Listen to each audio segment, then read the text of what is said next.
नमस्कार, कृतिपुल खेल मैदानबाट आजको खेल Nepal versus Oman.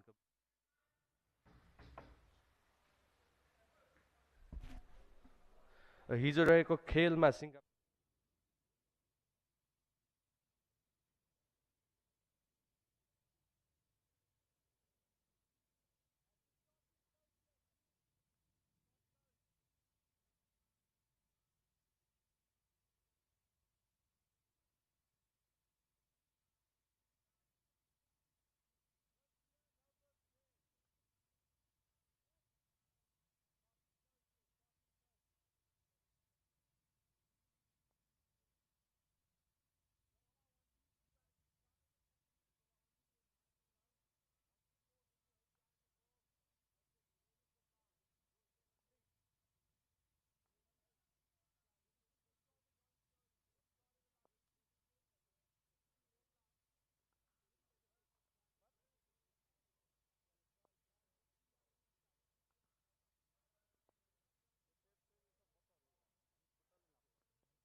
official ODI, Mr. Prasad, correct? There we go. Everyone can have an extra crick info number. And, not everybody has to.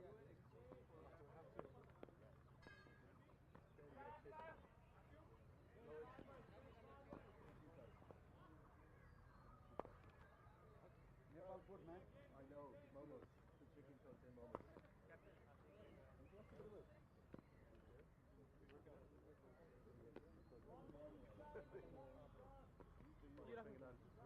Guys, you want to do some official photos? Yeah.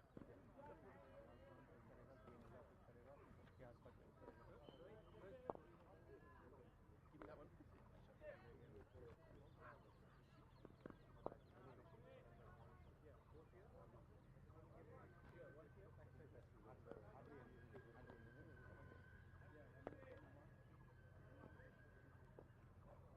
Hello, mic check, mic check. The shirt used to fit.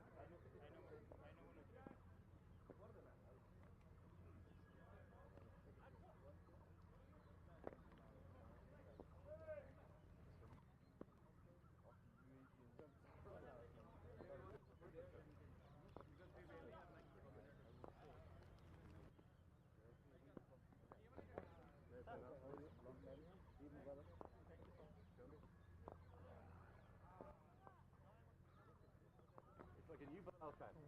Bilal fan Mark 2. Huh? Yes, Bilal, you've got to bring me and we go together. Yeah. Next week, we go together. We'll end up with new hair. Okay.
Hello, 1 2 3 4, mic check.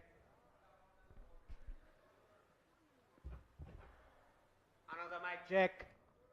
यो बिदाई अर्को mic है यो.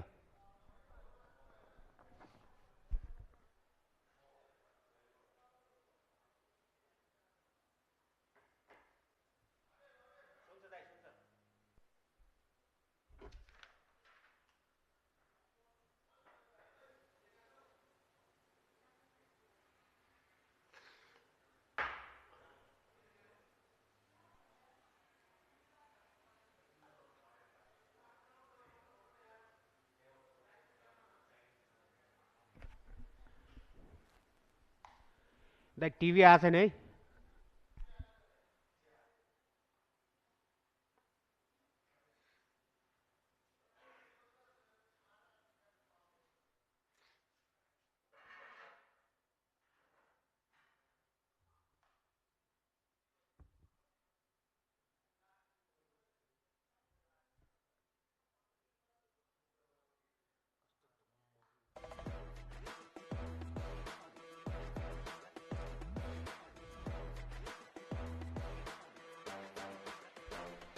यो बिदाई कसले टस जित्यो के गर्यो?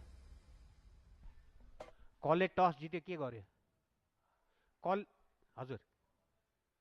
हस् हस्.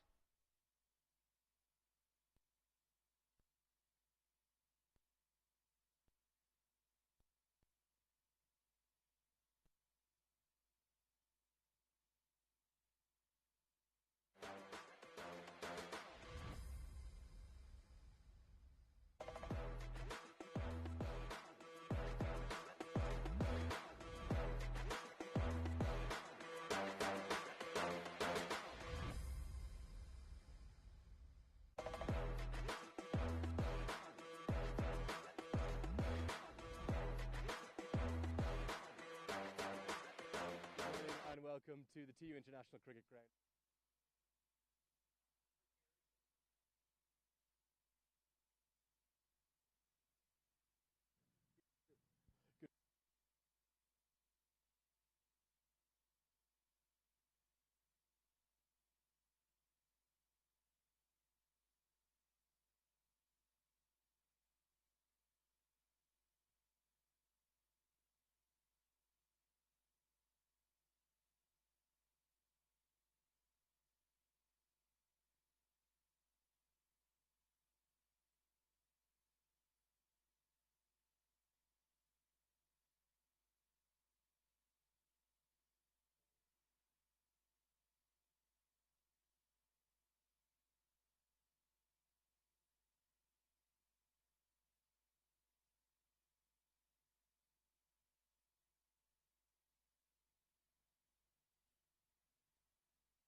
very good morning to all the viewers. Welcome to the TU International Cricket Ground here in Kirtipur, Kathmandu, southern part of the city. A very gloomy morning here in Kathmandu. Today's a big match, official one-day international match between Nepal and Oman. It's going to be a very big day today for Nepal and Oman. Andrew Leonard was there with the two captains in the center for the toss a while ago. Let's see what happened. Cricket ground. It's game day number 4, match number 7, and it's the first one-day international of the tournament. It is the hosts Nepal who are going to be taking on Oman. I've got the key men alongside me in the middle, Rohit Paudel, being joined by Zishan Maksud and Mr. Sarika Prasad, the ACC match referee. Rohit, you've got the coin. Give it a toss. Heads is called, and at the last second it turned over to BA. Ahead. Oman, Zishan, you've won the toss. What are you going to do and why? We'll bowl first because later half wicket plays better, and if you have a good batting track, you can chase it. You haven't played a lot of cricket of late, unlike quite a few of the associates. Is it great to be back in action? Yeah, definitely, because we have a lot of less practice against competitive cricketers, competitive team. So, but still we have played our practice games. We have played one game, we won it. So it's now time to deliver.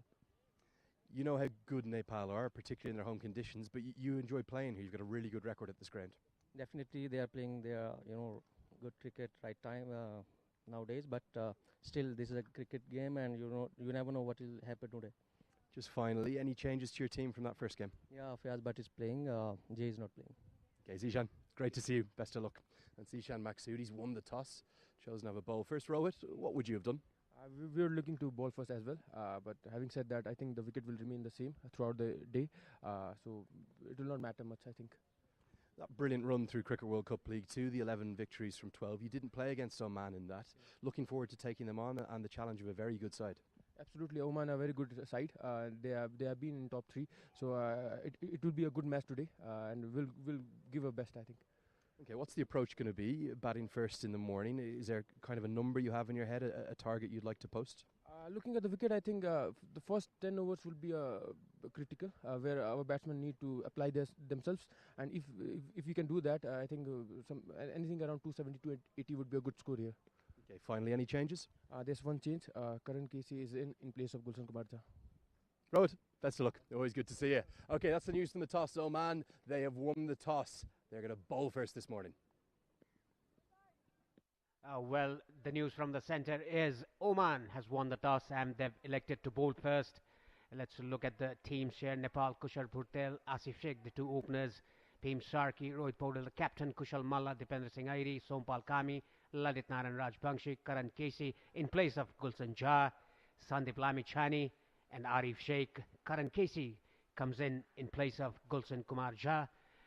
Oman's team, Kashyap Rajapati, Jitendra Singh, Aqib Suleri, Zishan Maksud, the captain, Mohammad Nadeem, Ayan Khan, Adil Shafiq, Sandeep Gaud, Ahmad Fayaz, Kalimullah, Bilal Khan, the left-arm quickie for Oman. Just a short reminder that Oman has won the toss and elected to bowl first. A bit gloomy morning here, a bit of a cloud cover.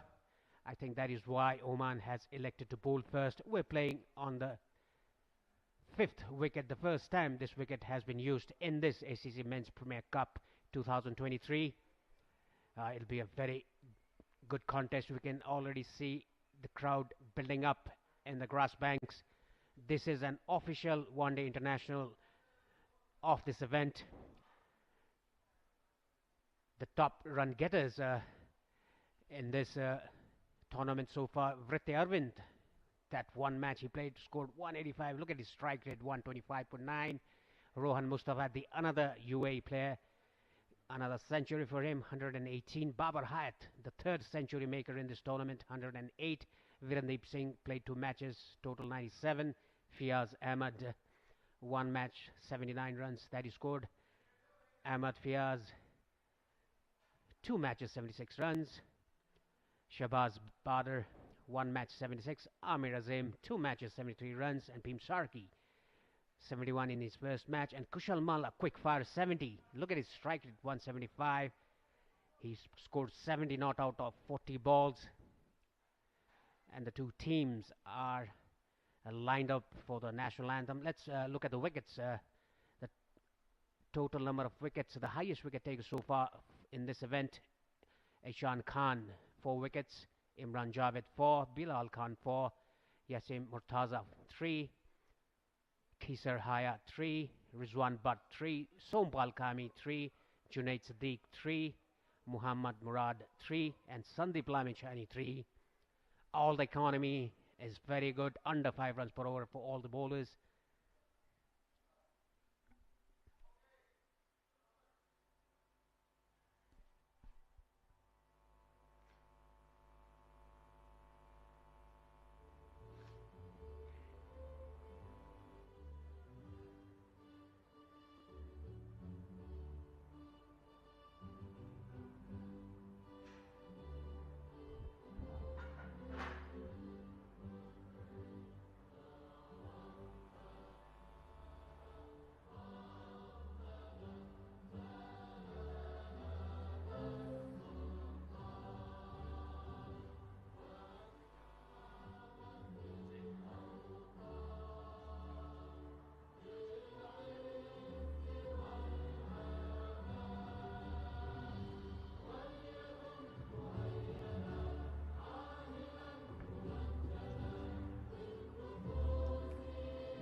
A very proud moment for both the teams standing up for their national anthems. I have Andrew Leonard here with me, joining in after the toss. Good morning, Lenny. How have you been? Namaste. A very good morning to you. I have been very good. Tiksa here, Ikdam Tiksa. Really enjoying this tournament. And what's more, I think we're in for arguably the game of the tournament thus far. Big toss, though, that is, particularly with it being the second use of this wicket thus far. It's the same pitch that Nepal beat Malaysia on. Okay, correction. First time this pitch is used, excuse me, in this tournament. Thought we were back to the same wicket, but we're actually right in the middle of the square. Let's take a look at the two teams. Paresh Lahani, he's always looking out for me. The two starting 11s, just one change. Karen Casey, and back into the starting 11. He's in place of Gulshan Kumar Jha. And for Oman, just so fantastic to see Aqib Ilyas back into the team. one of the stars of associate cricket, and we missed him in a big way. So with it being now game day number 4 and all of the teams having taken their bow in this tournament, let's take a look at the points tables. Here they are. There's a few disparities in some net run rates there, particularly for Saudi Arabia, who are on the back end of a very heavy defeat yesterday. I think it's pretty simple for me. The winners of today's game very much in pole position in Group A. I would say almost certain to claim one of the semi-final spots, but also in a really good position to top the table. Yes, and talking about Group B, UAE at the top playing that match, a very heavy defeat against Kuwait. Bahrain yesterday posted a very good total of 286. They've won 1 of 1, and Hong Kong winning 1 out of 1. Singapore losing both their matches played, and Kuwait losing 1 match out of 1. This is officially, has stated, been the one-day international between Nepal and Oman, because they have retained their ODI status in the ICC Men's Cricket World Cup League 2, finishing at the top, 2nd and 3rd, Oman and Nepal respectively. The 2 opening batters, Kushal Bhutel just having a knock.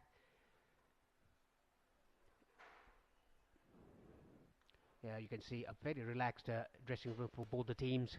It's a bit gloomy cloud cover around the ground and around Kathmandu, but doesn't look very threatening. Hope the rain stays out. Well, it appears it's not just rain we need to hope to avoid, also hail. Did you see that last night? I think it was in Rawalpindi in Pakistan, as the pitch turned from beautiful green to white within about 15 or 20 minutes. An epic hailstorm. Final preparations underway for Nepal and Oman. These two sides, they know each other well, but they haven't played each other in quite a while. And just having a chat to Duleep Mendes, the head coach, and Everett Lubashir, the assistant coach, and all of the backroom staff with the wonderful Oman team, doing a brilliant job there in the Gulf, the progress that they've made, both with the national teams and also down through the development systems. There is Duleep Mendes. They were telling me that they hadn't played any official full ODI cricket for 10 months. It was Texas. June last year was their last official internationals.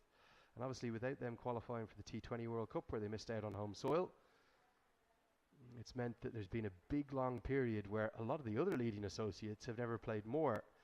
Really, that's because Oman were almost too efficient at getting their fixtures played. They got their Cricket World Cup League 2 action all sorted very, very promptly. Kushal Bhutel showing us his skills and just getting his hand-to-eye coordination nicely warmed up. We're expecting a good crowd today as well, and I'm not too sure which of these sides is favourites. If we look at Oman's record at this ground, unbeaten in February 2020, and they finished above Nepal in Cricket World Cup League 2, but in the last couple of months, Nepal very much the form side in associate cricket. Either way, it's going to be a cracking match. Yes, definitely it'll be a cracking match. The 2 umpires are already in the centre. Yeah, we've got Shiju Sham there. He's from the UAE, joined by Naresh D'Souza. He's from Kuwait, our 3rd umpire today. Anand from Singapore. Asif Iqbal is from the UAE, the 4th umpire. And we saw Sarika Prasad, the ACC match referee. At the toss, we are all set for what's going to be, I think, a cracking encounter between 2 very good sides, and we get ourselves a little bit carried away sometimes in the nonsense of status and the importance of that, but it is good to see it being an official one-day international, and probably the biggest cheer of the day could be reserved for Sandeep Lamachani if he picks up 1 wicket, because that would be a 100th one-day international wicket. It would also break the record quicker than anyone, so expect the home fans to come in to be here to live that moment and be a part of that throughout the afternoon. Definitely different weather today, much muggier, maybe not quite as hot, but a little bit more humid and very, very overcast. So for Bilal Khan in particular, dream conditions to bowl in. I think he could get the ball to talk this morning. Yes, anywhere if there's a gloomy weather here in TU International Cricket Ground, the ball will definitely move. And I think that is why the Omani captain chose to bowl first after winning the toss. And you can see Bilal Khan there, ready for his first ball. A nice new haircut as well, hasn't he? Bilal Khan, I think possibly been to the same barber as Rohan Mustafa. Somewhere that he's advised me to visit at some point one day this morning. I thanked him for that. Kushal Vertel, that's his ODI career thus far. 37 matches, good strike rate, and pushing up towards 1,000 runs already. And after disappointment in the opening game for Asif Sheikh, his opening partner, Asif will be looking to get that right. He's already gone past that 1,000 run landmark. He's a class act, the Rolls Royce of this batting lineup, in my opinion, Asif Sheikh. Yeah, these two openers have been dominant for the Nepali side recently. I'm talking about Asif Sheikh, what a class act he is. A technically sound batsman, and he's improved his hitting skills as well. Bilal Khan, 37 matches, the ODI career, 76 wickets, an economy rate of 4.73. That's extremely good in a 50-over match. Look at that wicket-taking record. Nearly 2 every game. In fact, more than 2 every game. He was the leading wicket-taker in ICC Men's Cricket World Cup League 2. In a funny way, I know this might sound contradictory for someone of Bilal Khan's age, he's into his mid-30s. That break could have done him good. You can get a little bit lost as a fast bowler on the rigours of the treadmill of international cricket, and your body can never get any rest. He looks leaner than I've seen him. He looks very fit, he looks very happy, and he is as good a bowler as there is in the world of associate cricket, as good a fast bowler. In fact, there might not be anyone better. He's quick, he's got a very, very good bouncer that the batters find difficult to pick up, and he moves the ball sharply, particularly back in. All hands on deck this morning, even Sandeep Lamachani and some of the players having to get that side screen push close. So we're going to have a slightly delayed start, already 2 minutes past, just building up the anticipation. Yes, it sure is, and you can see the Nepali players helping the ground staff to adjust the side screen, and there's still a gap between the two side screen that should be shut. It's getting shut down now. Already Kushal Burtel is ready. He's happy with the side screen. Bilal Khan is ready. There's a slip, backward point, cover, mid off, short mid, square leg, mid on, fine leg, and a third man. A regulation field for Bilal Khan. Might have been an idea to have that side screen ready before the start of play. But anyway, I jest, of course. Really excited for today's game. This is going to be an enthralling and entertaining and exciting contest. As Kushal Burtel gets ready to face up to his latest challenge, and that's as stiff a challenge as you'll face in associate cricket. Bilal Khan with a new ball. We're all set for play. Here we go. A little bit of movement and a little bit of bounce as well. Just a fraction of a loosener, it looked like to me. He's definitely trimmed up a bit, hasn't he, Bilal Khan? I reckon he spent quite a lot of time in the last 10 months working on his cardio, his core, his strength, his fitness. And if he's retained even 90% of his bowling ability, he'll be a potent threat. Yes, 10 months is a very good time to recover from what he's done. Oh, that's very well bowled again. Right areas, good length. We've already seen some sounds from the crowd. This is a very formidable team, Oman, finishing at the top 2 in the ICC Men's Cricket World Cup League 2, whereas Nepal finished up at 3rd, courtesy of winning 11 matches out of 12. Yeah, Bilal Khan, 76 wickets in Cricket World Cup League 2. Having a chat about Zishan Maksud before the toss off air. He was saying he was being so impressed by Nepal. He's watched every ball of those 12 games, he told me. There is the request from the fans. They want Sandeep Lamachani, the local hero. Sandy for 100. The best of Nepali cricket, that fan says.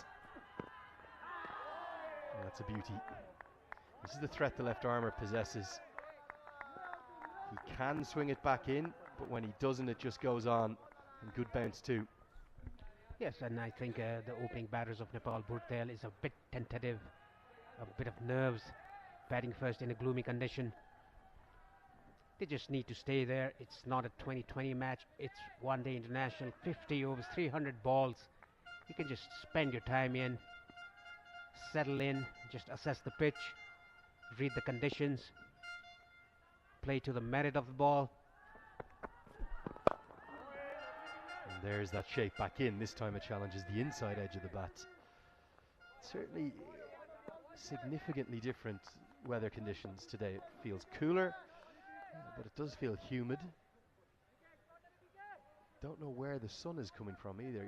Each morning we've travelled across,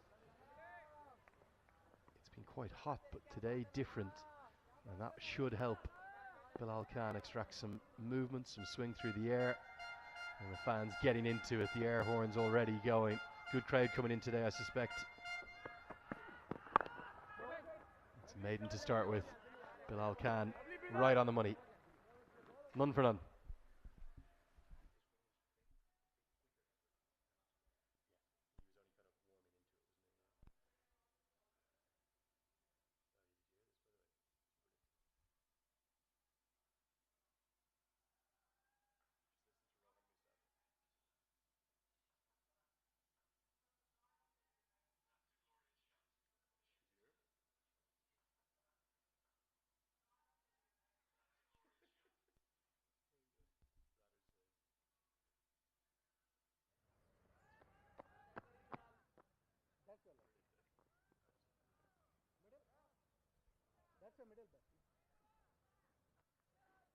The fans are streaming in across the grass banks. The top of your shot there, that's the main entrance gate. I'm not sure we'll get a full house today, but I'd expect certainly a very healthy crowd, maybe 6,000 to 8,000, something like that. And here he is. He's big and he's bad. He's big Cali Muller. He's not bad. He's a gentle giant, but he's a very good bowler. He's very tall. He tends to come in and pound a back of a length. Just like that, and when he's good, he's very good. Can get the speed gun moving as well. But from talking again to the Oman backroom staff this morning, they were saying they were really just finding their way in that first game. They played so little international cricket, not just the matchups that they're working on, but getting overs into the bowler's legs, particularly someone like Cali Muller. He's such a big frame, such a big unit, and he's a rhythm bowler, so he needs plenty of overs as Sheikh can't pierce the infield. Good diving stop at backward point. Talking about Asif Sheikh, he looks very relaxed in the crease, whereas Kushal Bhurtel was a bit tentative, a bit nervy. And talking about Kalimullah,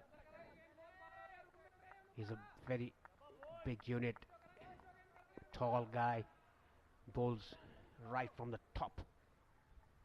That is why he extracts bounce from the length. And that's the exact length he's going to bowl. It's probably what, a yard or maybe 18 inches shorter than a normal bowler's good length. He's so much taller, and he's also got a very high release point. So he's not going to come in and try to bowl full deliveries and challenge the stumps too much. He'll hammer away back of a length and come in towards the V of the bat, and just like that there, Asif Sheikh not in the correct position, as a consequence fortunate to survive after an inside edge. And sometimes you'll get not the same amount of bounce, that going through about stump high. Yes, he's mixing his length there, a very tall guy, and the release point is also high. That is why he gets that bounce from back of the length. The rest of the bowlers, they need to bowl short to get that bounce, but because he being so tall and the release point being so high, that is why he gets that bounce from back of the length. It surprises the batsman. He's not that express quick, but his length is very immaculate.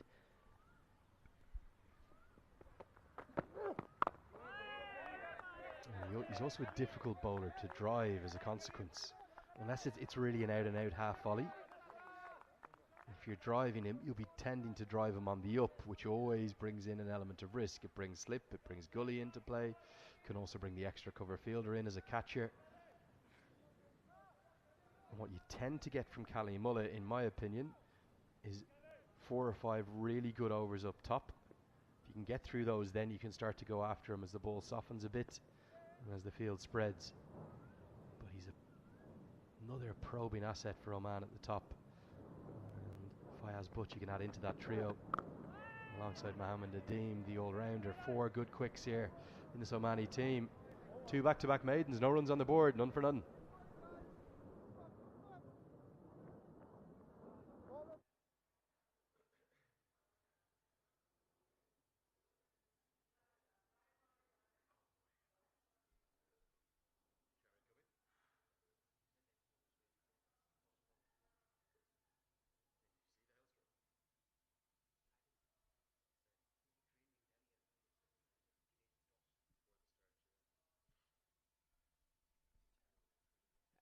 Look at the points table again. Nepal at the top in Group A, Malaysia second, and Oman and the third. Oh, that's nicely ball into the pads. I think there was an inside edge. Didn't carry to the short leg fielder. And what we just saw there as well, on the left of your screen, that's Akib Ilyas, number 47. He's one of the leading run scorers in Cricket World Cup League 2. But he had really difficult injury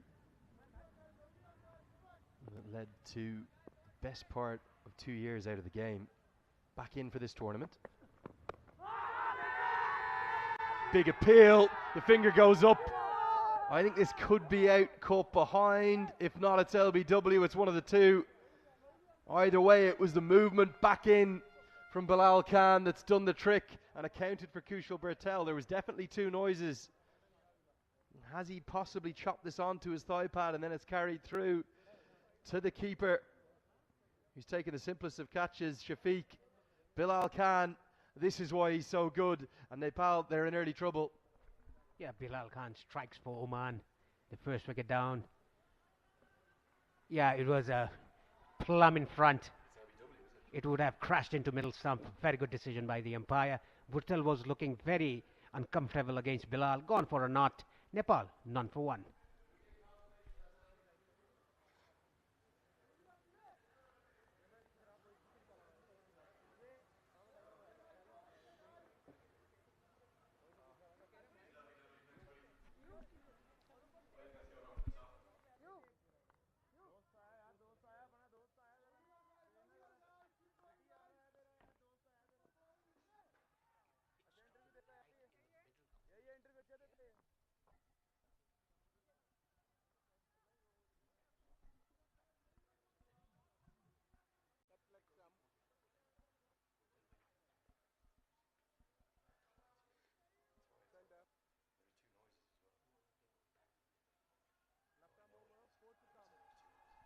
Bim Sharkey, the new number 3 for Nepal. Very impressive in the first game of the tournament, and also very impressive 6 to 8 weeks or so. Really consistent scoring. Just got confirmation from the umpiring team. Definitely leg before wicket. That dismissal. Was height an issue in that decision? I know certainly line wasn't. It was the dream left armer's delivery. Height certainly there. Like, look at that angle. It's hit him right above the knee roll. No, actually it hit the back foot, and the back foot was a bit bent. It was hitting right at the impact of the pad. It was hitting in the middle of the middle stump. I don't think the height could have been an issue there. Just wonder, do we have a side-on angle? That's what I'd love to see if we could. Again, look at the shape back in from Bilal Khan. My oh my, what a start from Oman. For the Nepali fans who felt that this winning streak will continue, it could well still, but it's not going to be easy. And it's hit the back leg, and it's hit above the flap of the pad. I know his back leg is bent, that's what you're saying to me. Pitched in line, yes. Impact in line, absolutely. Going on to hit middle, without doubt, but the height is the question for me. Oh, the ball is angling away from the right hand. A very good bowling by Bilal.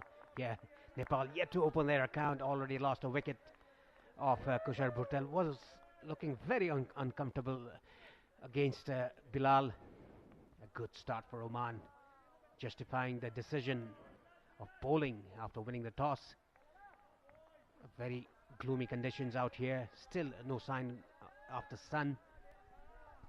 And this is exactly why Rohit Powell said the first hour is going to be key with the bat for us. He didn't actually give me a total that he wanted to target. All he wanted to do was for his top order to apply themselves against a very good bowling attack. And they're in early trouble. Yet to get a run on the board. And already Kushal Bhutel back in the hutch. It's a brilliant over. It's going to be a wicket maiden. Still no runs on the board. 3 overs bowled, none for one.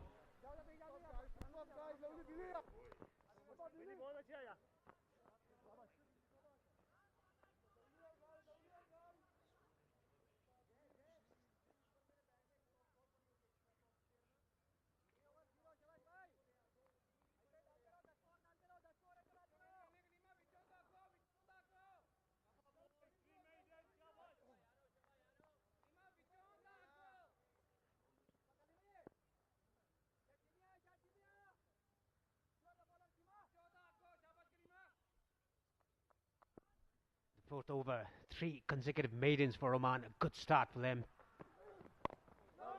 Good bowling. Try to roll his fingers on the ball. Kalimullah, a very tall guy. The release point is very high. And I think Bhim Sarki looks a bit tentative as well, like Kushal Bhutel. Ashif Sheikh, in the other hand, doesn't look that tentative. He's very comfortable in the crease. It's just that you have to assess the pitch. You have to get the pace of the wicket. This is a fresh wicket that is been played here in this tournament. The first time used.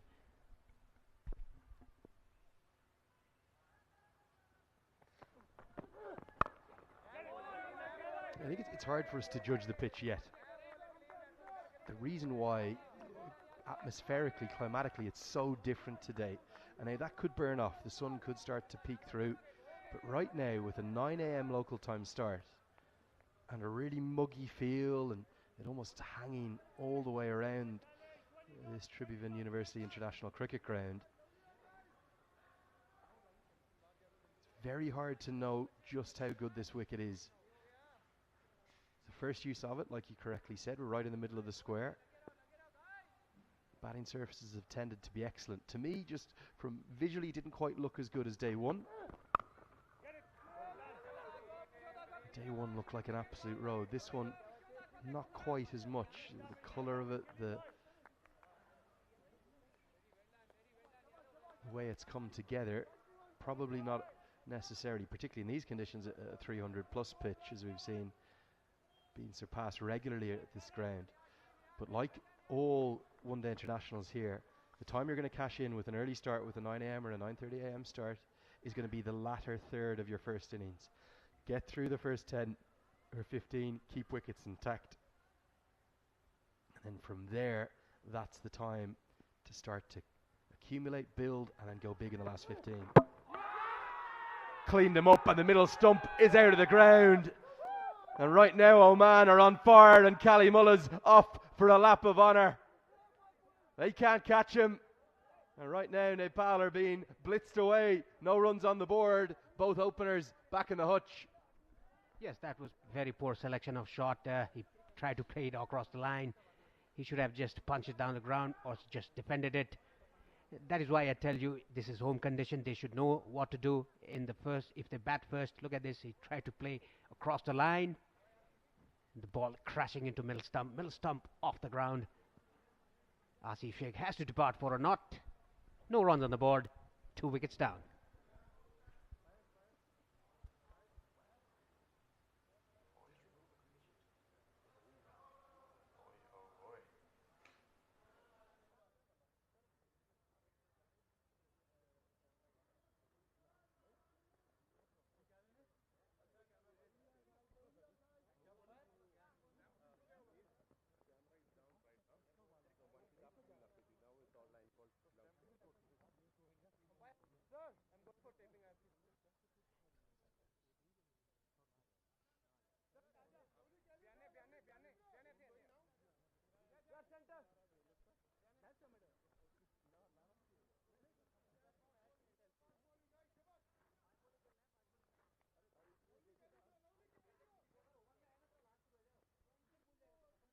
Road Powell to the crease. Nepali captain, still such a young man, and in all of the midst and the malaise of the haze around the ground this morning, and the different conditions, we have forgotten one thing. It's a special day. It's the 50th One Day International the host nation have ever played, and right now it could not be going any worse. This is an absolutely disastrous start. Oman are all over the hosts. But in times of crisis, you need your leaders. And of all the people you would like strolling to the crease right now, it is probably Rohit Powell you'd like coming out there. Zishan Maksud, he is going to be ecstatic with this start. Yes, the right time to come for the captain, Rohit Powell. He is very good in this kind of condition, in this situation.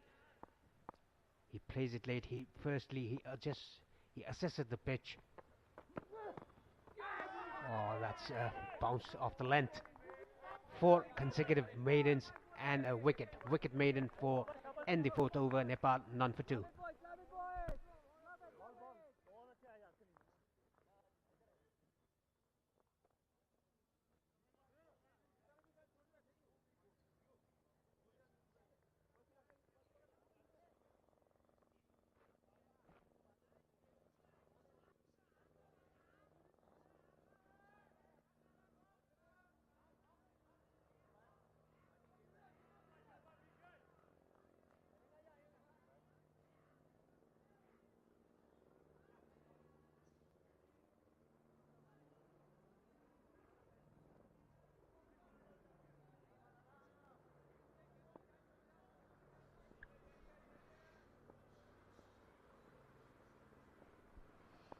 Bilal Khan to continue.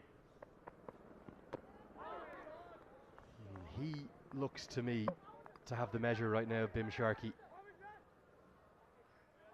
I think that ball coming back in to Nepal's number 3 is something that is going to be very threatening, and it wouldn't surprise me in the least here if we saw another big LBW appeal, a chop on, or maybe the stumps go cartwheeling out of the ground again, and Rohit Powell can see that too, and he goes down to his youngster. Yes, Bilal Khan just into the batsman's mind here, has taken a wicket already. Still a run to be scored by Nepal, either by extras or with the bat.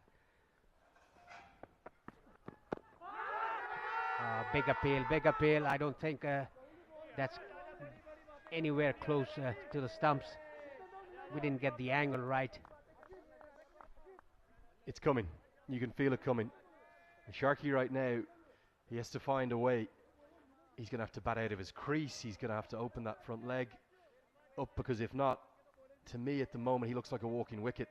And the inside edge saves him here. But if Khan gets one right, Sharkey's going to be done for. It could be LBW, it could be chopped on, or the stumps could be castled. Khan, he's like a down the track, another LBW appeal. Sharkey, he's at 6s and 7s right now. Nepal, in fact, they're rocked. I think it's a good decision. I think that's going to miss leg stump. You have to hold your composure, and again, Rohit Powell is recognising this. He's coming down to his number 3. It feels like a matter of time here. Khan, he's like a predator hunting his prey. Yes, exactly. Yes, he would have definitely missed the leg stump. He was coming down the track. He doesn't have to do that. He just has to take a step or two, just move around the crease and come back to your position and play your game. Just assess the pitch. You should know the pace of the wicket. Over-pitched, nicely driven. The first runs for Nepal.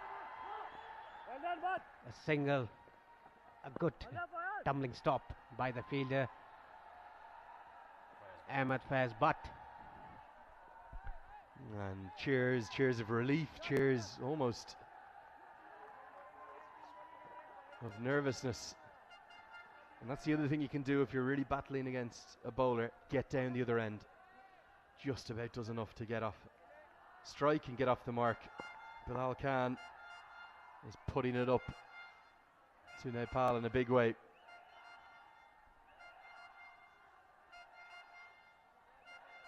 There is a belief in these fans. They've seen the adventures, the drama, the brilliance of the last couple of months. But Oman are posing a different challenge, a challenge in conditions that we haven't seen over the last couple of months either. Very helpful bowling ones. And right now it's about survival for Nepal. Get through this, what will probably be a 5 or maybe a 6 over burst from Bilal Khan. Even if you can only get to, let's say, 20 for 2 or 15 for 2 at the end of that 10 or 12 overs, just still be there. Don't lose a third, don't lose a fourth now. Yes, after the first over, Bilal Khan, he's found his rhythm, bowling in right areas. And Nepali batsmen finding it very difficult. That was again a Yorker length, nicely flicked away off his legs. 2 runs taken. They're looking for third. It's not there. Bowled off the mark. Nepal 3 for 2 in 5.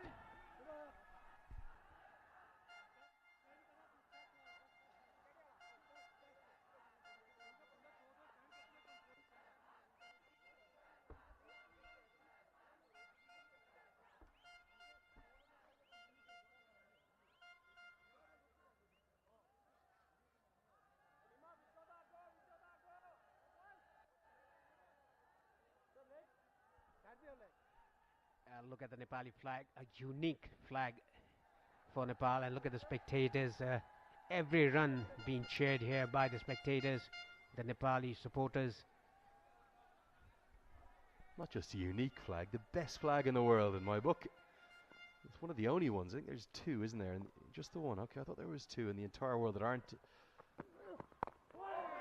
that normal rectangular shape. And it shows off the beauty of the mountains of this country. It's surrounded by the Himalayas, with India to the south and China to the north. Very special place here. We're in the valley, we're in Kathmandu, in Kirtipur, 15 minutes or so away from the capital city. Very much in the suburbs, and anticipation could be keenly felt travelling across to the game this morning. Fans flooding in now. But they're going to be very nervous fans. And this is where Nepal have to start working out their game plan from here. They'll have had a game plan coming in. They've lost their 2 openers to 2 very good deliveries early. Where they will be stronger than Oman, and I mean significantly stronger, they'll be much faster between the wickets. They'll be much better in the field. And their spin bowling, with no Kaur Ali available for this tour, I think their spin bowling will be stronger too, even though Zishan Maqsood in particular is an outstanding bowler. Naki Bilias will bowl those off spinners and leg spinners. So this is how you work the game out. Quick ones. Turn 1s into 2s, turn 2s into 3s. Find your opponent's weakness and try to exploit that. Yes, disastrous start. Couldn't be any worse, really. But Rohit Powdell, he's not going to give it away, and he has to bat an awfully long time now today. Yes, that is exactly the point for the Nepali batters from now on. They are very good running between the wickets. They can just nudge the ball around, take singles on the hands of the fielder. That is what they've started doing. Believe in themselves. Just try to build up their innings.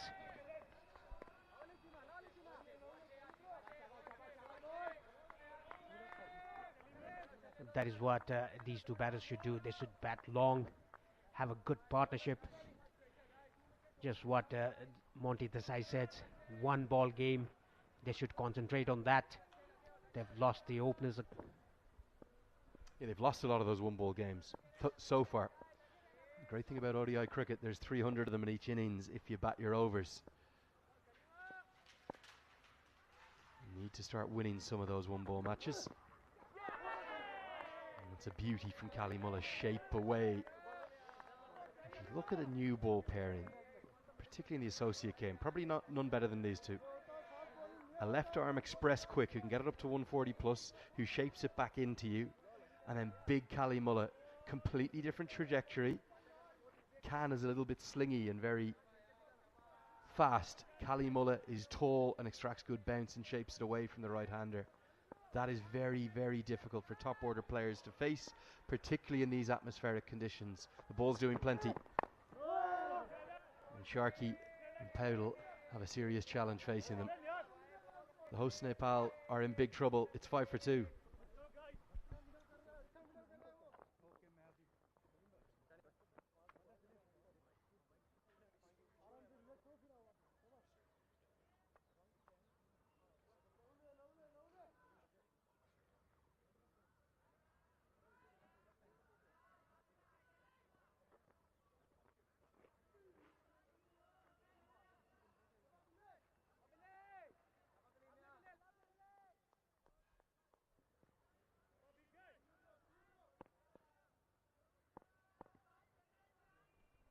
Here comes Bilal Khan.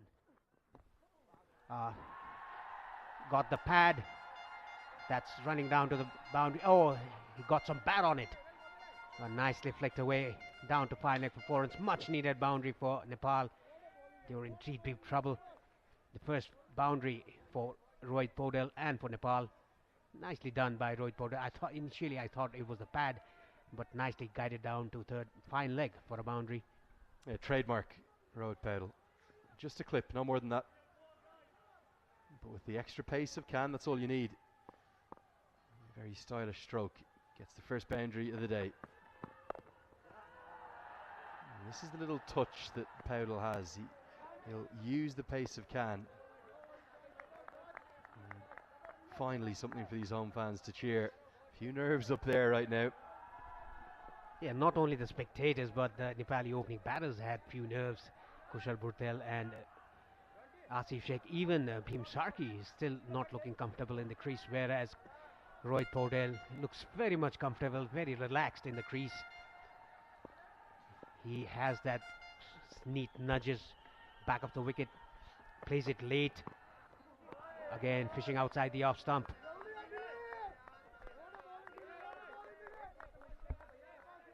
Yeah, certainly. Bhim Sharkey is not even close to getting to grips here with Bilal Khan. And you hate to say it.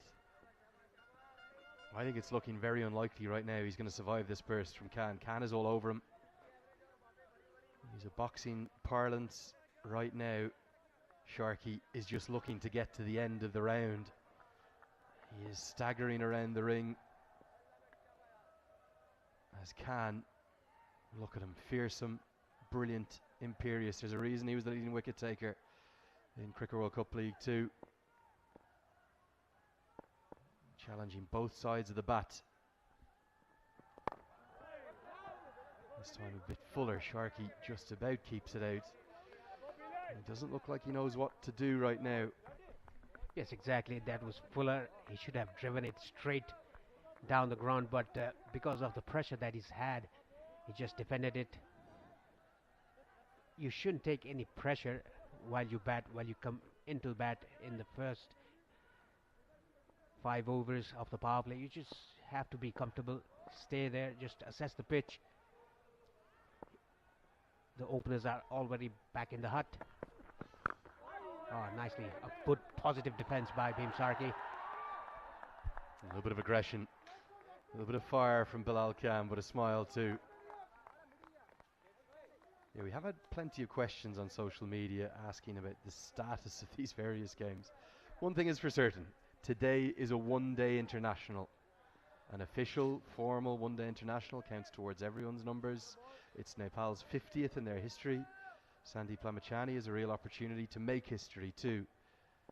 He needs one more to be the fastest ever to 100 ODI wickets, but right now that looks immaterial. Nepal, they need runs on the board.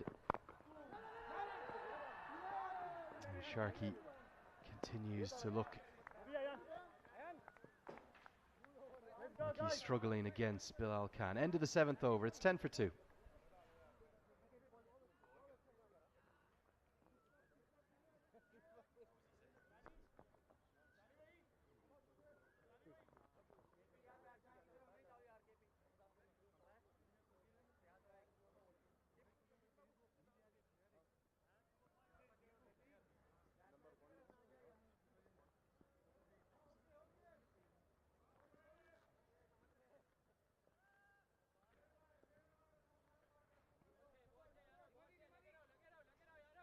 good start for Oman, taking 2 wickets. The 2 openers back in the hut, rebuilding phase going on with Bhimsarki and Paudel. Paudel looks very comfortable in the crease. Good running between the wickets. This is what they do. And I would like to welcome Sharad Viswakar in the commentary box. Good morning, Sharad. Good morning, Paresh, and good morning, everyone watching this live telecast. A slightly bothered start by Team Nepal, losing 2 early wickets. Both the openers back in the hut. These 2 opening bowlers are making life difficult for the Nepali batters, for sure, in this early morning.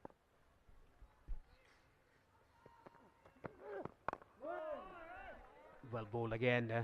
Sharad, you yourself have played at number 3 in your earlier part of your career. What would your approach be when the 2 openers are out like this in the under the first 10 overs? Well, you definitely have to accept the condition, first of all. See how much the ball is moving, but at the same time, after accessing the conditions, you need to find scoring options as well. That's what Bhimsarki does. A good reply to the bowler. Massive hit over long on for a 6. Like you said, fight fire with fire. That is what Bhimsarki did. What a shot that was, Bhim. Breaking the shackles. Came down the track and just hit it over the mid-on region. 6 handsome runs. Yes, exactly the phrase, breaking the shackles. That is what Bhimsarki did in that occasion.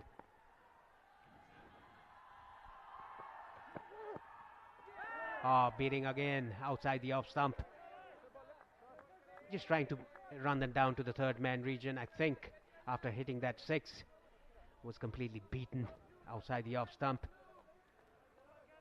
I thought Kalimullah would come out with a bouncer after getting hit for a 6 down the ground, but he didn't do so. He just kept his line and length outside the off stump.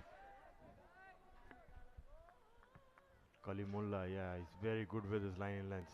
Reminds us of the great Glenn McGrath, who used to keep it thereabouts around the off stump.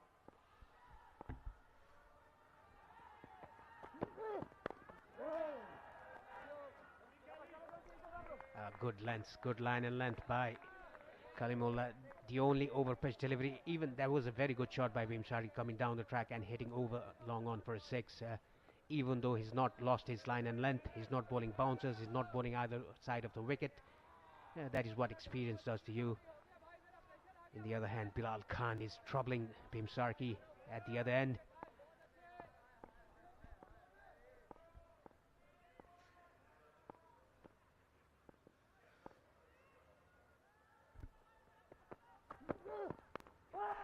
Again, I think that was deliberate, running down to 3rd man boundary for 4 runs. A big over for Nepal. I think that was deliberate by Bhimsarki, just opening the face of the bat. Very risky, though there's a slip there. Yes, it was definitely deliberate by Bhimsarki. A neat touch down to the boundary at 3rd man. A much needed boundary. Nepal after 8, 21 for 2.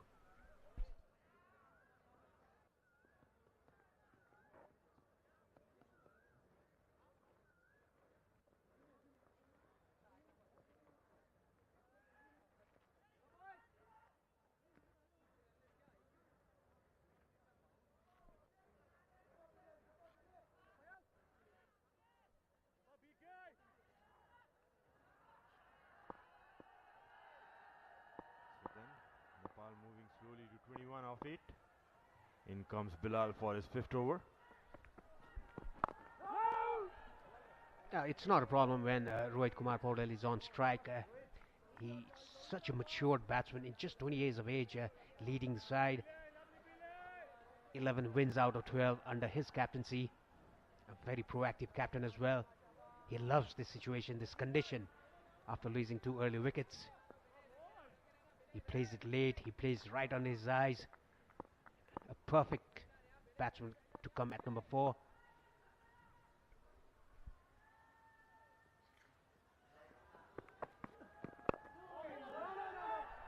was very good ball. Ball coming in sharp to the right-hander. And lucky Rohit Paudel brought the bat on the right time. Yes, that's Bilal's strength actually. Have to look out for that ball. He's taken a lot of wickets with that incomer. So lovely to see him bowl his run up. Bowling action. Plays his cricket very hard. A very full delivery, a good running between the wickets by these two batsmen. They are very good. Overthrow. They are looking for 3 now. They'll definitely get the 3. A bit of a sloppy work there in the field. And I think Zeesan Maksud, the captain, has done a good job here, keeping a very good field for Bilal Khan. There's a slip and a short mid in the catching position. The slip is there if the ball goes with the hand away from the right hander and the ball comes in. There's a short mid, a good fielding position. One thing you can expect from these two, Bheem and Rohit, is quick running between the wickets, and straight away you can see hitting straight into the mid-off's hand, but made it comfortably, both of these batsmen. Shy at the stumps, but all safe. Yeah, that is what Lenny talked about, that point. Nicely pulled away down to square leg for a boundary. I think Bheem Sarki had enough of Bilal Khan. He's playing very well at the moment. He was struggling when he came in. That was a very good pull shot by Bheem Sarki, right off the mid of the bat. Look at that. I think the bat is broken. Yes, it is. The splice or the edge is gone. Bheem Sarki, picked it up just short of length. Very safe shot to play with no fielders outside the circle in the leg side. Just the fine leg. Executed it perfectly, and you can see the bat, it's broken in half, Paresh. That's the pace of Bilal, is it? Yes, I think that pace, and he picked the length so early. It was not that short. It was back of the length. Bheem Sarki, a very good shot. He picked the length very early and pulled that down to square leg for a boundary. A good start for Bheem Sarki after struggling against Bilal. The first 6 that he hit was out of frustration, I think, dancing down the track and hitting over long on first 6. Since then, he looked a bit comfortable now, picking that length very early, pulling that ball to the square leg boundary. Look at that, picked the length very early and broken his bat as well. Nice swivel of a pull shot there by Bheem. He likes that shot, doesn't he? A certain change in weather, Paresh. A bit cloudy today. The sun slightly creeping in. Flipped that away again for a single. Deep square leg down. Slight change in field. Yeah, immediately the captain changes the field, brings in the fine leg down to the 45 and keeps the square leg fielder down to the boundary. A good fielding change again. A good proactive captain, Zeesan Maksud. Yeah, talking about the weather today, it has been pleasant, I must say. In the morning it was very warm the last 3 days. Nicely bowled. The ball coming in from outside the off stump. 9 overs gone. Nepal 29 for 2.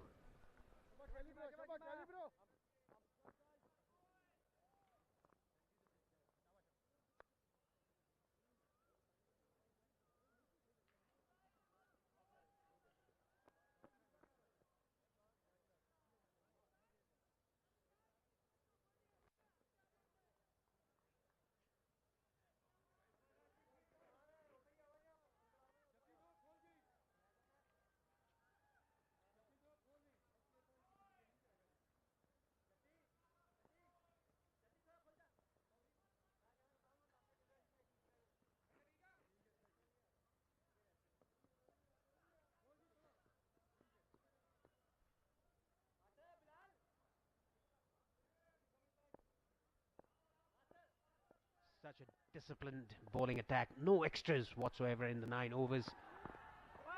Again, fishing outside the off stump, Bhimsarki. Not balanced in his shot. The back foot moving around. You can see all the technical aspects here, Sarad, at number 3, or opening the batting in the longer format, like say 50 overs or more than, let's say, 2-day game or a 3-day game. The application, the technique should be correct. Yes, truly said, Paresh, especially with the new ball. When the ball is doing a bit, your technique is definitely tested. But in the conditions, like in Nepal, it can be managed when the ball doesn't do much after the first 10 overs or the first hour. It's about applying yourself to the condition, understanding your game, and taking it from there. Yeah, it's even understanding your strength as a batter. Again, the last ball, we could see that the back leg is moving, the body is not balanced, it's just falling down while you play your shot. All the technical aspects counts when the ball is moving. Oh, nicely done. Try to paddle that around the corner, but only a single. That was unexpected, Paresh, with the fine leg down.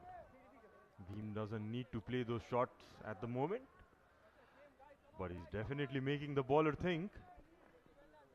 Some unexpected parallel sweeps early on that we see in the T20 version, but this is the 50-over format. Probably we don't need that early on. Look at the crowd slowly building in, Paresh. Can already listen to the roar. Nicely left by Rohit Podel, and we can see that Bhimsarki does that quite often. If he is a bit slow, if it's in trouble in the start, if it's not scoring runs, if it's not middling the bat, you can see something different from Bhimsarki. We have seen that in the past as well.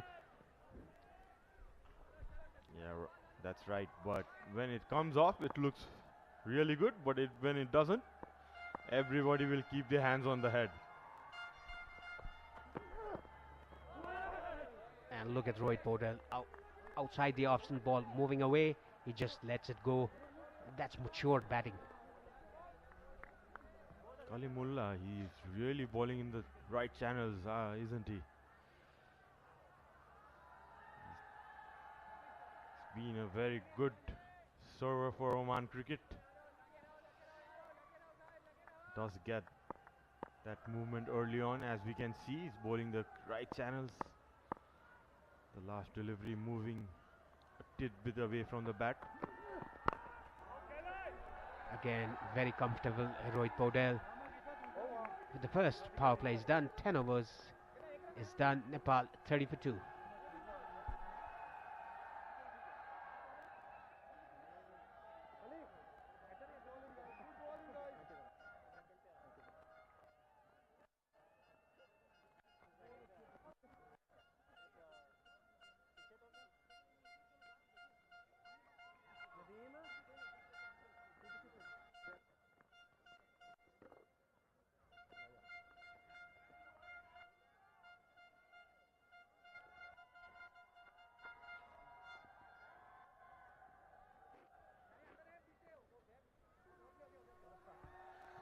Beam takes strike. There's a change in bowling from the pavilion end. It's captain Zishan Maqsood.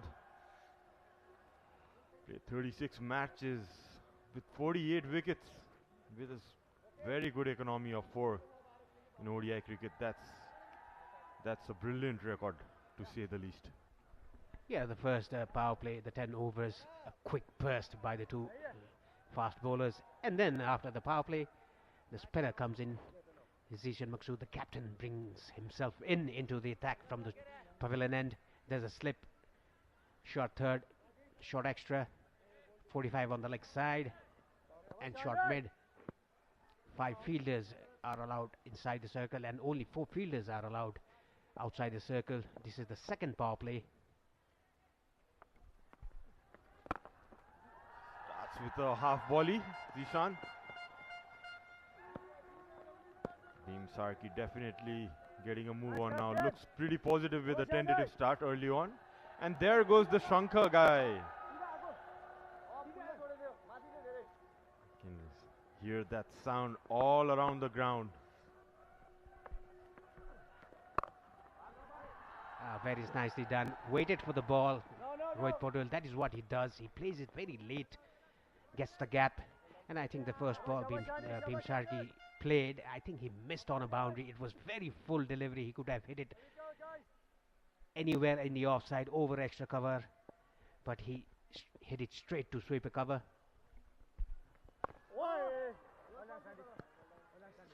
Zishan Maqsood will be using all his experience.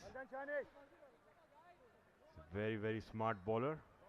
Changes of pace and trajectory makes it difficult to the batsman. It would be interesting how much turn he gets off this wicket, Paresh. Yes, even he's bowling that length. The batsman is thinking either go forward or go back. That is the length for a spinner to bowl. It can. And nicely bowled again, straight to short extra. Yeah, Bhim has got a good start after scoring 70 plus runs in the last match, finishing the game almost, and needs to capitalize on the start. They say when you're in form, you make most of it. 2 runs off the 11th over. Nepal 32 for 2.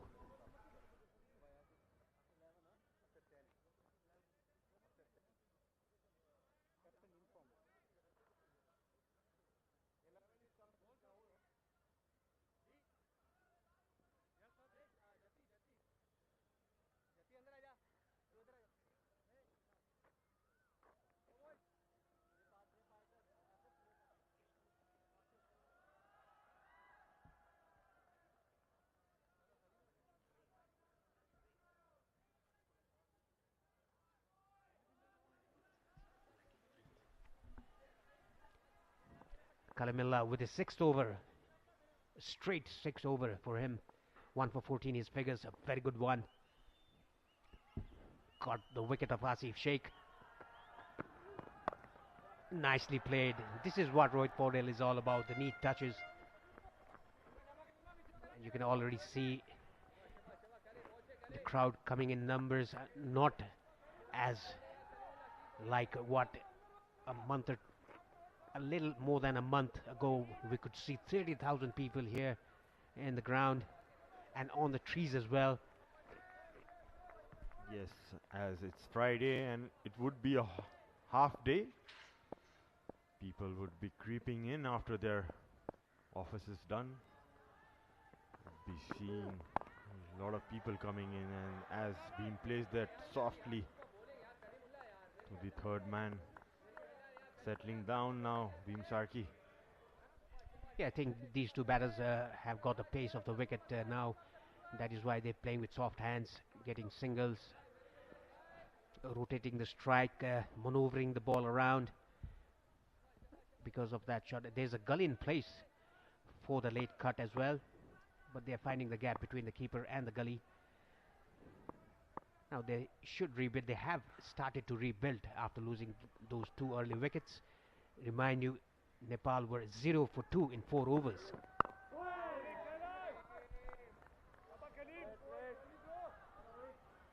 Kalimullah still getting a slight shape in his 6th over. It's a good option to still go with a medium pacer in one of the ends. It's coming from the Chobar end. As it's overcast conditions, it's good to use the new ball as long as possible when it's moving. Yeah, just to remind you that 2 new balls will be used. Very well bowled, squared him up. The ball moving away after pitching. That's unplayable. It's the perfect delivery. You can see just around the off stump, man, after pitching, just moved a tidbit away. Rohit did well to take his bat out of the way. I bet that was the ball of the day, ball of the innings so far by Kalimullah.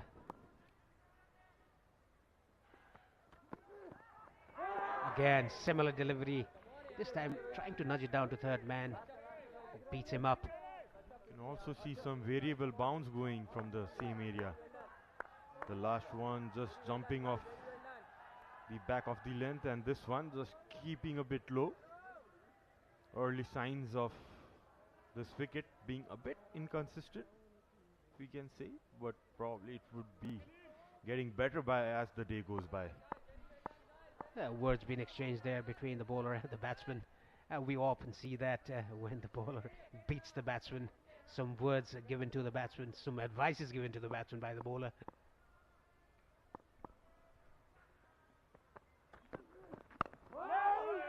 Another perfect length.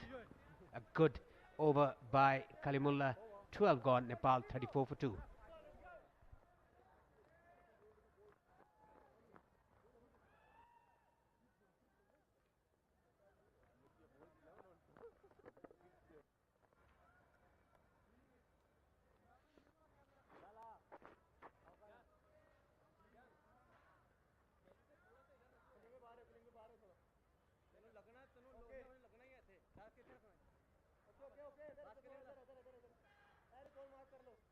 On the disc.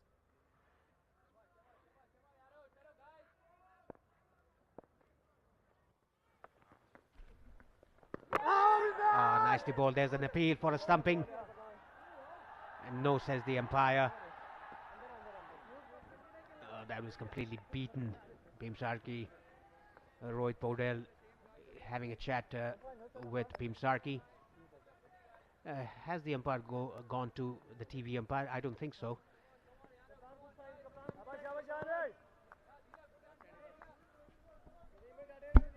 They got some turn off the wicket, Zishan, at that moment. Bhim reaching for it. And there goes the reverse sweep. And the ball runs away through the third man boundary. Early pressure put to Zishan. A good option, you can say, playing with the turn. Bhim plays that shot quite well. You can see a very well executed reverse sweep. No fielders out there. 4 runs, that is. Yeah, that was very well played by Bhim Sarki. Counter-attacking. Another sweep shot. Didn't time it. Very good diving effort by Ayan Khan. We can see 2 Ayan Khans here in 2 teams here. UAE has the youngster, 18 years of age, Ayan Afzal Khan, and Oman also has Ayan Khan, who scored 50 odd runs against Qatar the other day.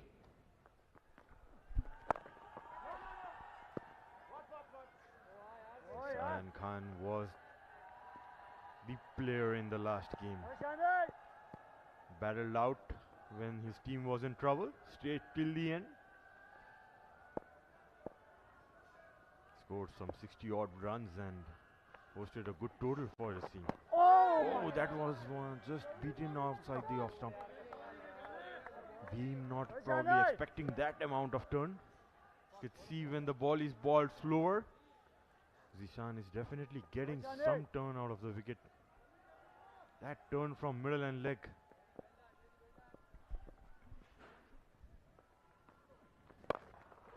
Hit it down the ground. But there's a fielder there in the boundary at long on, just a single. Let's talk about the other match happening at Mulpani ground. We'll come to that after the break. 13 overs gone, 39 for 2.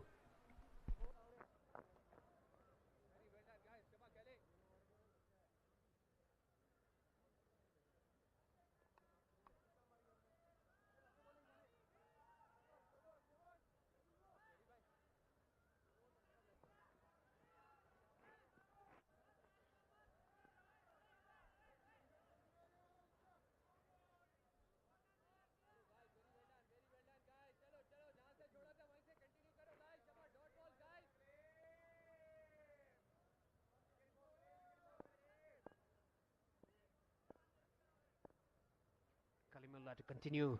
7th over for him. Trying to guide it down to third man, but straight to backward point. Let's talk about the other game at Mulpani today. UAE taking on Hong Kong, a big game as well in the Group B. Hong Kong are 52 for 2 in the 13th over. A good start for Hong Kong, even though they've lost 2 wickets. Coming back to this game, I think there's a long stretch of overs given to Kalimullah.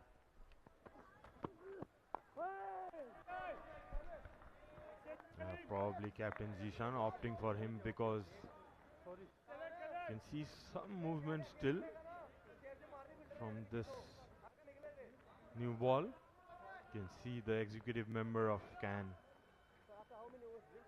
in the middle, Mr. Chatur Bahadur Chand. To his left we can see Durgaraj Pathak, the General Secretary, and the executive member Prashant Molla as well.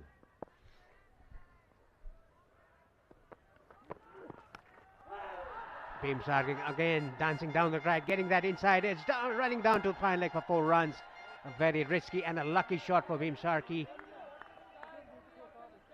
Like I said, you can expect anything from Beam Sharkey when he's at the crease. Look at that again coming down the track. Try to repeat the dose that he did earlier against Kalimullah, but getting that inside edge. Yeah, probably attempting the same shot he hit Kalimullah for a 6, but this time probably trying to hit it too hard. You could see his head position was unstable when he was in contact with the ball. There's a saying in Nepali, Sharad, anyhow run banao. That is what Beam Shark is doing. That's nicely played off his pads. Good fielding again by Ayan Khan. Takes a single. It's very pleasing to see Paresh, this fresh new approach by Team Nepal. That's playing attacking cricket, some fearless shots. Good bit of fielding there by Ayan Khan, stopping vital runs for his team. Yeah, like Lenny said earlier, Nepal has to find the weakness of Oman. Again, nicely left by Rohit Podel. Beam Sarki moves to 30 after being troubled by Bilal Khan in the earlier stages. Yes, another very good start for him and the team. Already contributed this amount of runs for his team. Has got a good start again after playing so well in the last match. Fishing outside the off stump, tried to cut that. It was not there to cut. After 7, Nepal 44 for 2, and Andrew Leonard will join you, Sharad, in the commentary box.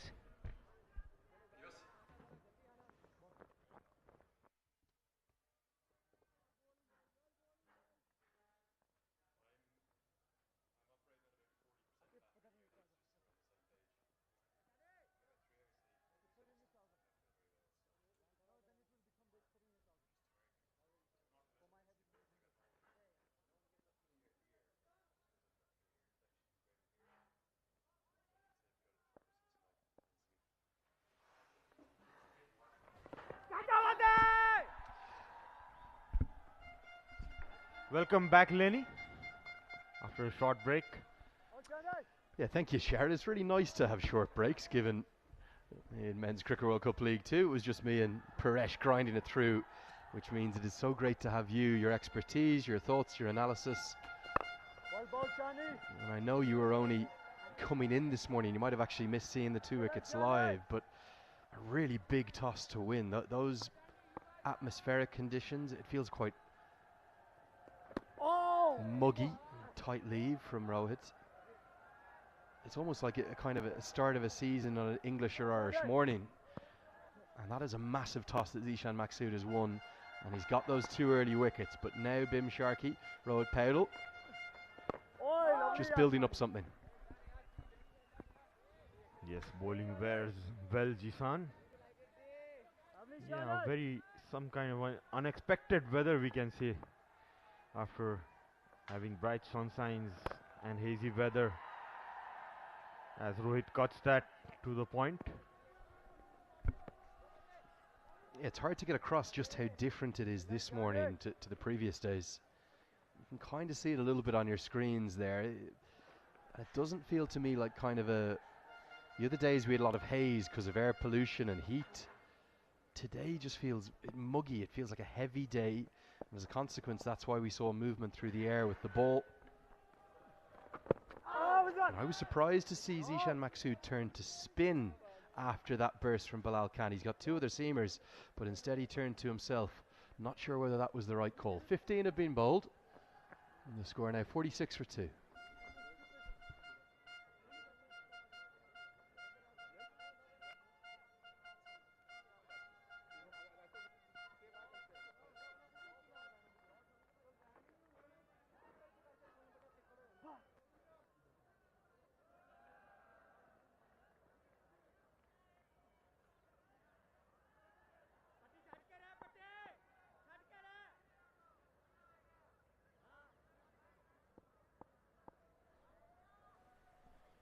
Kalimullah into his 8th straight over. And Rohit Paudel says enough is enough. Down the ground he comes, extends his arms with a flourish and gets the home side to 50. It's taken over 15 overs to get there, but now some acceleration is going to come. Yeah, that was a brilliant shot. Fielder up. All the fielders up in the 30 yard. A very safe shot to play. Probably Kalimullah being a bit predictable with his lengths, and Rohit taking a very good option, coming down the track and meeting the ball and hitting it straight. And the 50-run partnership comes up between these two. Yeah, I can see why they've gone for an 8th from Kalimullah. Paudel immediately wants 2. This pair is quick between the wickets. I think the only one quicker maybe in Nepal or possibly the world is Paudel and Dipendra Singh Airi. Then you can barely see them. They blur. They're so quick between the wickets. But this is where Nepal need to start taking advantage. There's some old legs in the Omani team. They haven't played much cricket of late, but they're still getting on in years. The average age well over 31. Even with the couple of youngsters who've come in recent times. And as a consequence, a very young, a very fit Nepali side, they can start to run them ragged and exploit the vacant areas of this TU ground. Good bouncer. The reason they go for so many of Kalimullah when he's bowling well, he doesn't come back brilliantly. He can be expensive at the death. Exactly, and with the ball moving, still when 15 overs are bowled, it's not a bad option, but yeah, you can always use him in the middle overs as well, Kalimullah. He has that slower ball as well. You can see him first time in the day bowling a short one, as Rohit came down in the first ball to hit him down the track. Yeah, it's something Ireland used to do a lot with Tim Murtagh. A completely different bowler. Tim Murtagh probably nearly 8 or 9 inches shorter than Kalimullah and much, much slower. But the theory is, when they have the new ball in their hand, the skillful bowlers who get movement, who might not have the same skills to do it at the death, get as many as you can out of them at the top. Murtagh used to often bowl 7 or 8 overs in an ODI. I think he's even once or twice bowled 9 or 10. This will be the last one from Kalimullah. We won't see another, but I can see why they've gone for 8. And certainly that movement through the air, it's gone now. And with that movement gone, what do you think of the wicket, Jared? It looks a good one still to bat on.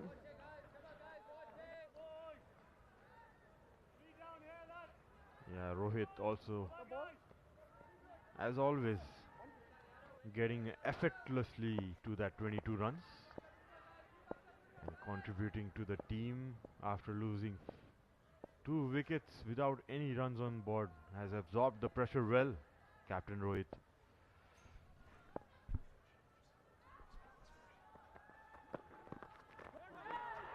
Another short one by Kalimullah. And it's the end of 16th over. Nepal are 53 for 2. For me, it was a wide. I thought that went over his head. And with the end of the 16th over, time for the first drinks break. We'll take a look at a few of the highlights. A couple of nice strokes, particularly that 6 from Bimasharki down the ground. But we will also now take a break here in the commentary box and be back with you with all the action in about 5 minutes' time. Don't go anywhere too far. Nepal, after losing those early 2, they've recovered nicely and they've built a 50 partnership between Sharkey and Paudel.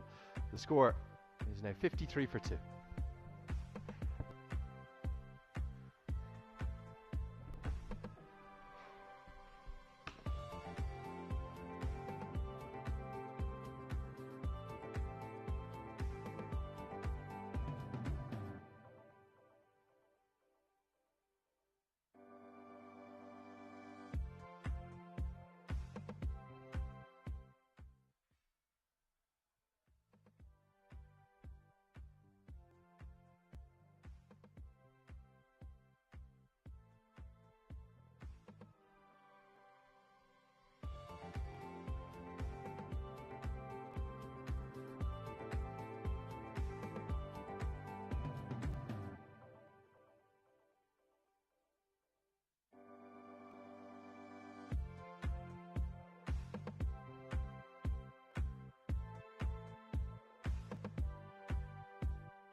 You're getting the sense as to just how muggy it is there, with those gorgeous drone shots being supplied to us by the team at DAFA News. Thanks for their support, and indeed all the sponsors who've got right behind this ACC Men's Premier Cup.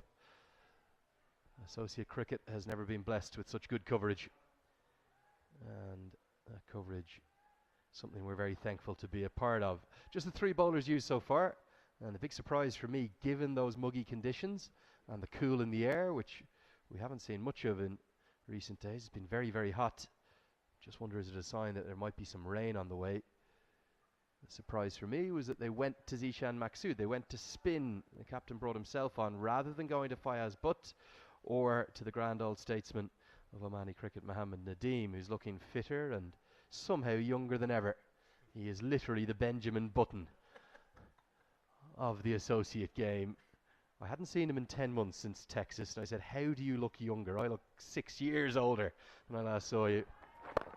And he just smiled. He said, living good, living clean.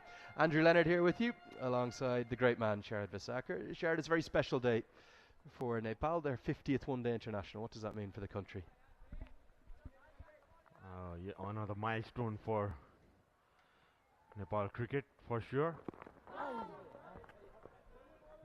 Getting the taste of ODI cricket slowly and certainly getting the hang of it, and we can see the number of wins coming as well in the last 12 ODIs. As you can see there, the Oman dugout. Yeah, great to have them back. And also, Aki Vilias in particular, he's still not moving with what I would describe complete freedom and fluency. Out there, a little bit of grip for Maksud. Very nasty injury. He's done so well to get back, and this is a ground in particular that he loves. As we take a look at the Nepal dugout, Sampal Kami has the pads on. Now that is very interesting. What's the thought process there, Sharad? You never know with Monty Ball what he comes up with. You can correct me if I'm wrong here. I think Sampal Kami's generally been batting number 10. Unless his legs are cold. What's he doing with the pads on? Are we going to see him play a pinch hitting role, or not too sure? Could be an option. 17 bowled, 54 for 2.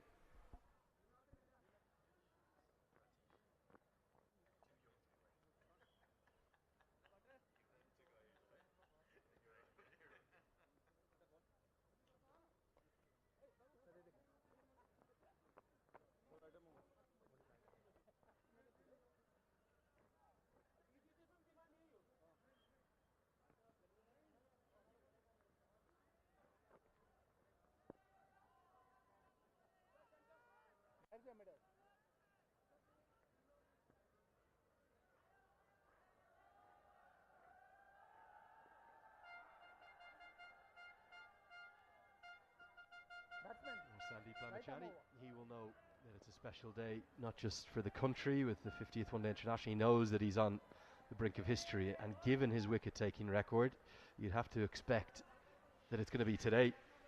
He will become the fastest in the history of One Day International cricket, dating all the way back to the early 1970s to get to 100 wickets. As Fayaz Butt comes into the attack. Edged and gone. Massive moment. His very first delivery. He gets one just to maybe straighten a touch on Rohit Paudel. Was it the pace or the bounce that he was surprised by? Either way, he's been squared up and he has to depart. And that's why they should be bowling seamers. There's still something there for them. As Butt strikes with his very first delivery. Yeah, Rohit just closing the bat a tidbit early. Getting that leading edge to the point area. Nice easy catch taken there. Rohit surprised. Must be disappointed. He goes for 23 of 34. Nepal are 54 for 3.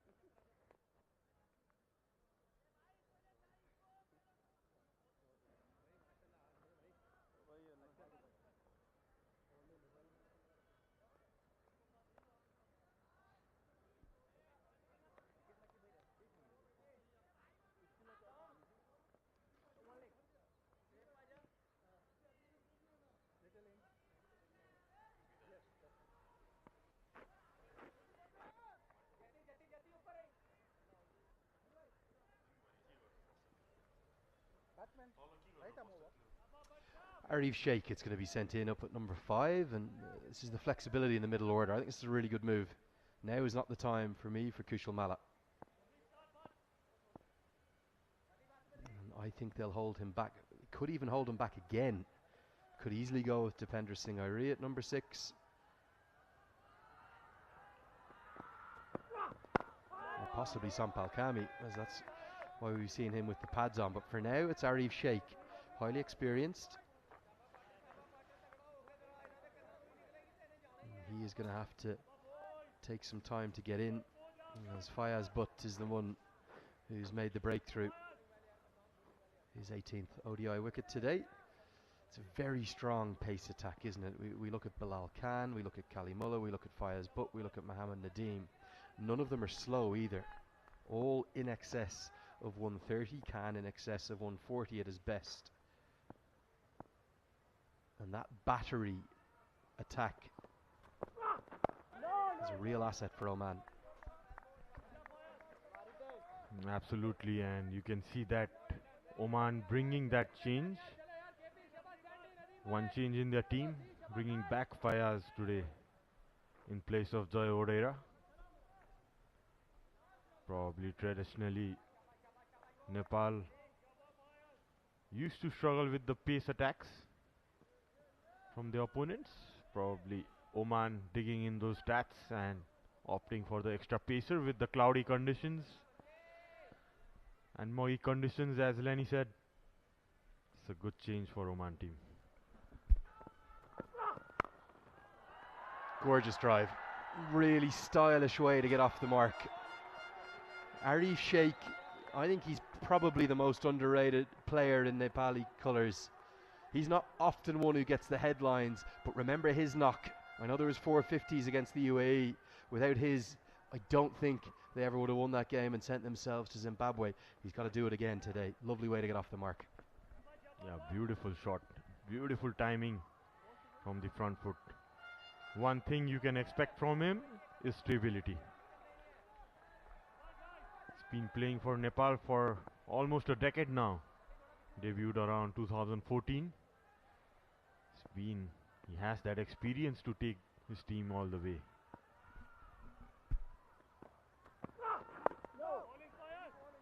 I think one of the reasons he's the less cool version of the middle order, if you will. Doesn't hit big sixes like Kushal Malla does. He doesn't have those stylish shots like Dipender Singh Airi does. What he does have is a very good technique, and he's very effective and very dependable. Hugely consistent with his batting. Yes, exactly, Lenny. Although his strike rate seems a little bit low, but he's the best guy in the team, I believe, who understands the situations the team is in, and he plays according to that.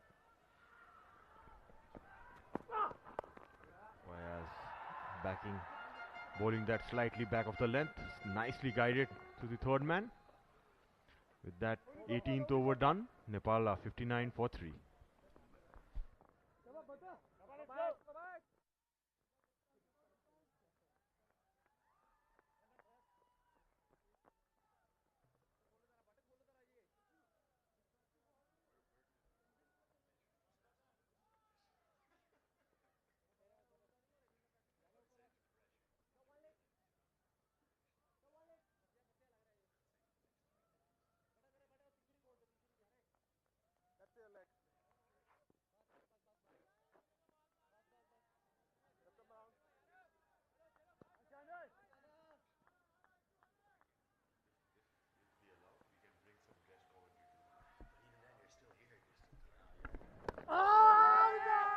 So close to the outside edge and almost an afterthought of an appeal.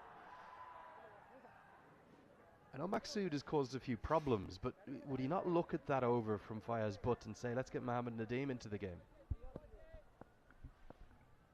Yes, that could be a good option. Well bowled, Shani. As you can see, Zishan bowling well as well. I love the curve he gets, the dip he gets. Nice classical left arm spin. And a smart bowler as well. I just nipped up to the media box while you and Paresh were holding the fourth there. Good running's going to get them back for 2 comfortably. And one of the gathered media, I won't say which one, I'm not going to call them out on air. They said, oh, it's okay, we'll still win this game. Nepal, he meant. Or she meant, he or she. We'll keep it open. Because we've got better spinners than they do. And I said, what about Zishan Maksud? Oh, he's not a very good bowler. And I said, I disagree. I think his bowling has gone from strength to strength. He gets good turn, good purchase. He's very accurate, very consistent. He was a bit of a part-time bowler maybe 4 or 5 years ago. Now he's a real frontliner. Absolutely.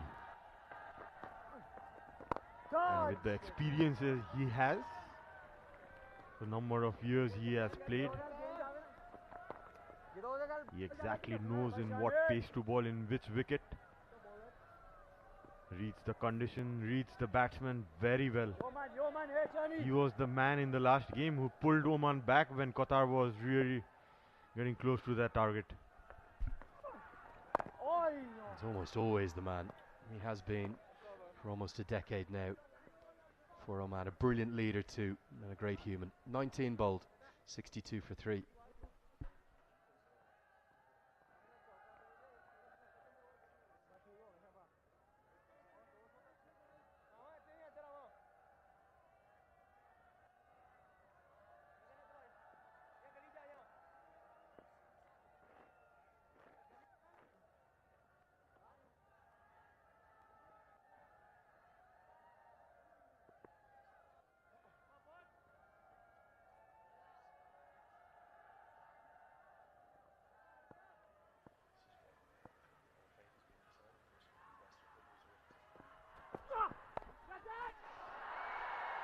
Carved away and carved away for 4.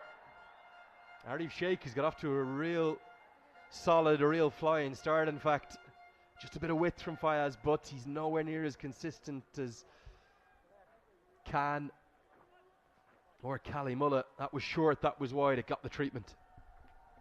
Yes, it did. Arif, that's one of his strengths, cutting the ball backward of point. Got that width to work with. You can see, yeah, was slightly uppish, probably, but right in the gap. Getting a very good start, Arif, in this innings. That would sell his nerves, for sure.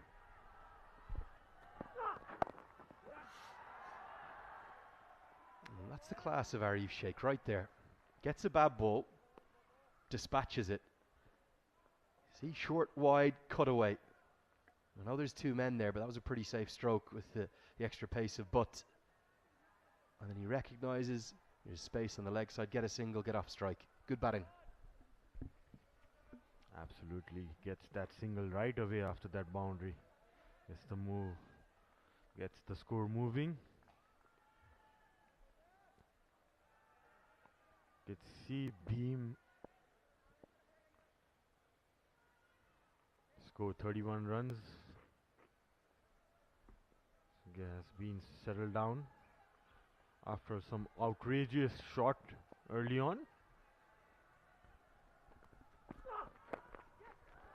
Using the pace on that delivery. There is pace from Fayaz, but the reason they use him in these middle overs, he's not as consistent, is he? He'll bowl you X-factor balls like the one that squared up Powdle and got the wicket, but he will also leak runs. Yes, you could see in the last T20 World Cup, he can get up to that 90 miles per hour mark. He has that pace, extra pace to trouble the batsman. But yeah, as you said, Lenny, maybe the team, as he doesn't have that control with the new ball, probably opting to bring him after the 15th over, and right away he gets that first wicket with his first ball. It's nicely played. Looking to attack the stumps that time. With it being Nepal's 50th one-day international, let's take a look at some of the numbers and guide you through all of those statistics lovers out there. Some of the key numbers. Most appearances, that's the captain Rohit Powdle alongside Sampal Kami, 45 apiece. Dipender Singh Arias 44. 37 players, including the man to my left, Sharad Visakar, have appeared in one-day international cricket for Nepal, but it's a much more settled squad in recent times since Monty Desai has come in. I think he's only used 15 different players across all of those games, despite an illness to Arif Sheikh and unavailability of Sandeep Lamachani at one point as well. So he's kept things a bit more consistent. 37 different players in 50 games is quite a lot. Be another single, well fielded by Bilal Khan. They've won 26 of those 50 matches. There won't be an overthrow, despite the crowd wanting one.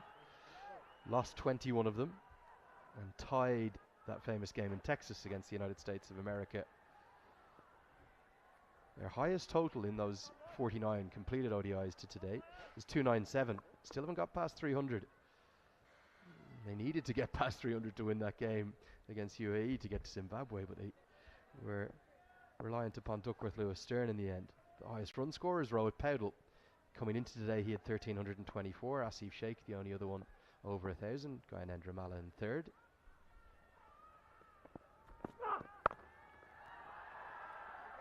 And there has been 5 Centurions, 5 different ones. Rohit Powdell, Paris Kadka, the iconic Paris Kadka, Kushal Bertel, Asif Sheikh and Dipender Singh Airi. We'll keep going with a few of those numbers in a moment. 20 have been bowled. It's 71 for 3.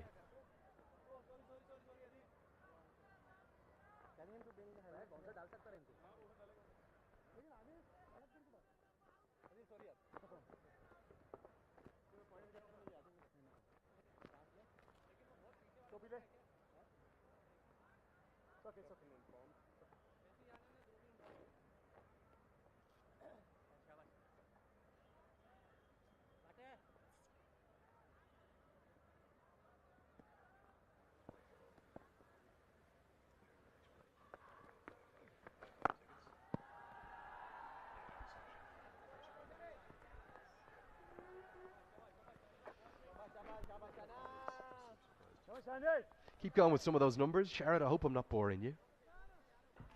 It's always a pleasure being here with you. You're just liking being included in that list as well, mate, aren't you? Plenty more ODI appearances in you yet, I reckon, mate, as well. The leading wicket takers, Sandeep Lamachani, 99, one away from history. Sampal Kami and Karan KC, the only other 2 over 50. And in terms of 5 wicket hauls, 5 bowlers have got them, but Karan KC has 3 of them, as does Sandeep Lamachani. This could be gone. It is gone, not even going upstairs. Look at the reaction from Arif Sheikh. He's not happy with Bim Sharkey's shot. And Zishan Maksud shows why he's such a good spin bowler. Brilliant delivery. Beats the sweep, and he's gone, stumped.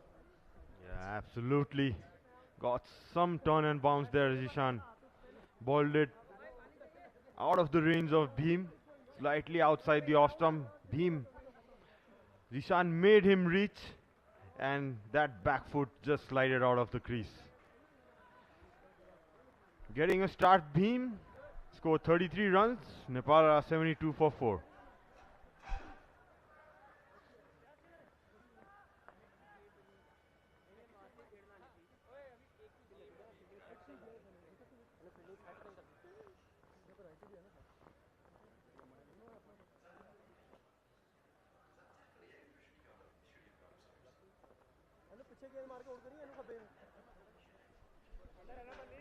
Here's one more look at this stumping. Yeah, you can see there the bat was clearly in the air, and umpire has the technology at his use. He says, no, thank you very much. On your way, son. Bim Sharkey is gone, and it's going to bring about a critical stage of this match as Kushal Malla comes to the crease. The reason why this young man can change a game in 45 minutes, in 30 minutes even. That's how quickly he scores.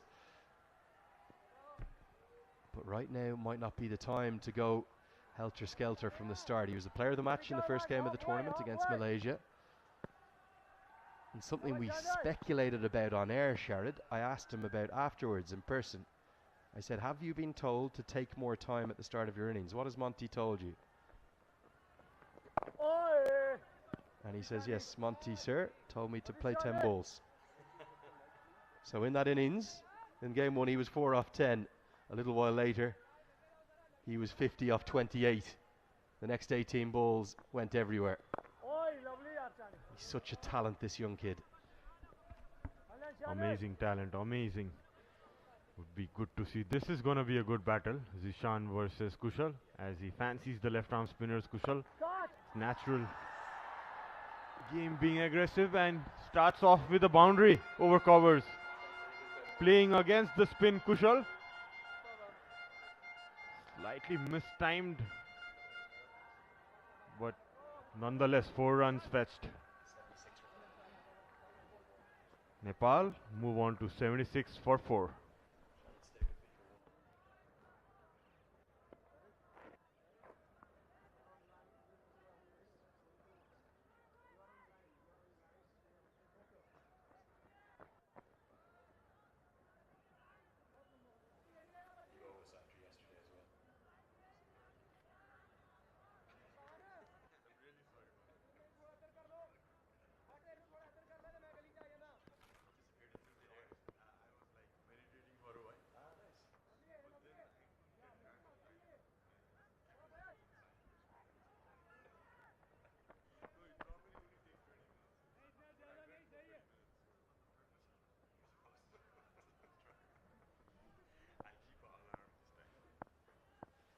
Fayez Butt to continue. We were just talking about that sort of counting to 10 balls from Kushal Malla. That's not counting to 10 balls. That's smashing one through the offside. I said after that first game, I think I said it 3 years ago, and maybe I felt for a little period that I was going to be proved wrong. Is Kushal Malla the next big thing to come out of Nepal? We've seen Sandeep Lamachani go all the way around the world to these franchise leagues. Is he the one who a scout is going to pick up and go and represent the country? Yeah, he definitely has that skills on his hands. Yeah, would love to see one of the batters in Nepal getting to play in those international leagues. Probably the talent scouts, the cricket agents around the world need to have a good look at him. This guy certainly has that talent to go way above. And for me, it's not just the talents. That is there's no doubt. But you talk about the player's character, which is very hard for a coach or for agents or for scouts who are picking up players to actually quantify. It's not something you see in a statistical number. It's not something you see really in any quantifiable way. There's something about this young man. It's the way he carries himself. He reminds me so much of Ireland's Josh Little. I'm going to use a word, cool. He's a cool kid. Ice cool, nothing bothers him. Always smiling, both him and Josh Little. And I think the bigger the occasion, the better Josh Little plays. I think it's the same for Kushal Malla.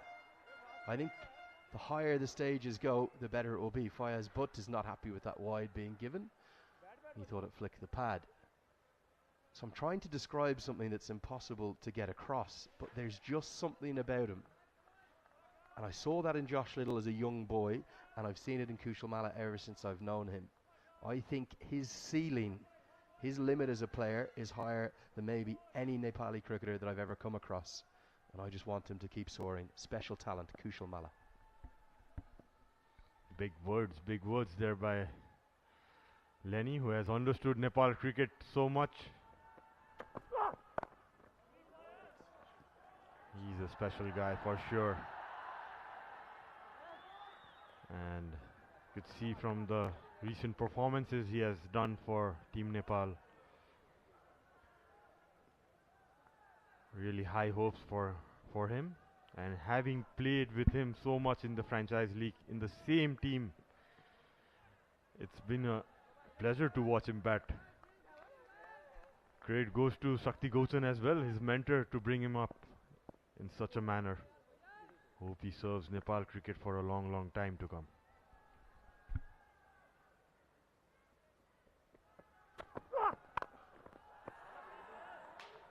Bowler gets something on it.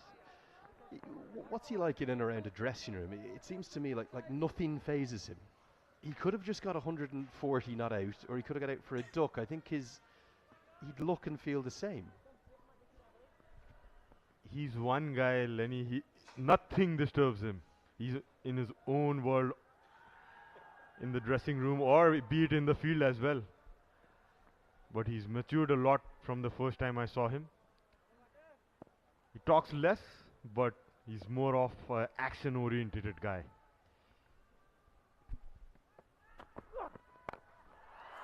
Big shot down the ground. Mid-off is up in the circle. Malla, I think he might need to learn how to count, because he's not counting to 10. That's gone all the way for 6. He's not waited for 10 balls before going today, and he's already got 2 boundaries. You can't be predictable with Kushal Malla. If he sees the ball in his zone, he's going to go for it, whether it's the first ball or it's after the 10th ball. Even the bowler is surprised, it seems. This isn't really a half volley. You're going to see from that length, that's hit on the up. Okay, it's full in length, yes, but it's not a half volley. Now, the reason I don't mind the shot is mid-off isn't just up in the circle. He's actually 6 or 7 yards inside the circle. So Mala only needed to get some kind of a piece of that. He ended up getting enough of it to get the second maximum. Good bouncer. That's good cricket. Mala rightly pulls out of the shot, and Fayaz Butt has a word. End of the 22nd over. We'll have a commentary change now. It's 84 for 4.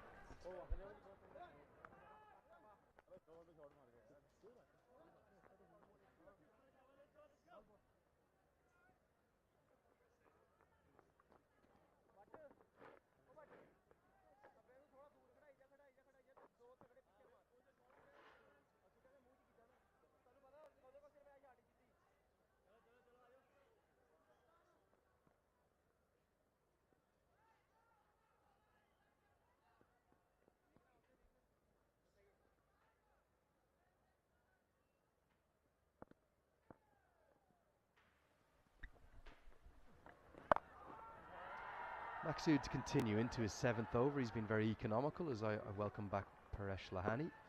Paresh, this has been enthralling stuff, engaging. It's been gripping viewing so far.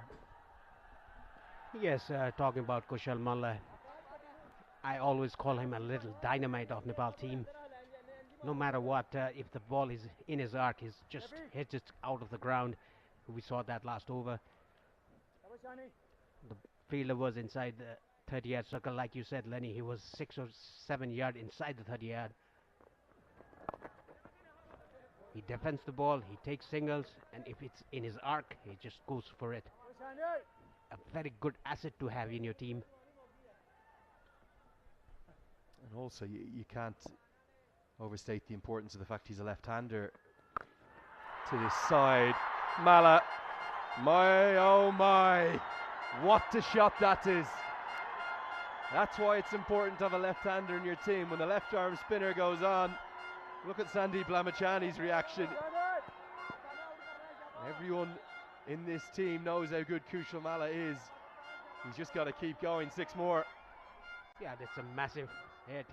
Picked it from outside the off stump and clearing the ACC Men's Premier Cup hoarding there. What a strike. Down on one knee. So he's got to that 10 ball marker, but he's hit 3 boundaries. I'm not sure whether something got lost in translation about taking your time to start your innings, but a wonderful start, and he's bringing the crowd into the game as well, and also got that run rate moving. He's well under 3 and over for most of the first power play.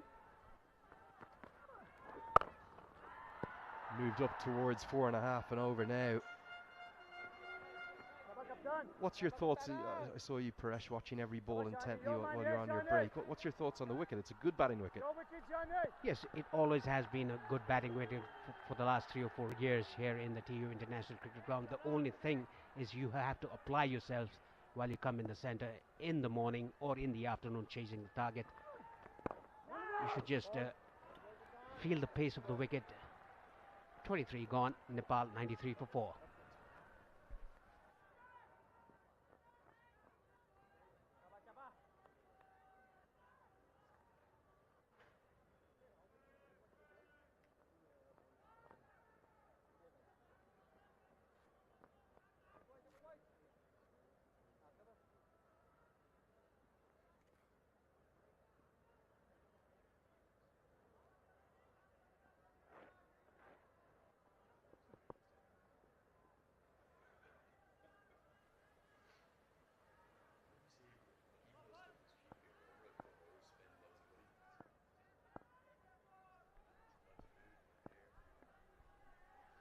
Approaching the halfway stage of this first innings. And if you're just joining us for the first time, you're very welcome along. It's game number 7 today, match day 4 of the ACC Men's Premier Cup 2023. Been a really good start to the tournament. Game day 1 and 2 in particular, highly entertaining action. The early front runners for the semi-final qualification are actually probably the 4 teams in action today. That's Nepal and Oman here at this venue, the TU International Cricket Ground, and then Hong Kong taking on UAE over at the Mulpani Cricket Ground, where Hong Kong are off to a really good start, 105 for 2 in the 25th over against UAE. Cut away for a single. But Bahrain's performance yesterday, Paresh, would give you every indication that the Fab Four that we've identified, the Fab Four that are in action today, could be the Fantastic Five. Are Bahrain real semi-final contenders after yesterday's win? Yes, definitely they are one of the contenders to reach the semi-finals if they play like what they did yesterday. And look at the Nepal team's pavilion there. Pretty much relaxed. And you're talking about Sompal coming, putting his pads on. I think it's not just he wants to come in. I think it's because of the weather.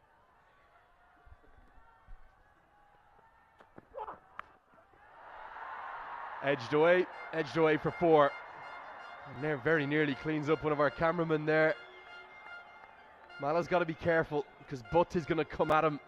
And that got a little bit quick on him. And he grimaces because he knows he had no control, even though it runs away for a boundary. Yes, that was a bit of a pace by Butt.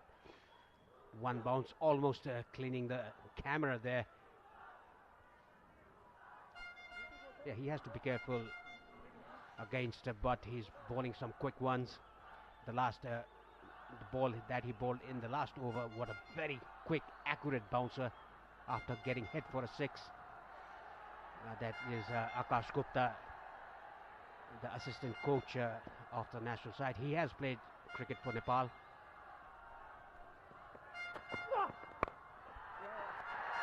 Kushal Malla goes at it again. Nowhere near out of the middle, but he's going to get 4 more. This is absolutely incredible stuff we're witnessing here. The hundreds come up, and Kushal Malla has come out with a blitzkrieg, a counter-attack of the highest quality. He's got to be careful not to give it away here. But he says, I'm just going to go at it. I don't care the match situation. I'm going to take this game to Oman. And that's exactly what he's doing. Yeah, that was a change of pace by Butt. Picked up by Kushal Malla and heaves it down to mid-wicket in a vacant area for 4 runs. Back-to-back boundaries for him. If he gets out here, this ball, everyone's going to say, what were you doing? If he keeps going, he could change this game, like I said when he walked to the crease, in 30 minutes. This is extraordinary viewing. Oh, watchful this time, no run there. Nothing phases Kushal Malla. Like he's playing with his friends in a park. A bit of gully cricket for some fun. Thousands in the ground already, and he's smashing the ball to all parts. Yes, exactly like he's playing a tennis ball cricket down the alley, breaking some of the house's glasses. You can see we don't often see Gyanendra Malla with a beep on behind the boundary line. Slower ball, high, handsome, 6, out of the ground. Kushal Malla, unbelievable scenes here.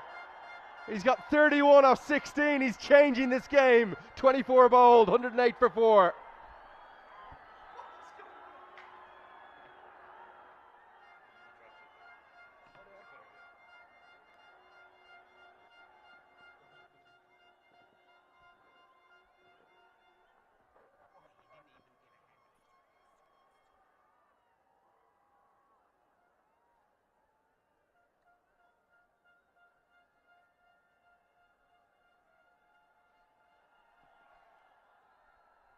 Look at the acceleration, Paresh. It took 91 balls to get the first 50, primarily thanks to Kushal Malla. It's taken 51 to get the second. How could you walk to the crease with the situation, the pressure, the conditions, and play with the freedom in which Kushal Malla has played? A quite incredible start to his innings. Can he keep going? Akib Ilyas into the attack. Here he comes with what will be leg breaks to the right-handers and some off breaks, I think, to the left-handers. That's at 6. Yes, that was a variation bowled by Butt. A slower ball, picked it nicely by Kushal Malla down to the grass banks. Well bowled at you. And nicely played. Nice Yeah, talking about Kushal Malla, little dynamite of the national side, Nepal. He hits sixes so easily without any strength. It's all timing. Beauty. Right on the money. Slow through the air, slow turn, but perfectly pitched and beats the outside edge. He'll bowl leg breaks, yes, but he will also bowl off breaks, and I think he'll bowl those to Kushal Malla. He's got a great skill set to go with maybe one of the most skillful array of batting strokes in the world of associate cricket. Akib Ilyas, brilliant player. Malla literally has prompted the crowd into spontaneous song. They are singing with joy and delight up on the banks. Great atmosphere building up. Again, sharp turn. It's very slow turn, but he does turn it, Akib Ilyas. Yeah, very slow through the air. That is why he's getting that turn. Gives it a good rip. You yourself being a leg spinner, what do you think about his follow through, the pivot and everything a leg spinner should have? He probably doesn't look 100% orthodox, 100% natural. He's got his own method. Very little use of that front arm. The thing he does do though is he gets good revs on the ball. If he could get that front arm, instead of it falling down, not just pointing out but also across a bit, if you bring that across your body, that assists you then getting over your front leg when you deliver the ball, and that starts to get you drift. He doesn't drift it much because of the lack of that, but he does turn it, and that's always good to see. And just a single from his first over. 25 bowled, 109 for 4.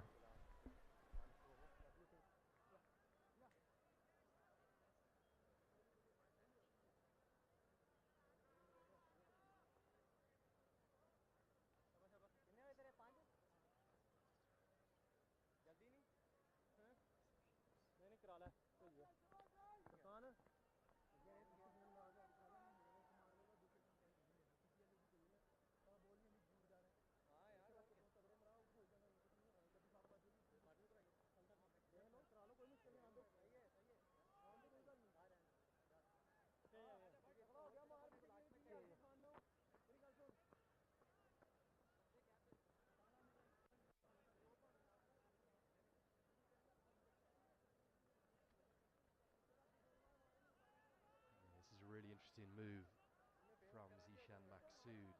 You would have presumed that we would have seen the end of Fayaz Butt after that big over led by Kushal Malla. He's going to keep going with his pacer. I thought we might see Mohammed Nadeem come into the game.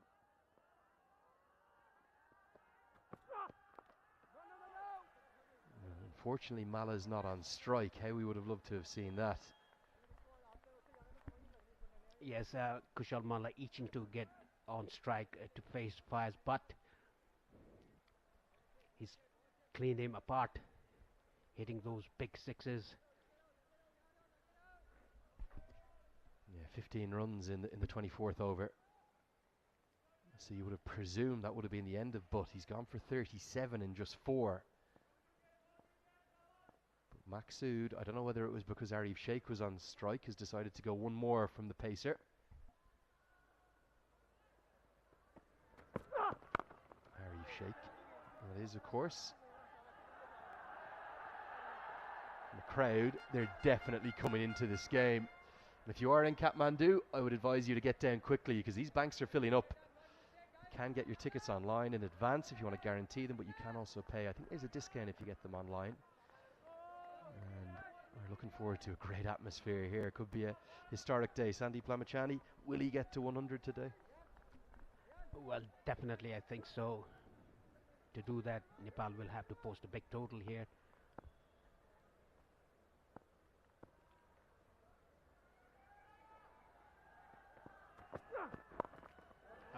Down the legs, nicely clipped away off his pads by Arif Sheikh for a single. Now it's very interesting to see, is Fayaz Butt going to bowl bouncers or he's going to use variation. Whenever he's used variation, the ball has gone out of the ground. I think he's going to go to the short ball again. But wherever you are watching this, if you're watching on the YouTube live stream, whoever's around you, get them and call them over for these 3 balls. If you're on Cantaport TV at home, call your mum, your dad, your brother, your sister, get them in. This is must-watch stuff. But Tamala cannot take my eyes off it. Very few players in the world that I would describe as you would pay good money to watch them bat. Chris Gale was always one. For me, Ireland's Paul Sterling. Doesn't matter the format.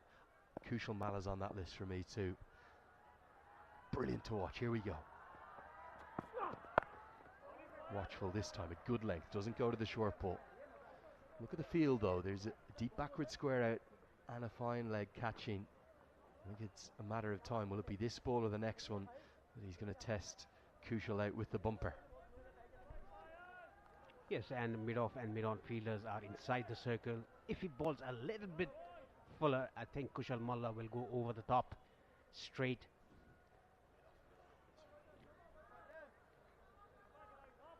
And there's a deep backward square and a fine leg in the leg side, the boundary riders. And mid-on going to long on. Mid-off is still inside the circle. The point fielder coming inside the circle. If he gets fuller outside the off stump, I think Kushal Malla will go over extra cover. Well, he could just throw his hands at anything now because it's only deep third out on the offside. Walks around the crease. Fayez Butt runs through his action. Oh, this is brilliant.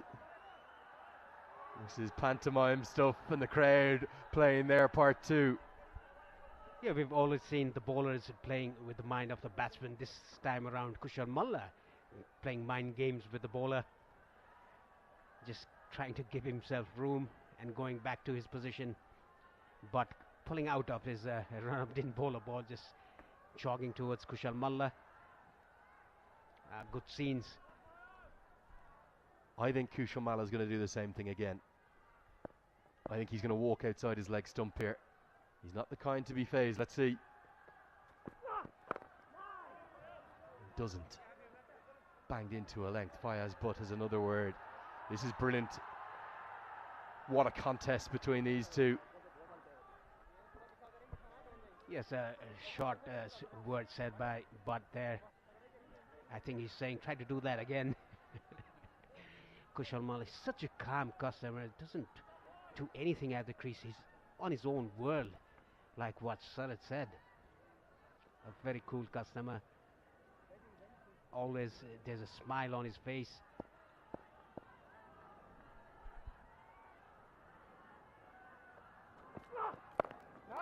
Shuffles again, and Butt maybe gets the better of just that little contest with 3 dots. But Mala's still there as the words continue, and Mala smiles. 26 bowled, 110 for 4.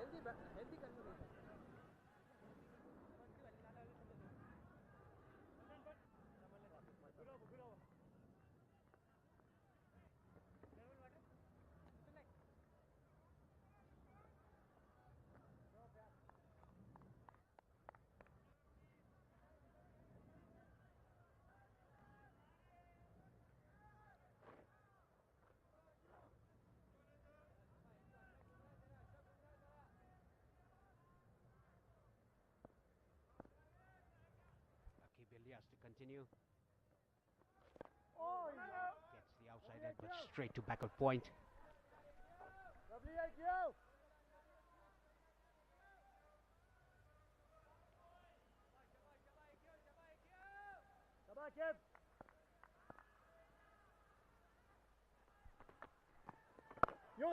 He really gives it a good rip, doesn't he? The probably more interesting contest for me is going to be Akib to Mala. Even if he's taking it away with what will be off spin, maybe around the wicket. We've seen Mala's real propensity to not be afraid to go down the ground. And what they have here in front of our commentary position, they've got Cali Mulla, the tallest man in either side, at long on. I reckon he's going to come into the game. The man at long on is the key fielder here. Even with Akib taking it away, Kushal Malla will try take him downtown. Yes, he's just eyeing the fielders where the boundary riders are. Kushal Malla No expression whatsoever on his face. And the two straight fielders, mid-on and mid-off, are coming a bit straighter. Oi. Well done. Arif Sheikh sending him back. You saw immediately from Akib, he knows his cricket. He's not going to toss anything up, dart it in. There might be a temptation to float one at some point, try and get Mala to give a chance. Good diving stop, that's excellent. And that's probably the best fielder in the team, Ayan Khan, who saves at least 2. Yes, he's been fielding very well. 3 diving stops, including that one in this innings.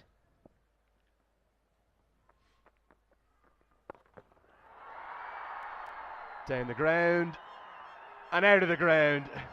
6 more. Wasn't the full length that Mala wanted. It was in fact dragged down, and it's a maximum to end Ilyas's second. It's 117 for 4.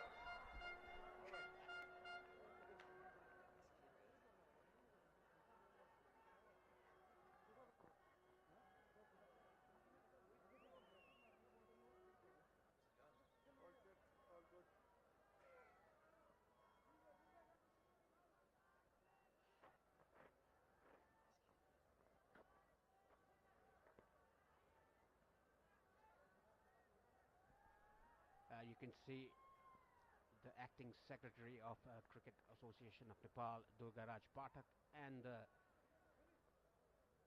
member of Cricket Association, Naresh Shrestha, from the East Province.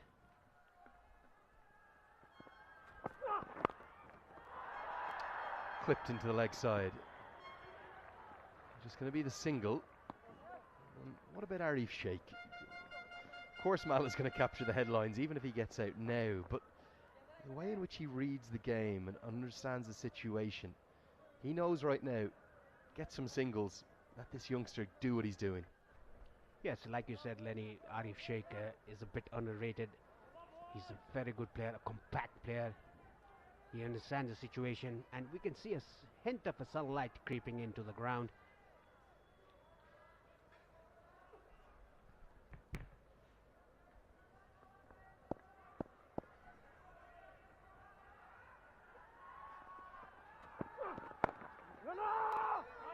I do love receiving your messages here in the commentary box. Just had one come in.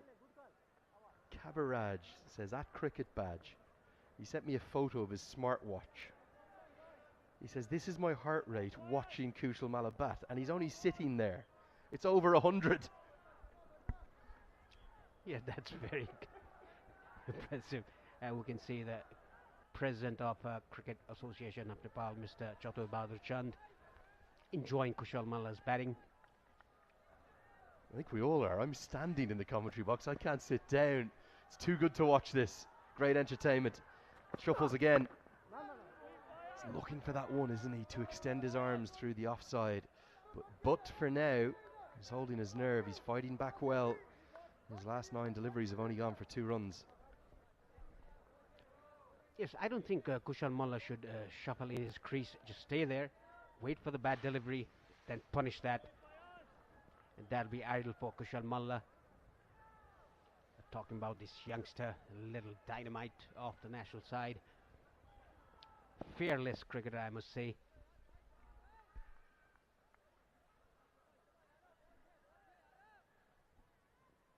Utterly enthralling cricket here.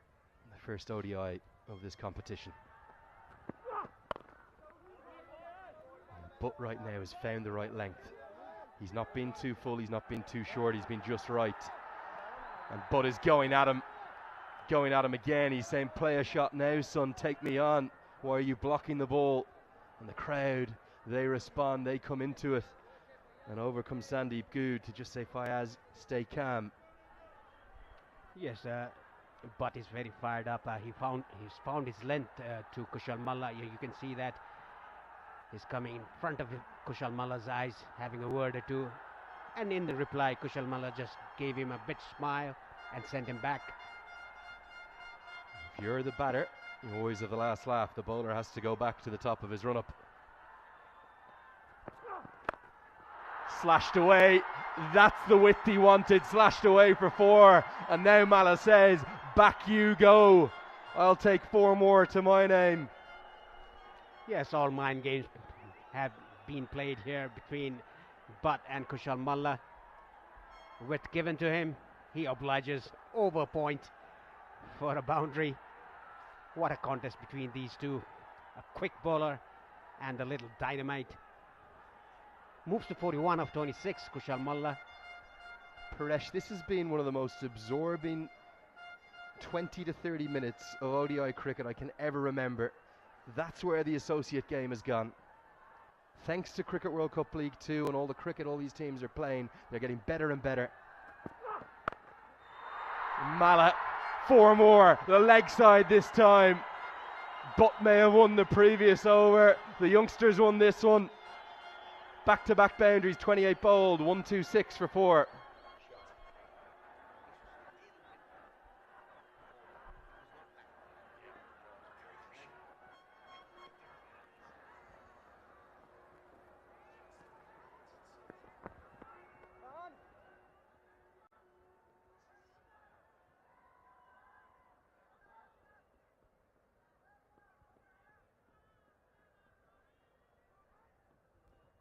Arif Sheikh is happy to give the strike to Kushal Malla, who's striking it very nicely.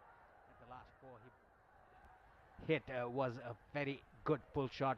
It was not back of the length and he picked the length very quickly. Kushal Malla rocked to the back foot and pulled it down to mid-wicket for 4 runs.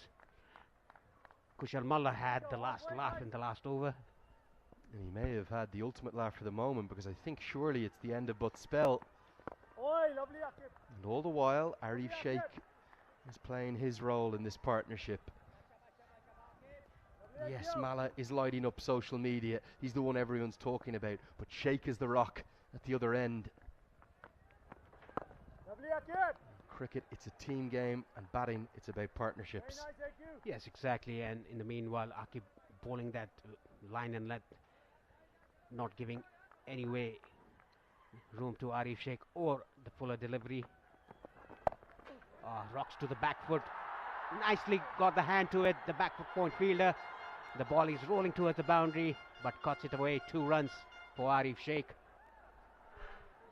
Well, wherever you are within Nepal, if you're in the Kathmandu Valley, stop everything, drop everything, go to the boss and say, I'm sorry boss, this afternoon's not going to happen.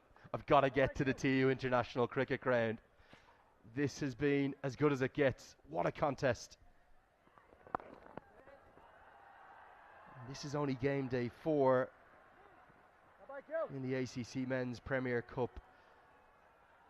How much is associate cricket growing? How much better is it getting? Look at the quality of this cricket. Yes, credit goes to all Arif Sheikh and Kushal Malla, and even Bhim Sarki, who played a good knock of 33 after the dreadful start. 2 openers gone for a knot. He was 0 for 2.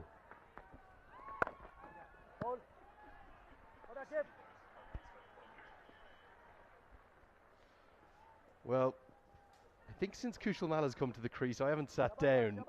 I'm like a cat on a hot tin roof up here. It's been unbelievable scenes to watch. It won't be the fastest 50 if he gets there. That belongs to Asif Sheikh. Came up just 21 balls against Papua New Guinea, but it was a completely different game. They were comfortable in that chase. This is a potentially game-changing innings from Malla. Time for me to go and have a rest and a breather. It's 130 for 4.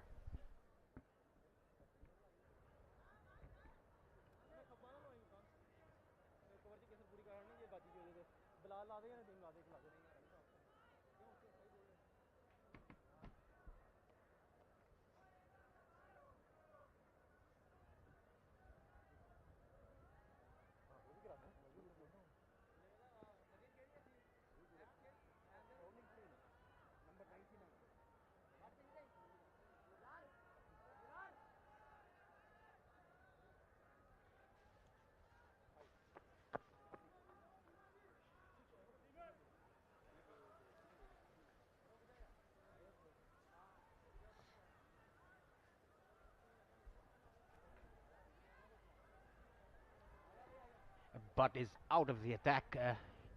The new bowler is Mohammad Nadeem.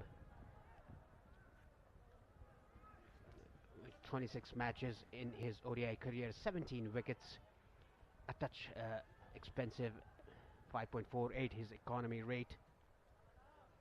I'd like to welcome Sharad Veswakar back in the commentary box. Sharad, what a treat we're having from Kushal Malla. Thank you, Paresh. Yes.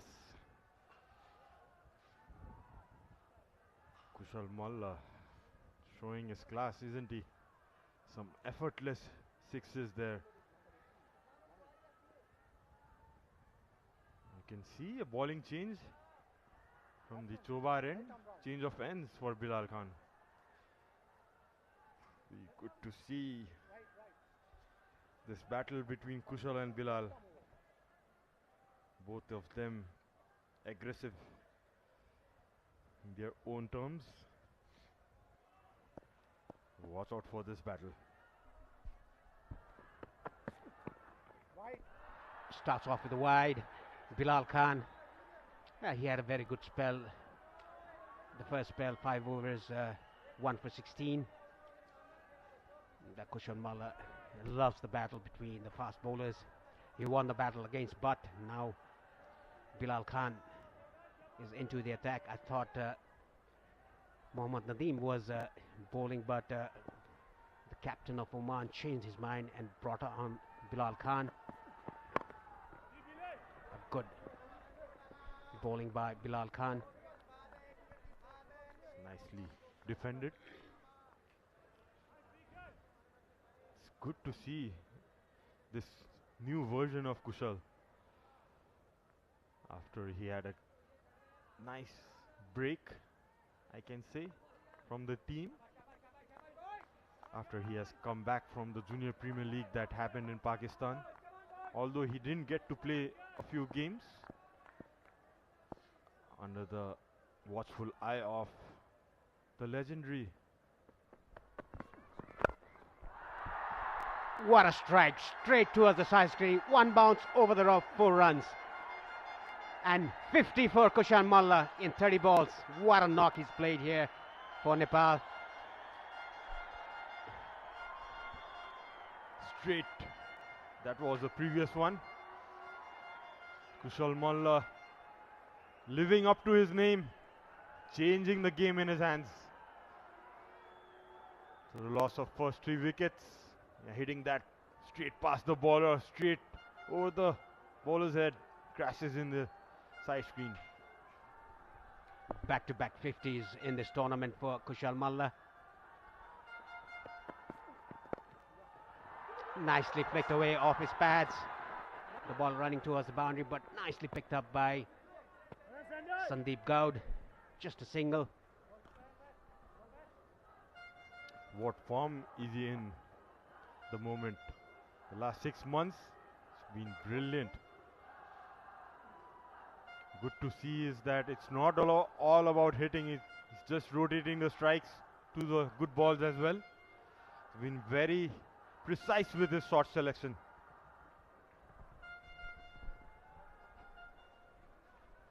With that 50, this being an all one-day international, that was the 5th 50 for Kushal Malla. And the umpires, they want to have a change of the ball because courtesy of Kushal Malla's hitting. Exactly, Paresh. Yes, the ball has gone and been hitting hard to the side screen, to the voting boards. Has been scoffed up a bit for sure. But the way Kushal is batting, Paresh, any change of ball won't do any good. He'll be thrashing those balls to the side screen and to the hoarding boards. Might have to change a lot of balls. We don't see that often. The senior pro Gyanendra Malla bringing in water for the batters. And let's look at the wickets again. Nepal were 0 for 2 in 4 overs.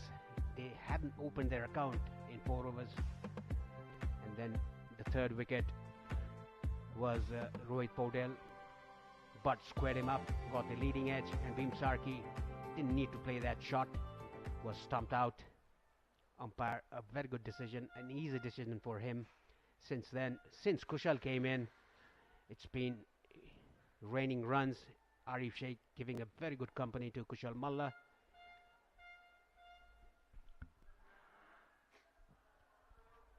Haven't they complemented each other so well, Arif and Kushal? They play for the same franchisee league, same franchisee team rather. So it's not a surprise to see them have a good partnership and a good understanding between them. They understand their game so well. That was nicely guided. A bit of a misfield. One run resulting that Prajapati, the fielder. And talk about the playing for the same franchise team, Kushal Malla, the two Sheikh brothers, and you as well, Sharad, in the same franchise. Absolutely, Paresh. It's been a pleasure to watch these guys bat and see their game improve. I believe this is just a start for their career. And they are gonna contribute a lot more. And a wide given again, attempted Yorker by Bilal. Just dragged down. Bilal Khan feeling the pressure, bowling to Kushal Malla. Anything into his arc, it's gonna go out of the ground. That is why he tried to bowl a Yorker, a toe crusher, but got the line wrong. Going down to the leg side for a wide.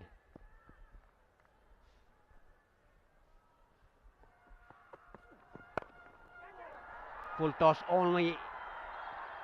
Hit it straight down to the... What a timing!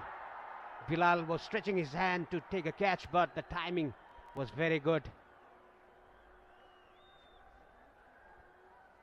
What a touch that was. That was just a firm push, to say the least.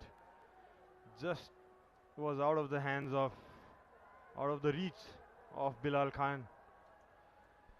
Straight as a arrow. Straight to the side screen. Another 4.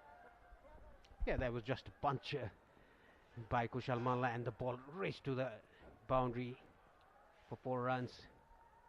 Hey, he's throwing the bowlers at the moment, Kushal Malla.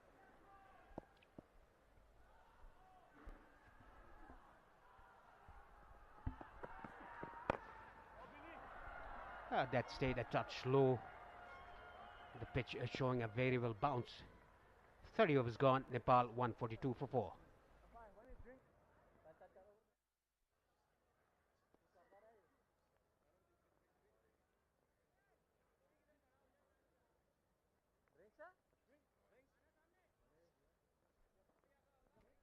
The drinks has been called. The second drinks break by the umpires.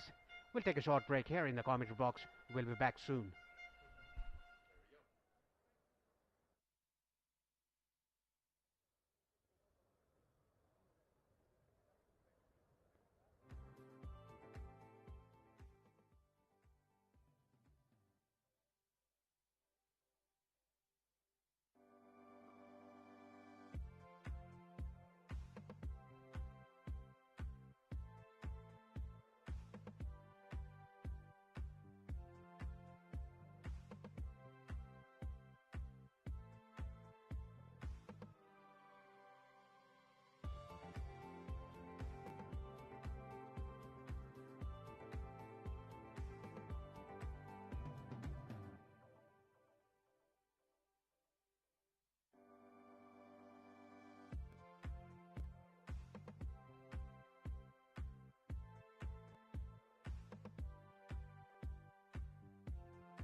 30 overs gone.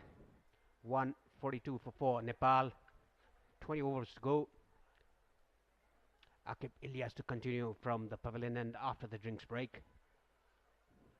He's bowled 3 overs, given 12 runs. Nicely bowled again. He's kept things quiet. In the other hand, Kushal Malla from the other end has been smashing boundaries and sixes. Okay, bowling some leg spin and getting decent turn, giving that nice bit of air, getting a nice loop, does give that rev through the ball. Smart bowler Akib Ilyas. Yes, he's a very smart bowler. Hasn't given away easy runs to the Nepali batters. Now Kushal Malla on strike.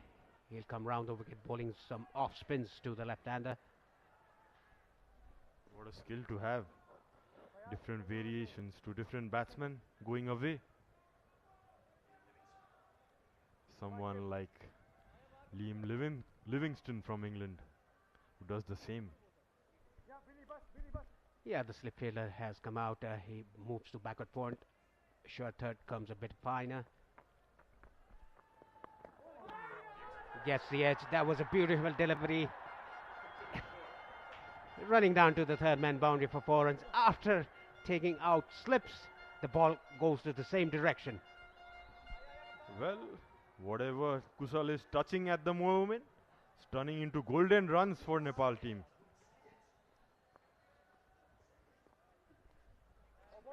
Kushal Malla just having a prod at it, outside edging it, and rightly the captain bringing a slip in.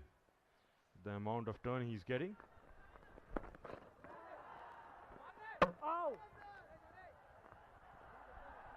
Definitely Oman need to find a way to get this man out. Otherwise he's gonna take the game away from you so quickly, Kushal Malla. Yes, the captain himself at the crease, at slips though. The first ball he kept the slips out, and it was hit the pads. Quick work done by the captain to hit the stumps. Another dot ball down to the leg side. At the end of 31, Nepal 147 for 4.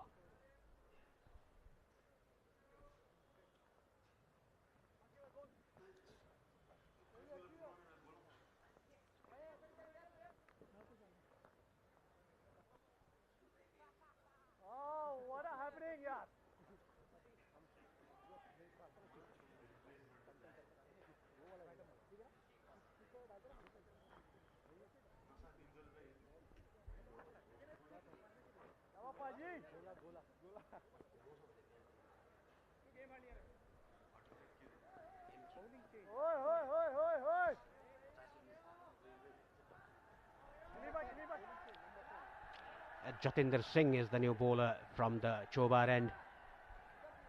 Arif Sheikh on strike. The boundary riders are long on, deep mid-wicket. Deep square in front of square, and the middle fielder goes too long off. The 4 fielders are backward point. Point, short extra. 45 on the leg side and mid-wicket.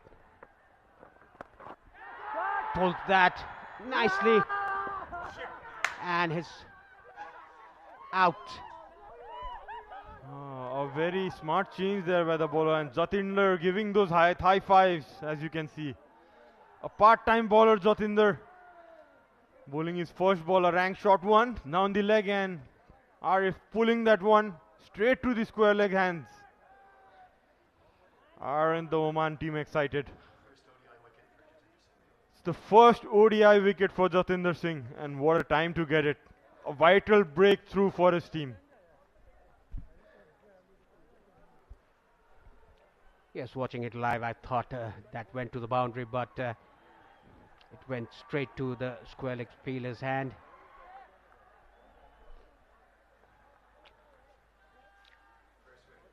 Yes, straight to square leg. The fielder didn't have to move either side of his body. It would have been a 4, but unlucky Arif Sheikh. Gone for 29. Nepal now 147 for 5. शाबाश शाबाश जतेश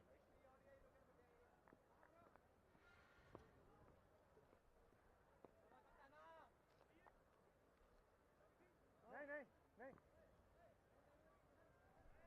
Dipendra Singh Airi is the new man in at number 7 for Nepal. 44 ODIs, 689 his total runs. A strike rate a bit lower than 70. There's a leg slip for Jatinder Singh for the new batsman. It was a very long hop bowled by Jatinder. Unlucky Arif Sheikh went straight to the fielder.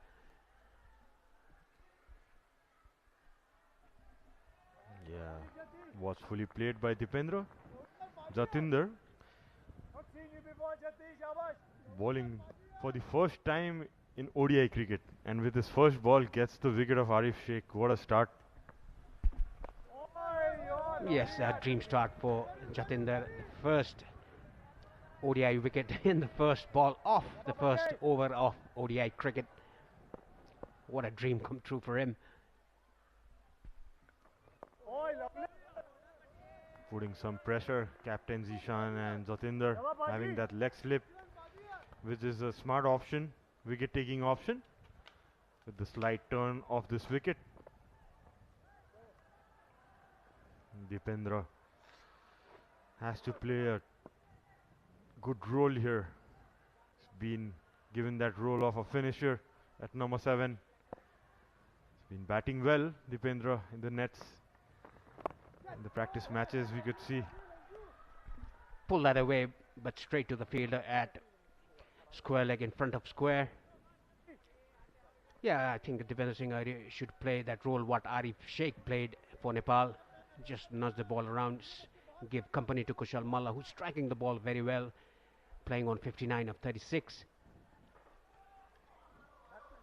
A dream start for Jatinder Singh. His maiden ODI wicket. More known for his batting, Jatinder comes as an opener, but more often than not you see those strange changes of bowling brings up a wicket, and Zishan did take a right decision, and with the 32nd over done, Nepal 148 for 5. nice and quick nice and quick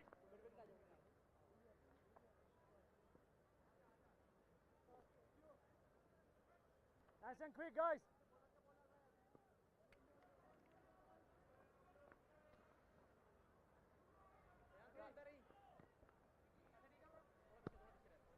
Akif Ilyas is doing a very good job for his team. Bowled 4 overs for 17 runs. Hasn't taken a wicket though, but he's put pressure on the other end while the run was leaking from the Chobar end. Kushal Malla hitting those boundaries and sixes at will. well bowled Nicely lovely bowling played IQ by Dipendra Singh Airi. Now Kushal Malla on strike. Something will definitely happen this over while Kushal Malla is on strike. The experienced Paresh Lohani calling it out. Will be interesting to see how Kushal Malla goes. He's eyeing that mid-wicket boundary. The ball going away. ओए lovely यार Nicely bowled there by Akib, getting some turn as well. lovely Yeah, Kushal Malla tends to open his face while defending the ball. He has to be careful. There's a slip. The first ball of the last over of. That's trying to hit it over mid-wicket, but straight to mid-wicket fielder. Quick single taken. Dipendra Singh Airi is very quick in between the wickets. Slight hesitation there. Can see both the batsmen talking to each other. Yeah, heaved it over the mid-wicket. Nice drop there by the mid-wicket fielder. Quick release, and the defender was very safe. Short and wide. Sandeep Gaud was the fielder in that occasion, stopped a rare 4. I think Kushal Malla wanted to go over mid-wicket fielder's head. There was a vacant area behind him, but didn't get under the ball.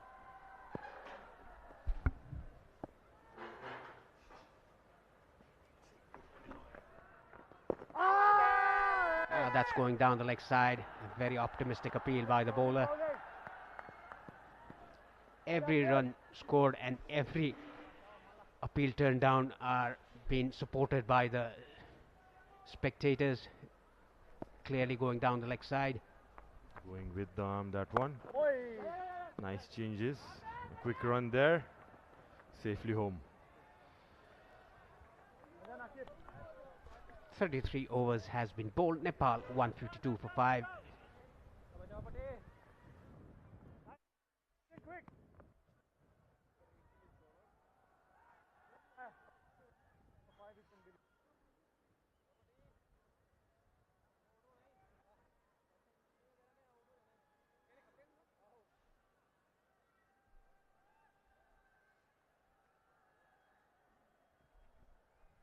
Apart from the two openers, they were out for a knot. Every batter after that getting the start, but not converting it to 50, apart from Kushal Malla, who's playing on 61-41. And Dipendra just came in. There's a slip for the left-hander, Jatinder Singh. What a deep start for him. The first ODI wicket in the first over in the ODIs.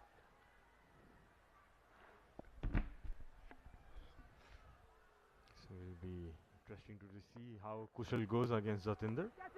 And he top edges that. Fielder running under it. Dropped safely in between the long on and mid-wicket fielder. That was not a good shot by Kushal Malla. Tried to play it across the spin, getting that leading edge or a top edge. The ball landing in between long on and the other fielder. Lucky Kushal Malla, lucky escape for him. Look at that. Two fielders converging to the catch, but ball landing safely in between three fielders, I must say. Yeah, Kushal Malla probably would be better off playing straighter. I mean, shouldn't be taking things lightly with just the 5th wicket down. Probably these two should look to bat another 6-7 overs, playing his natural game.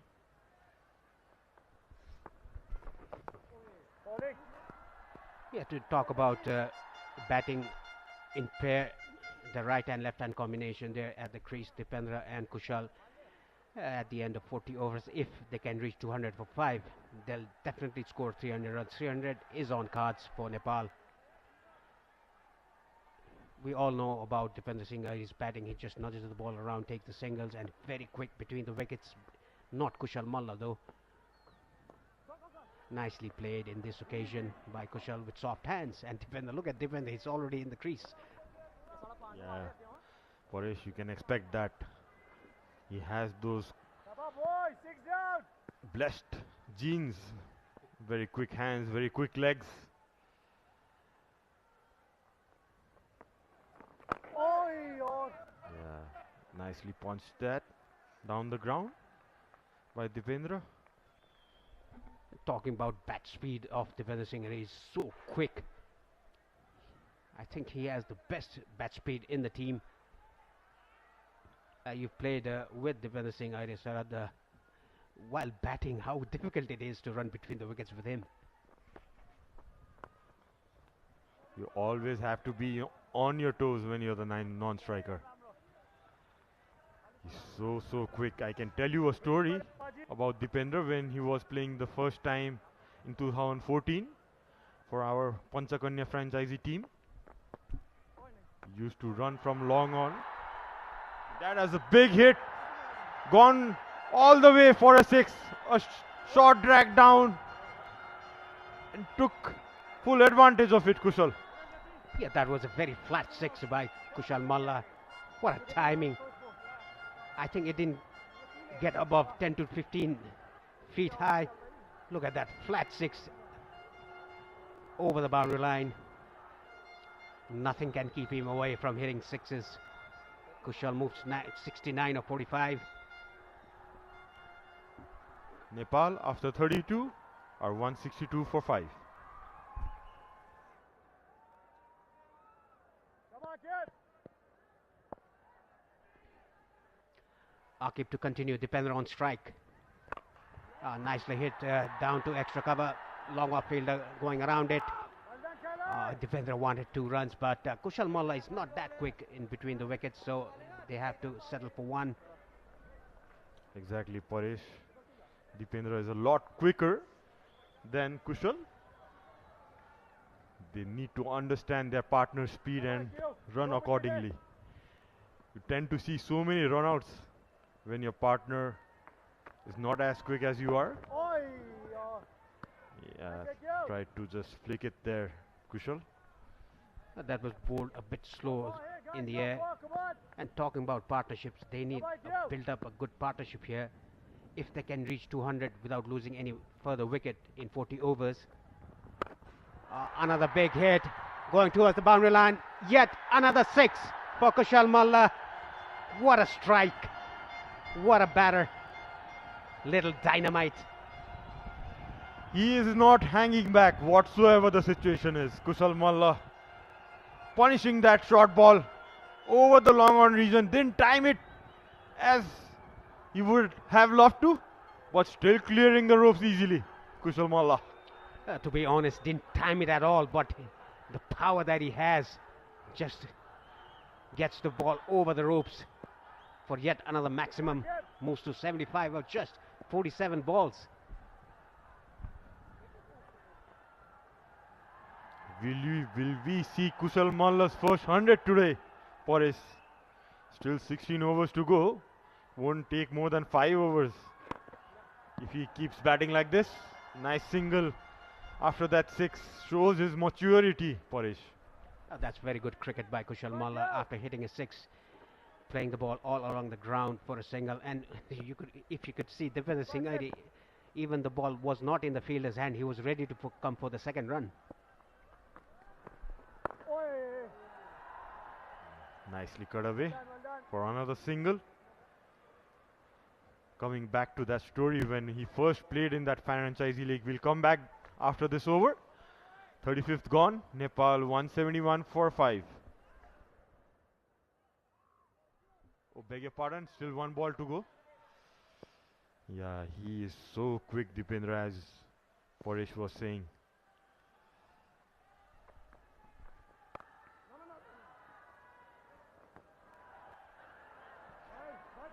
There's a misfield, but no harm done for Oman. 35 gone. Nepal 171 for 5.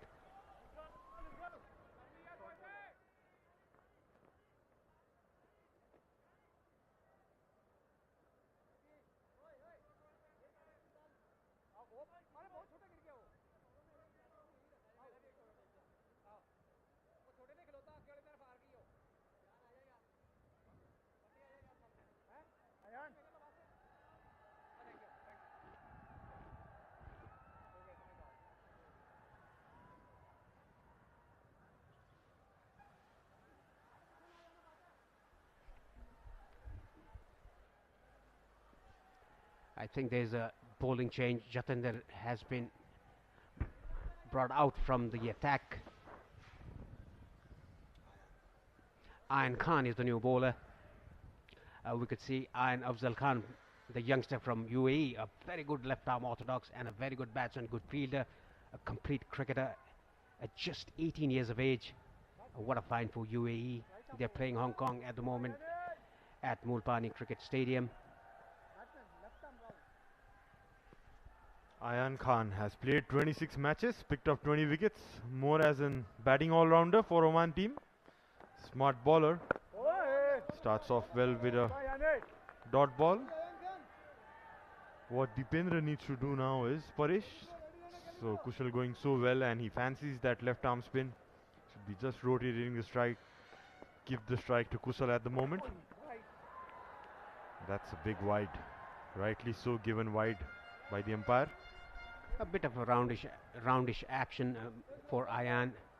Doesn't give that air to the ball like what the leg spinner did or even the captain did. bit flatter through the air and cleaned him up off stump. What a dream start again for Iron. First over though by him, and Dipender Singh idea has to go back to the pavilion. Was cleaned up by Iron Khan. Looking for that room, Dipendra. This one going with the arm straight, bowled it flatter and just missed it. Dipendra trying to play it square of the wicket. Dipendra goes for 7.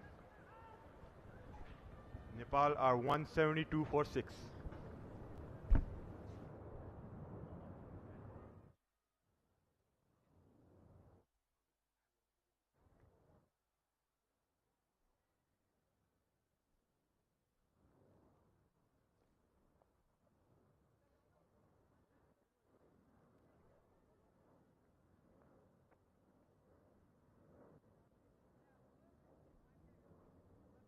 Sompal Kami is the new man in at number 8. He's been padded up way before. 44 matches for him, the ODIs. 415 runs for him. Strike rate 67.2. Yeah, he's been padded up very early. Now gets his chance to come in. Now, to be honest, he has to give company to Kushal Malla, who's striking the ball hard. That was what Dipender Singh Aire was doing, but was cleaned up by Iron Khan. A very smart bowling by him. That was an armour bowled. The last ball he bowled to Aire. A bit of flight now because there's a new batsman in. Yeah, nice change by the captain Zishan, bringing on Ayan Khan, and Ayan straight away picking up that wicket. Yeah, wide again. Tried to probably turn it from the leg stump, but dragged down. Sompal comes in at number 8 again. Seen him so many times playing that crucial innings. A rock to the back foot very quickly and played a cut shot for a single. Yeah, talking about Iron Khan, whenever he wants to dart the ball in, he's missing his line going towards the leg stump. A good ball to get rid of Dipender Singh Aire. He can be very lethal at the end of the innings in the death overs.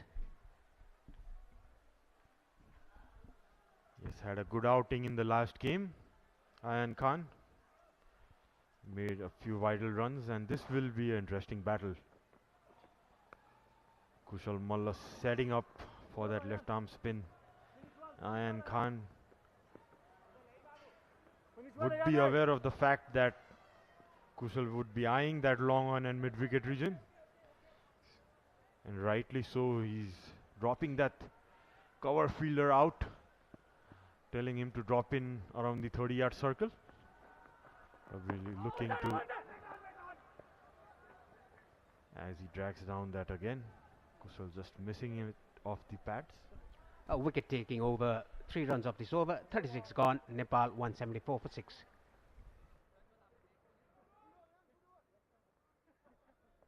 Let's go, guys, nice and quick. थोड़ा जल्दी करना है, शाबाश.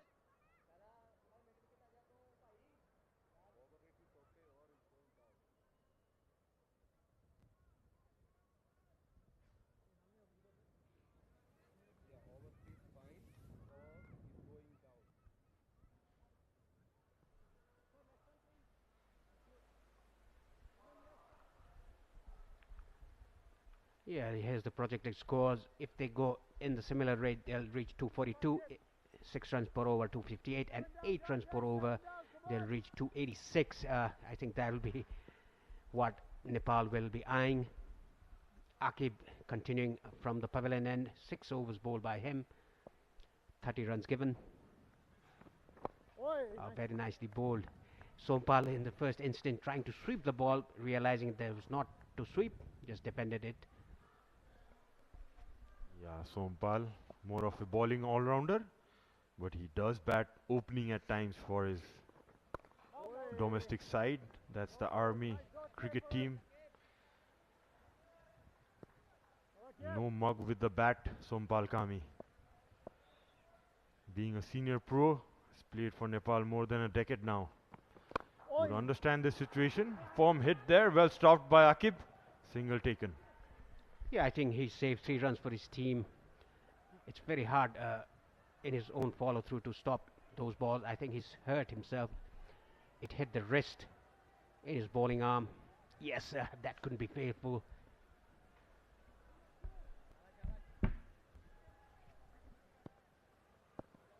That will sting a bit. Bowled it wide. Kushal cutting that for another single. Yeah, every run being cheered by the spectators here. Kushal Malla, 77 of 52. Only 23 required by him to get to his maiden ODI ton.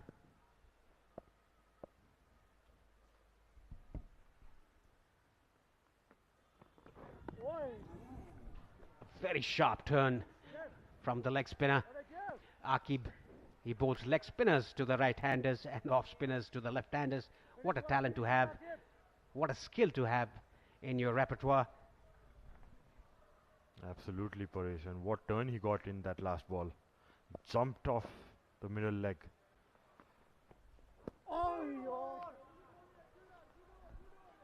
Nicely left alone. And with the 37 done, it's 176 for 6. We'll have a slight switch in the commentary box.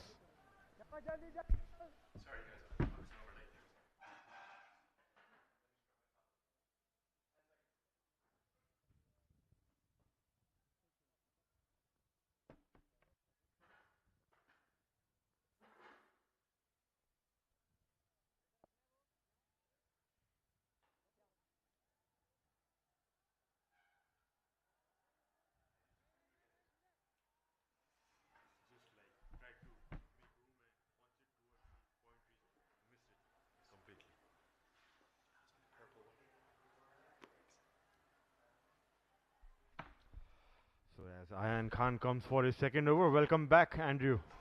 Did you have a good look around the ground today? Yeah, just got up into cut away.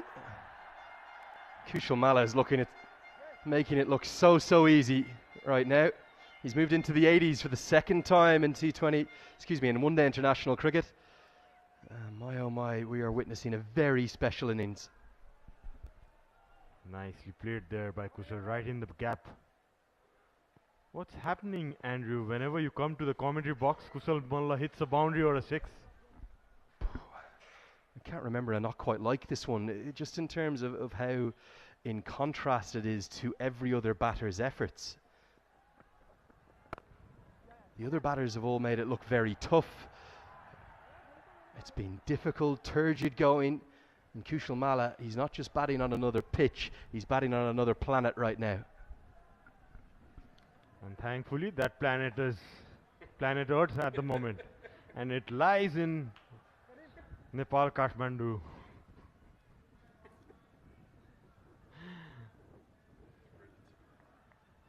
What a player Nepal has got now. Many years left for him as Sompal punches it down for a single and gives strike back to Kushal Malla. Yeah, and I think Kushal has actually shown quite a bit of maturity as well. Maybe not at the start of his innings when he was just blitzing away merrily, but with the 2 wickets that have fallen, Sheikh and Irie that have gone at the far end. That's massive. That's 6 more. That would have been 6 on any cricketing ground in the world. But like you said, aren't we lucky that it's here in Kathmandu in Nepal? Because Kushal Malla is playing maybe, arguably, the greatest innings in Nepal's short ODI history. It's their 50th of all time. And this is extraordinary stuff. Went a long way, almost half the way up in that stance.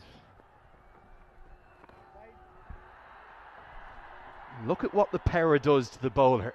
It piles pressure onto them. The previous delivery that was hit for 6 was actually bowled from right around The stumps, the line of the stumps, about 23 yards, 24 yards it was bowled from. Look at the pressure. They just don't want to bowl into the hitting arc of this young man. I think all of us who've been involved in Nepali cricket for a long time have known how special this young man is, but he's just telling the world about it again. Tossed up. Has he got enough of it? Of course he has. Into the 90s. He's one blow away. Kushal Malla, you're too cool for school. The shot of words here. He's got the crowd on his feet for sure. Back-to-back sixes off his bat. Look at his strike rate. It's around 160, and mind you, it's not a T20 game.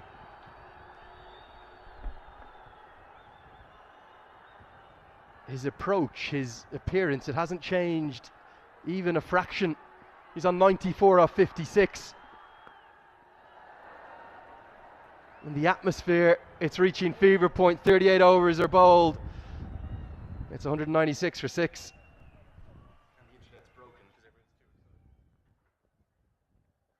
Nice and quick, come on.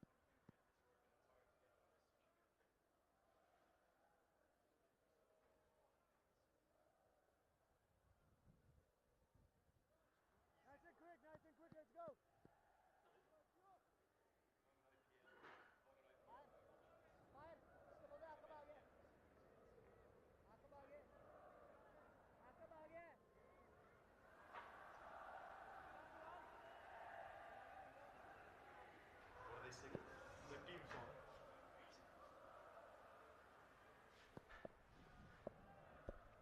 Kushal Malla batting on 94. Just 1 6 away. And Sompal parallels that down. Gets his first boundary, and the 200 is up in the 39th over. You talk about this home crowd being the 12th man, the 12th person of Nepal. This is why they get in, they get on top of opposition, and they change games, they change them very quickly. Sompal Kami has done what the crowd want, which is get Malla on strike. Here we go. I think there's only one way that he's going to try and get there. He's going to try and get there with a maximum.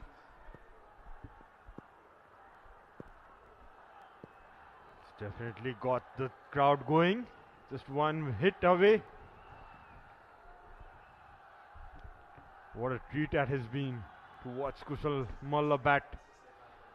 The 400, 450, as you can see, came just off 34 balls.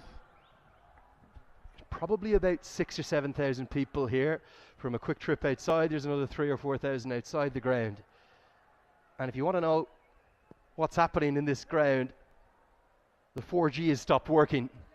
I think every single person is telling their friends, come here now, because they are witnessing one of the great innings of all time in Nepali history. Can he get to 3 figures? He's one blow away.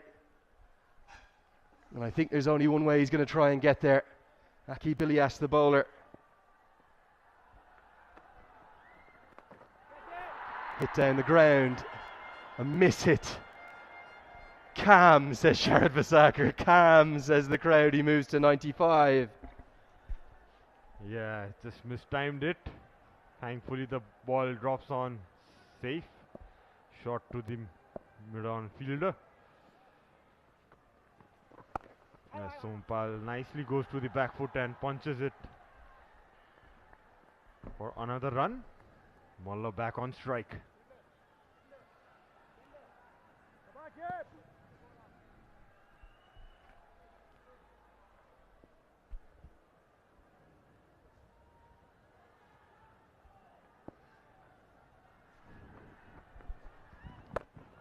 Hit away. How far has this gone? It's gone all the way. Kushal Malla, you beauty. 100 from 59 deliveries.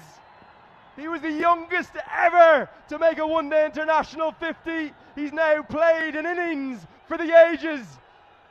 And every single fan in this ground, they're on their feet because Kushal Malla, you have announced yourself again to the world. What a knock. What a description there by Lenny as well. Very well played, Kushal Malla. Got his first century in ODI cricket. And look at the strike rate, just come off 59 balls. Should be the quickest ODI 100 for Nepal. Oh, this is quite incredible. Kushal Malla has played a knock for the ages. He has crowned Nepal's 50th ODI with one of their greatest ever innings, and this is the moment, all the way for 6. I knew he'd get there with a maximum, Sharad. It had to be the way. And the moment when the umpire raised his arms, every person in this ground stood and cheered. It's 209 for 6.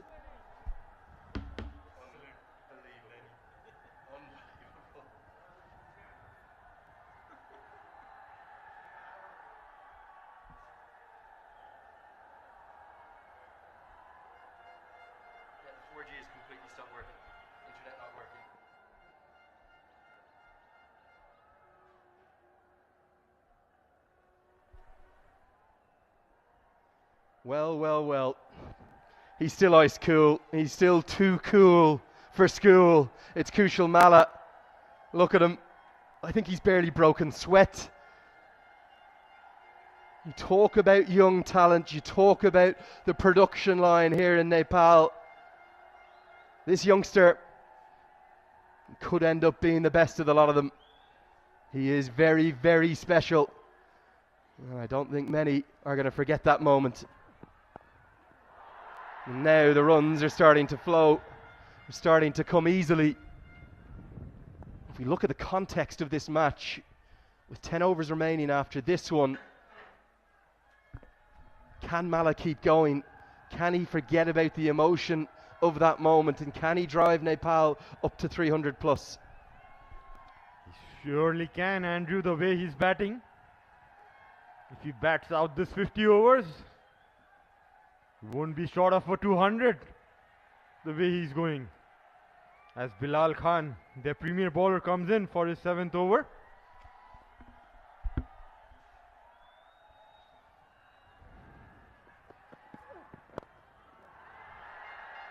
Now, this is going to be a fascinating test for the youngster. He's almost not thought about it, he's just blazed away. And now he's got to that landmark. Can he keep going? The fastest century in ODI history for Nepal. He's the 6th man to do it. Rohit Paudel, Paras Khadka, Kushal Bertel, Asif Sheikh, Dipendra Singh Airi. You have been joined now by the youngster Kushal Malla. In my opinion, it's the best of the 6 of them.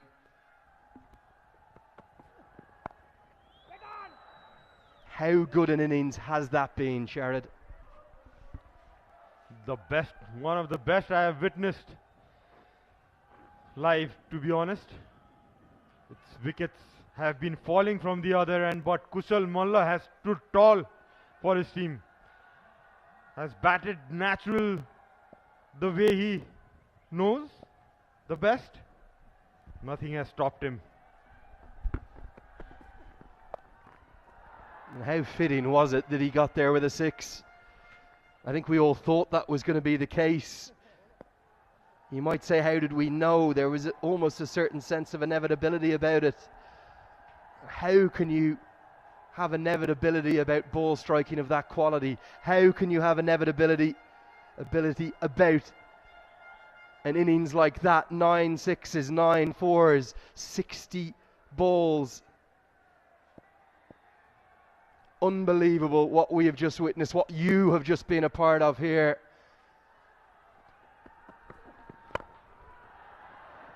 And he's going to try and keep going because that is the way that he plays. We've been on our feet up here. Well, I've been on my feet up here since he came to the crease. I haven't been able to sit down. The nervous energy, the tension. This kid is box office. Absolutely, and what a superstar he's becoming for Team Nepal. I was watching you, Lenny, stand up before he was going for his 100. One hit away and you called it right. What an innings it has been. We are short of breath here. Just unbelievable. Really, truly hard to get across how special that innings was. And like everything at this ground, it comes with such emotion, such raw emotion, because of the crowd, because of the passion, because of the love for the game here. And that's what makes this place special. I love this ground. And every time I come back, I think they can't keep doing something different. They can't keep doing something more incredible, more amazing. And that is another one. It's even more amazing. We're running out of adjectives up here. It's simply awesome. Kushal Malla, 6 more to close the 40th. That ends the second power play. It's 218 for 6.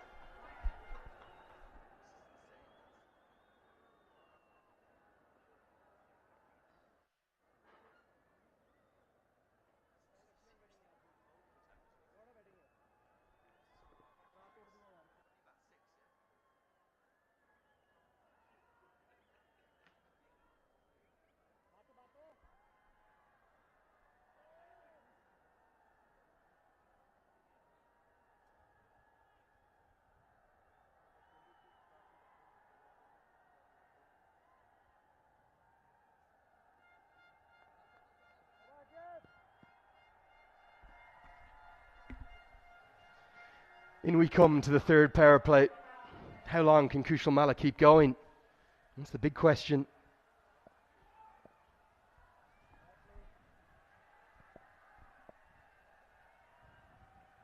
Sensational ball striking of the highest quality.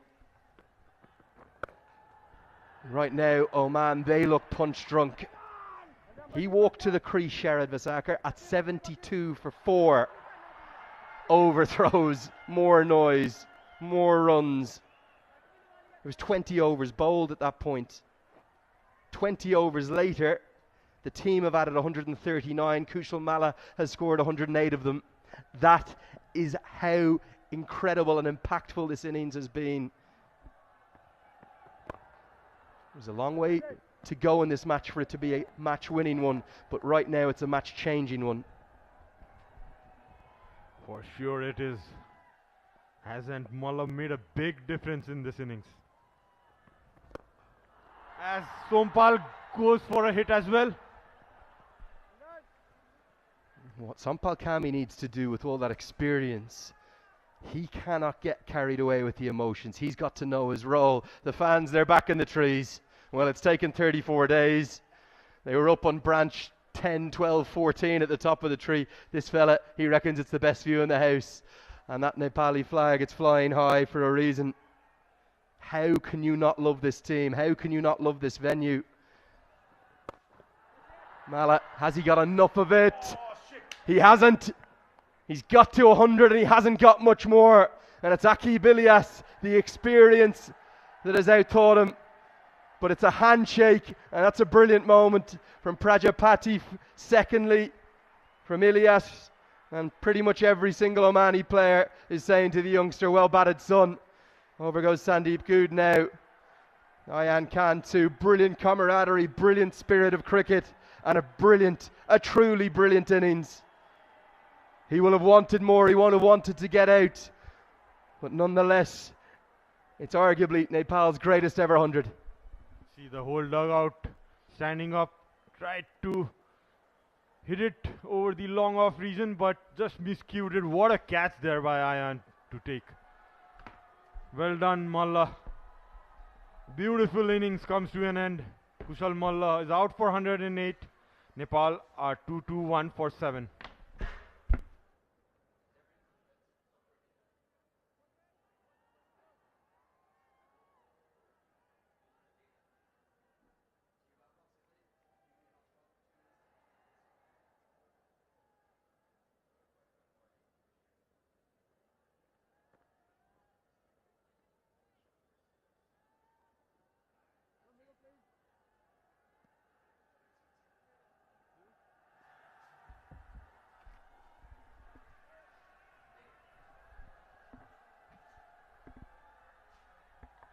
In comes Sandeep Lamachani to the crease.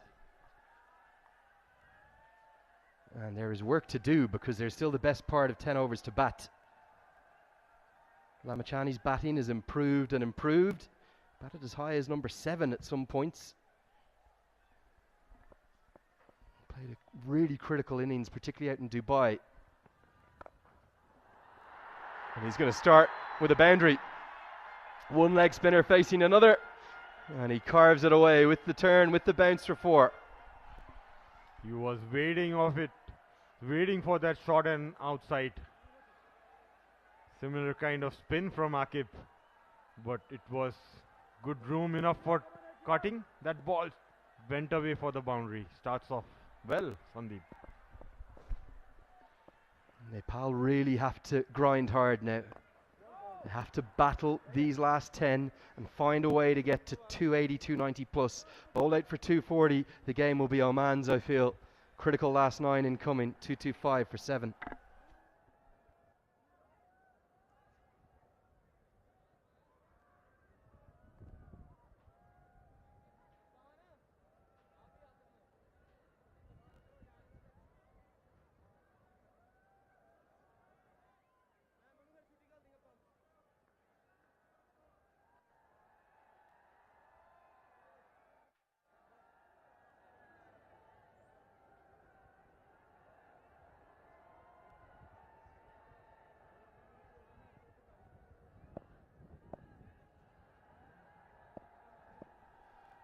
So the 42nd over in progress as Bilal comes in for his 8th.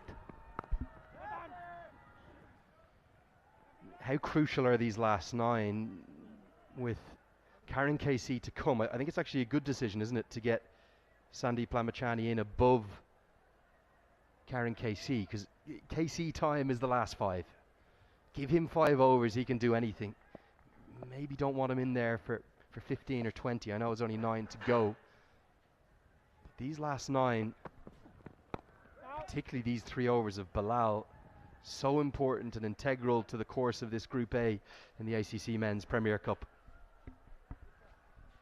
Yes, we have that firepower still in the dugout. The big bat of KC. With Bilal with his 3 overs left, it's not going to be easy for Team Nepal as well to score those important runs. Nepal has to be smart enough. Nicely pulled that Sompal. And nicely run as well. Quick legs of Sompal brings him back to the strike. 2 runs added.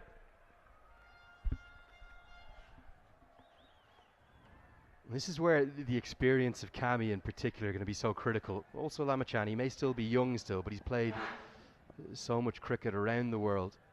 They lose 3 wickets quickly here, bowled out for 240, 250. I don't think that's enough on this wicket.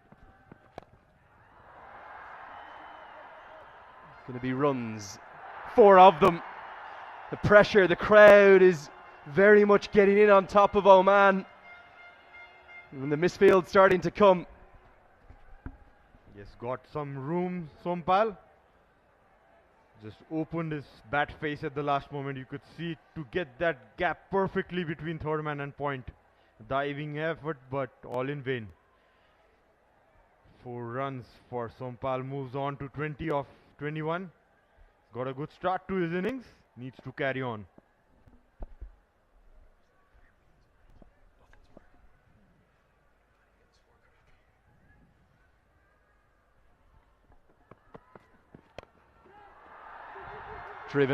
Driven very pleasingly through the covers. 4 more over pitch. Khan looking for the Yorker. Kami greets it really nicely. Runs continuing to flow. Beautiful timing. A low full toss. Probably a Yorker attempted, but gets it in the gap again. Sompal back-to-back boundaries. Runs flowing thick and fast now. Nepal moves to 235. After Kusal Malla departed, Sompal definitely taking that onus over him. Really sensible batting. Gets 2 bad balls, puts them away, and then gets the single to keep the strike. Nepal, they're on the charge. 236 for 7.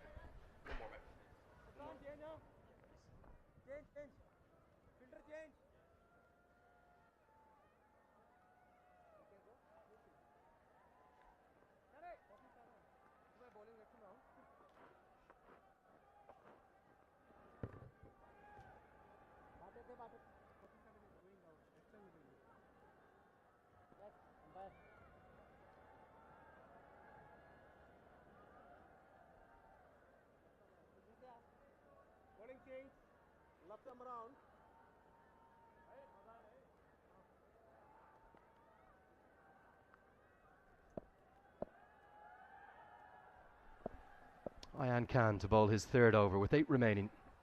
We'll have the 2 right-handers to bowl to now. That innings of Mala, going to find it very difficult to describe how good it was, but his role in the team, we spoke about it at length. I know, Sharad, you weren't with us during Cricket World Cup League 2, but we spoke about that position they tried him at, which was 3. Chipped into the leg side, just be a single. And why Paresh and I in particular very strongly felt that wasn't the right slot for him. He was 6 today, he was 5 yesterday. That's got to be his number. In and around that middle order, come in and impact the game in a big way. Absolutely, that's working for him and the team as well. As he comes in that number, the ball has less shine on it, does quite a bit less. And you could see that position has been working well for the team.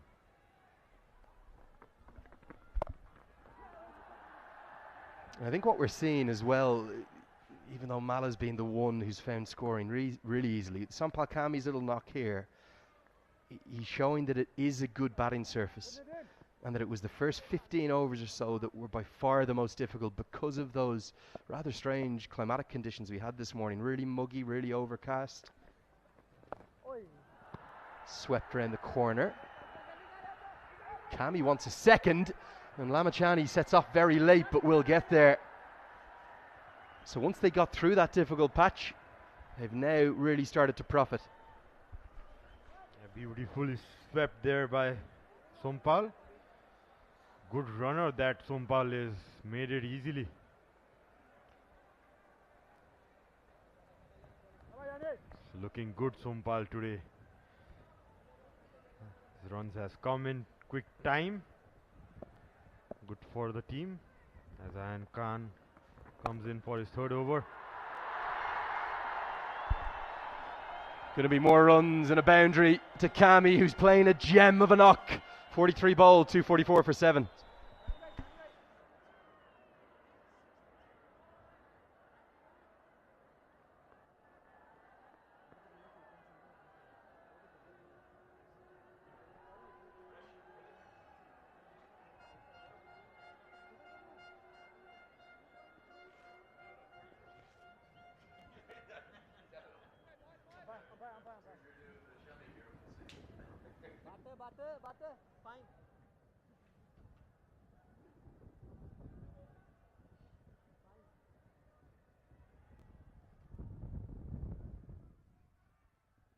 So 7 to go here.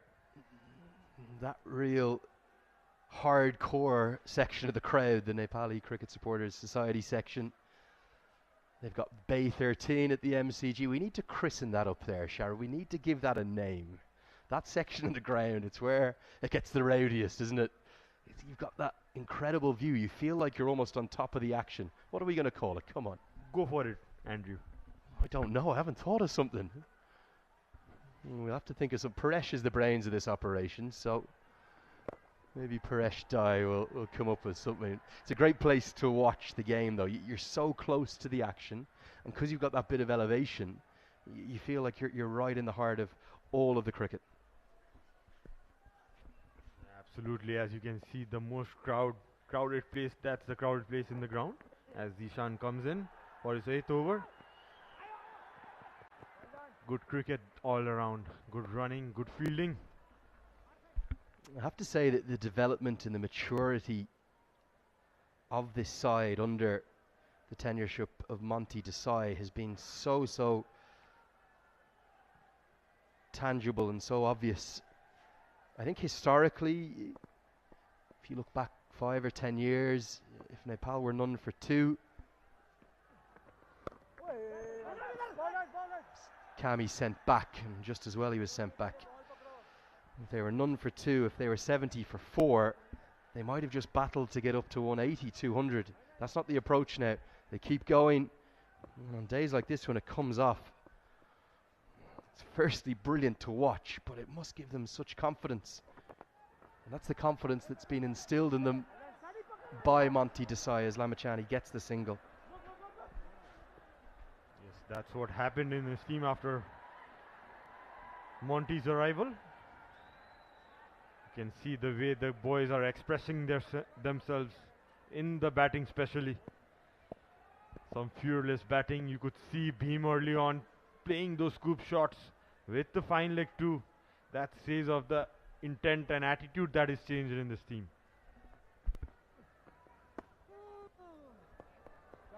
Could you have envisaged a day as an icon yourself of Nepali cricket, a 19-year-old making a 59-ball century? It was very difficult to imagine, I mean. But with the talent Kushal Malla has, we are not very surprised. Nepal 247 for 7.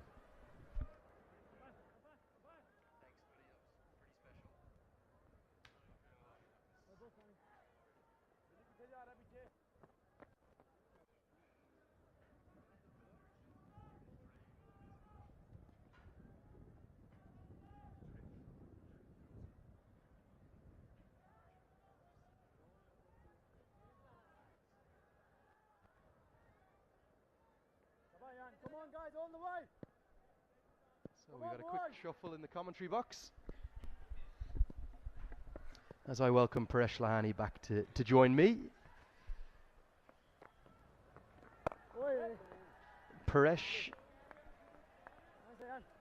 what have we just witnessed? Chaos. That is the best innings I've ever seen a Nepali batter play.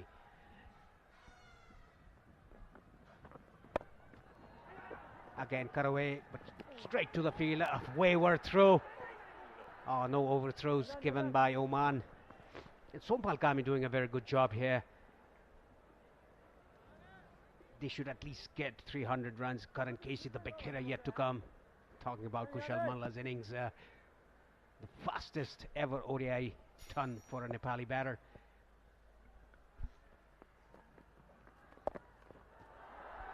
Down the leg side, swept around the corner for a single. That's not just the fact it was the fastest ever. Yes, that's going to get the headlines. I can only imagine the reaction on social media, and again, not just here in Nepal, but around the world. But the context of the match, he's walked to the crease, this side in all sorts of trouble, having gone through an incredibly difficult period. They were none for 2, didn't score a run for the first 3 overs. And then they were 72 for 4 in the 21st over when he strolled in. He looked like he had not a care in the world. And 20 odd overs later, Ramachani down the ground and out. Not enough power, and he can simply pick out Jay Odadara at long on, a little bit off the toe. Ayan Khan as a second wicket. Yes, that definitely came off the toe. Didn't time it as well as he would like. He swept it that outside the off stump. He has to depart.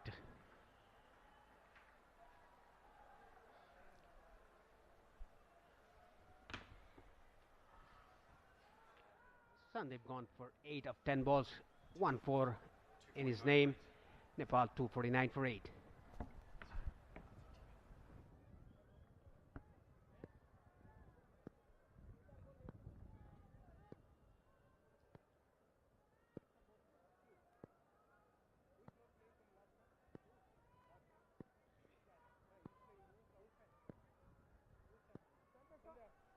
Karan Casey, the big man, the Valentine boy, is at the crease at number 10. You never want to lose wickets, but that might not be the worst wicket to lose, because it gives Karan KC that sort of 5 over window that he really specialises in. If he can get even 3 or 4 out of the middle down the ground for 6, where he loves to hit, as the 250 comes up to warm applause around the ground, then Nepal could get up to that 300 marker still. And that's what they'll want. They've never got there before in an ODI. 297, their highest ever. Kami is playing a little gem of a knock. Turned down the single 45 have been bowled. It's 250 for 8.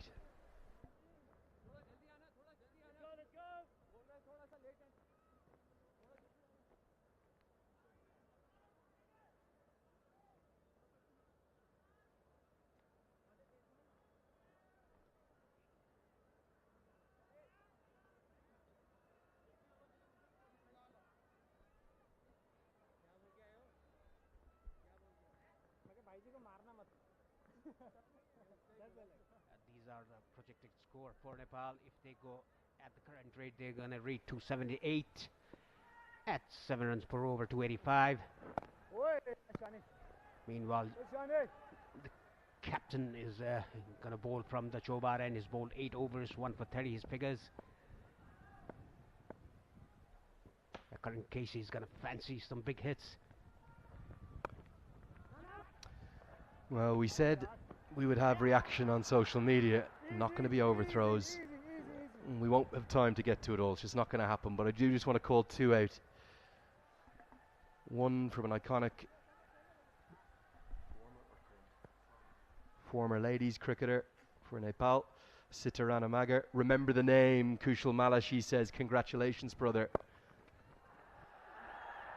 Cutaway. Should be at least one. But with Kami being so quick, they'll get back for a second. And what about this from Paris Kadka, a former captain who has always been a huge advocate, a huge fan of Kushal Mala. He says, what 100, a sensational innings. Kushal Mala, and every clapping emoji you can imagine. Swept away. Paresh, as a former national team player, how much pride does it fill you with watching a youngster, a 19-year-old like Mala, do what he's just done? Yeah, I feel very, very proud that the youngster, not only Kushal Malla of the team, that they've been performing so well. Today, Kushal Malla played a very brilliant knock under some certain circumstances. 2 runs taken quick here by these 2 batsmen. They hunt in pairs while bowling. Now they're hunting in doubles while batting.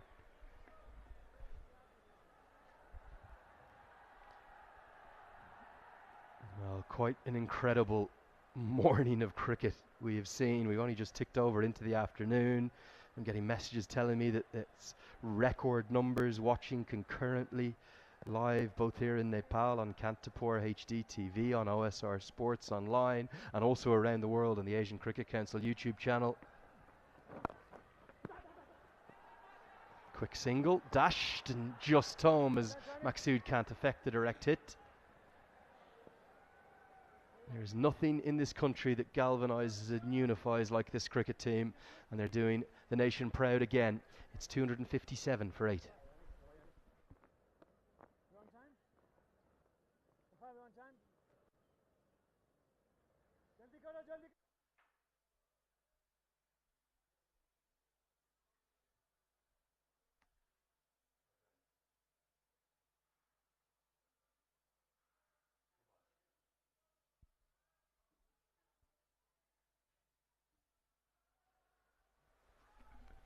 Ayan Khan to continue. He's taken 2 wickets.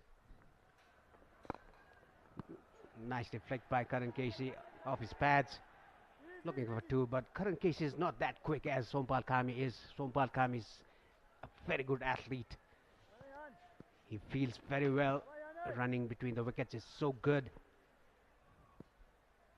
A touch expensive, Ayan Khan, but has taken 2 important wickets.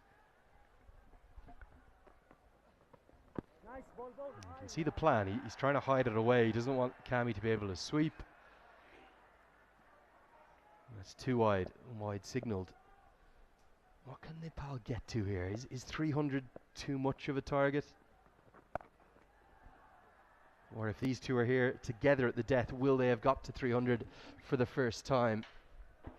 Because that's very possible if they play the full 50 overs, these 2 batsmen, Karan Casey and Sompal Kami. Sompal Kami is in, playing on 38 of 35. Karan Casey in the meanwhile, he's just settling him in, nudging the ball around for a single.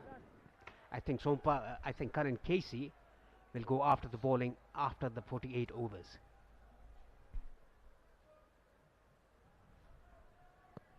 He's become a bit more measured, hasn't he, as he's gone on. He takes a little bit of time and then... Oh, real fortune. It's an inside edge. It's so nearly bowled him. But it's going to run away for at least a couple. And Fayaz's butt isn't quick enough. It's going to run away for 4. Everything going Nepal's way all of a sudden. Kami, such an important innings this one. Gets into the 40s now. They always say fortune favours the brave. Inside edge, running down to the final leg for 4 runs. This will be a very crucial partnership. If they bat the full 50 overs, they will definitely reach close to 300. 265 for 8 in the 47th over. Nicely driven, but straight to short extra. It was uppish, but lucky didn't go straight to the extra covers fielder's hand. Very expensive iron.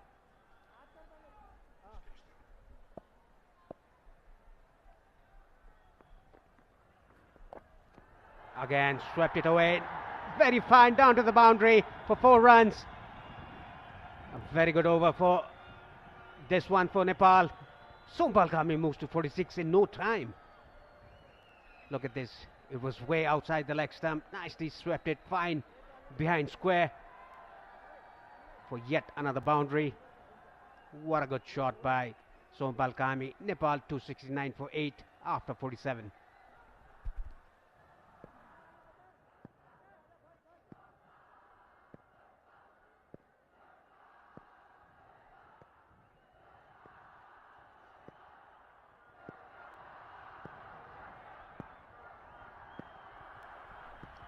The captain Maqsood with his last over of the innings of his spell. 9 overs, 37 for 1 his figures. And look at the crowd, they're chanting Nepal, Nepal. They're filling up. I was maybe a little naive saying that I didn't expect a full house today. It's all of a sudden looking like we're going to be sold out again. So if you are coming, get here quick. Bilal Khan is going to bowl instead of the captain. Zishan Maqsood had taken his cap off and thought he was going to bowl. But instead he goes back to his strike bowler, because I think Maqsood has remembered that Khan has 2 left, and with 2 overs left he can bowl overs 48 and over 50. He's the death specialist, he's the new ball specialist. But Kushal Malla took him apart, and right now we've already seen the historic scenes of the fastest ever 100 in Nepali ODI history, 59 balls it came from. Are we going to see 300 for the first time in their 50th ODI? How fitting would it be? 31 needed from 3 overs to get there. And Karen KC hasn't even shown us the power he can hit with. Yes, he hasn't shown his power today. He's just nudging the ball around, giving the strike to Sompal Kami. I think that is a good decision by him. Just take the game deeper till the 48th over and then unleash. Mind you, Nepal were 0 for 2, 2 wickets down without scoring a run in 4 overs.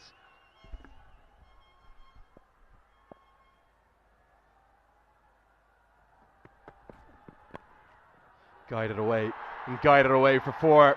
The third fielder is up in the circle, and that's 50 for Kami. Well, Mala's going to get the headlines, but Kami's innings, utterly integral, utterly imperative. 50 coming off 39 deliveries. Magnificent batting from one of Nepal's very best ever all-rounders. Yes, and the coach and the captain trusting him. He's a very good batsman, a very technical batsman. Look at that neat touch again. Guiding down to third man. The third man fielder was inside the circle. Recognizing that, played it late, played it fine. Moves to 50 of 39.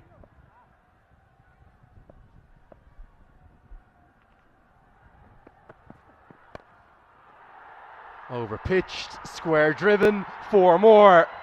Oh, the 300 is well and truly on, and Bilal Khan is now arguing with Zishan Maqsood. What's the game plan? I don't think it was a full toss. Yes, a full toss outside the off stump. Nicely guided. he opened his face of the bat to get the gap in the deep. That is what he was able to do. So, yeah, and it's a good decision by Karan Casey not go after the bowling. Now just give the strike to Sompal Kami, who's connecting the ball well. Up in the air, but straight too long off for a single. Yeah, it's a second one-day international 50 for Sompal Kami. I don't think he's maybe ever played a more important innings for Nepal. Without those runs, the home side were in real danger of being bowled out. Say it again, Mala, he'll get the headlines, rightly so. Kami's innings, though, of the utmost importance.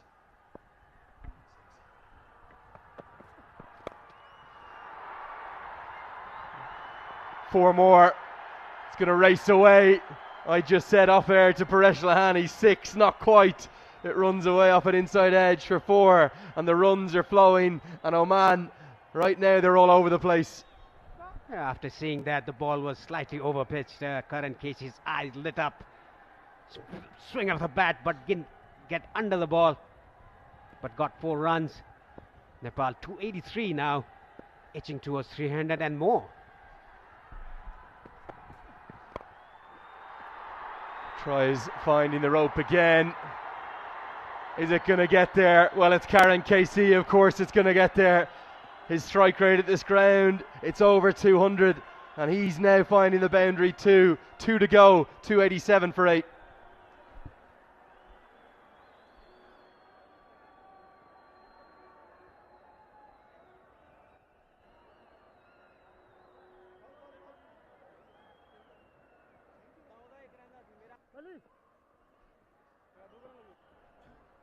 The partnership between these two batsmen is already 38 of 21. The contribution 16 from Karan and 21 from Sompal. 6 boundaries, including the 9th wicket partnership.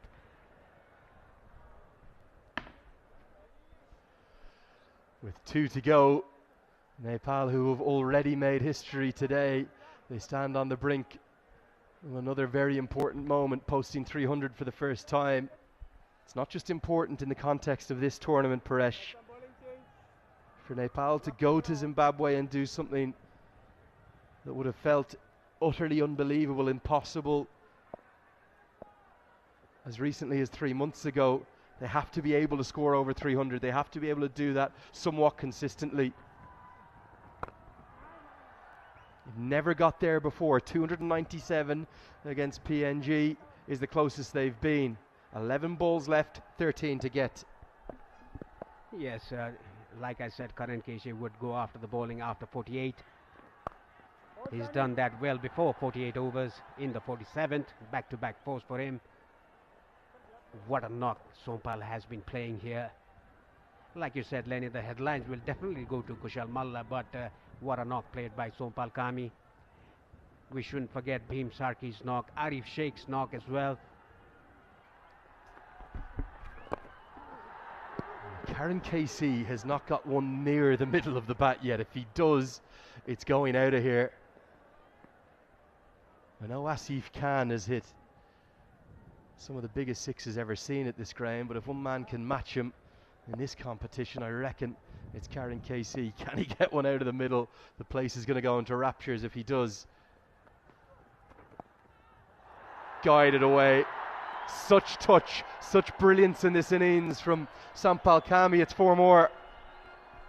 Yes, if he wants to time the ball, he times it. If he wants to hit it hard, he hits it. And look at that neat touch by him. He knows that there's no fielder in the boundary at third man. Beautifully done. Played it late.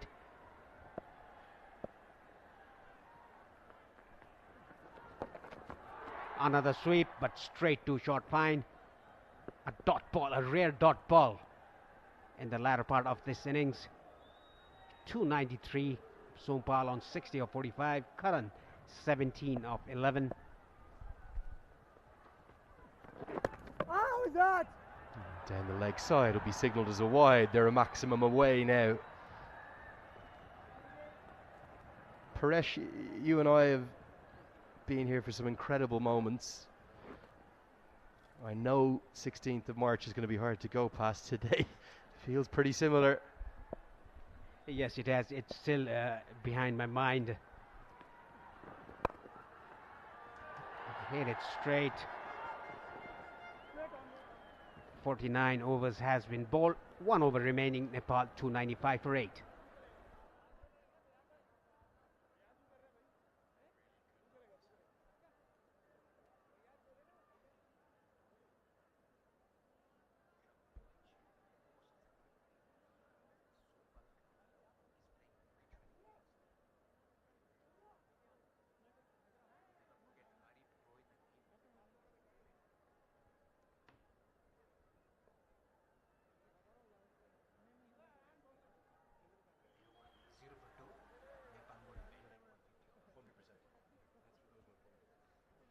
There's a very, very happy dugout, a very happy bench.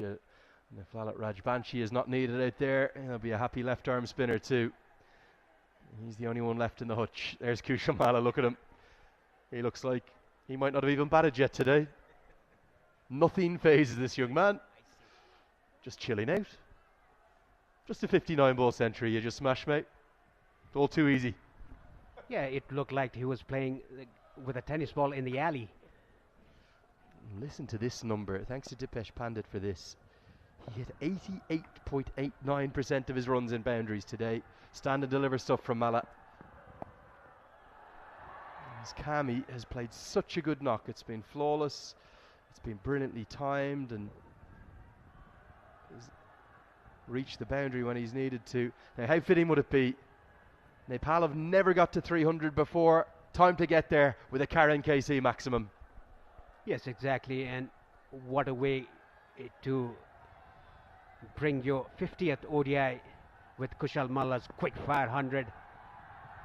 Sompal Kami's 50. That's a massive. What a way to bring the 300. I think it's gone out of the ground. Like you were saying, Lenny, like Ashif Khan, the biggest six hitter in this ground. Karan Casey is matching that. High fives all around in the dugout because they have climbed what may not quite be Everest, but it's one of the Himalayan peaks. They get to 300 for the first time in their history.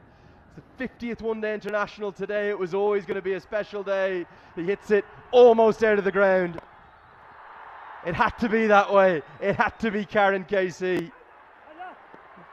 Brilliant running. How have they got two there? Punches the sky. Oh, what scenes we're seeing. What jubilation. Amazing stuff from everyone of this Nepali team. I'll tell you something more, Paresh. It won't be the last time they get to 300 either. Yes, definitely not. Every individual playing their role at the center, apart from the two openers who got out for a knot. And look at that chanting. I cannot even hear myself. They are all on their feet. They are all chanting Nepal, Nepal. Oh, what an atmosphere brewing up. What an occasion. What a day. Well bowled right into the block hole. Kami's going to want two, surely. Even he can't get there for two. This has been nothing short of incredible.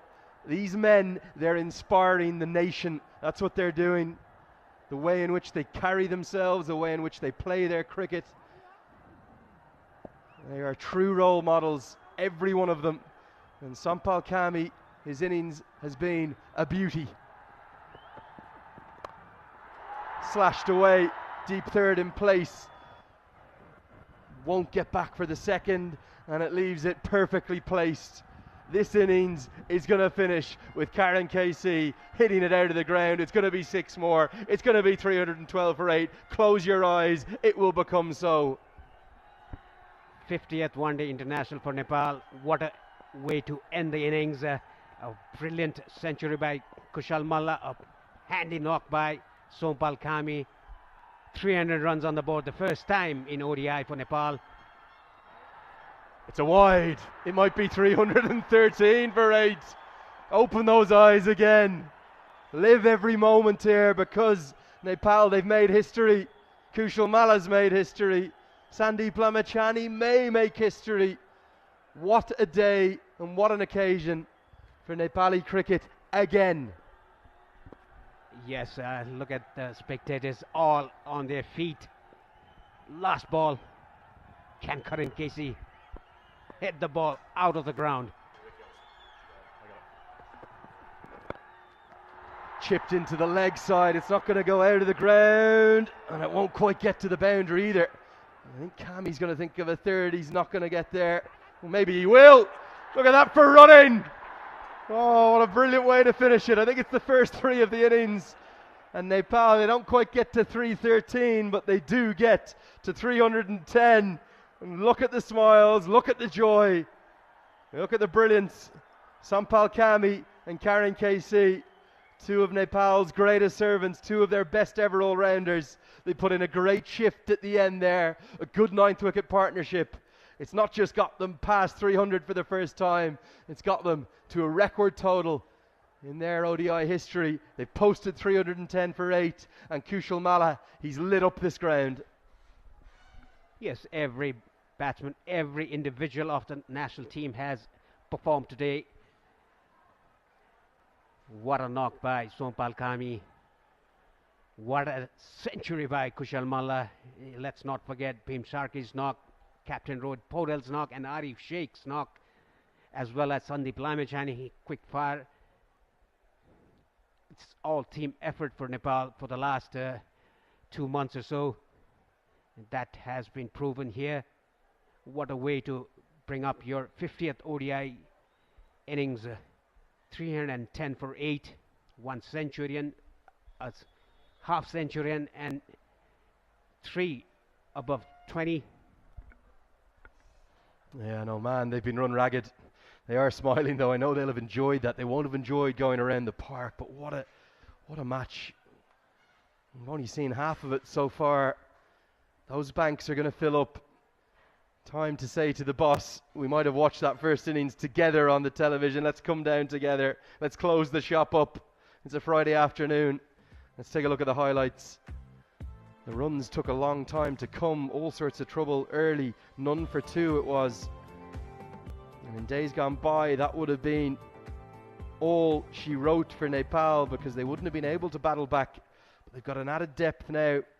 And Powdell's innings was a good one. Well, he got dismissed by a very good delivery from Fayaz Butt. And also Bhim Sharkey played his role. He had to battle through. There was a enthralling contest between him and Bilal Khan. He looks right at his very best. Arif Sheikh played a good little innings too. Every single contribution an important one, because when you're none for 2 and 72 for 4, it's a long way to get to 250, let alone to get to 300. And yes, Malla's going to grab all the headlines. I wouldn't be surprised if he's on the front page of the national papers tomorrow.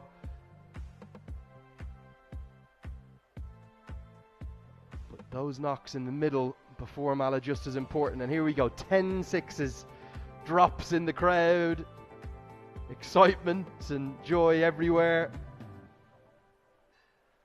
Real composure and poise. It didn't really take a lot of time to get in today.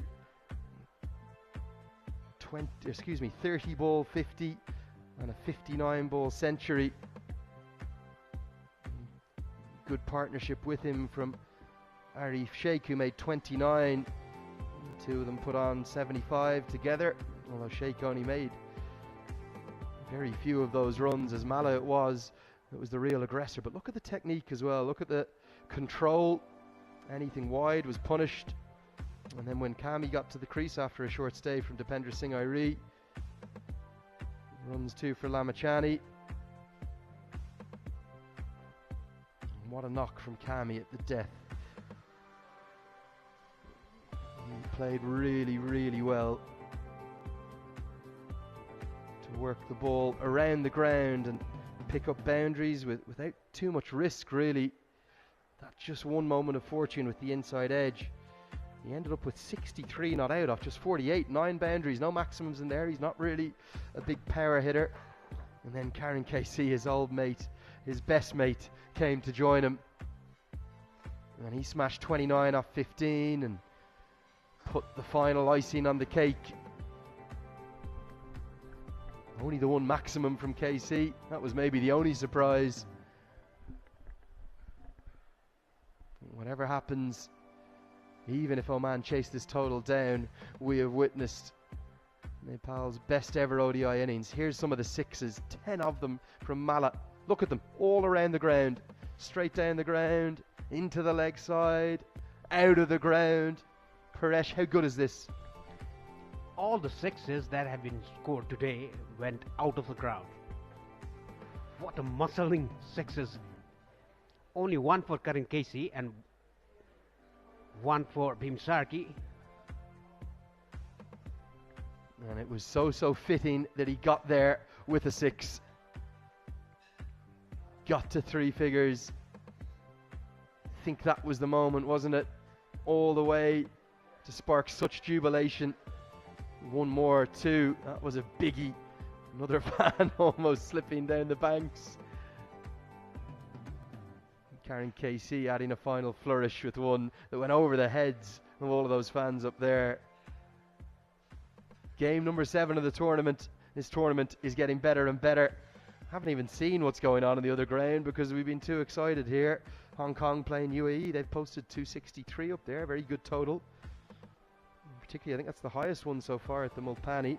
Ansuman Rath back with a bang, a century for him. That's great to see. But it's all about Nepal right now because Mala 108 and Sampal Kami have driven them up over 300. Yeah, we've witnessed many centuries here in the ACC Men's Premier Cup 2023. And look at the wicket here. Yeah, here are the wickets. And it was too early. Asif Sheikh, when he lost his middle stump,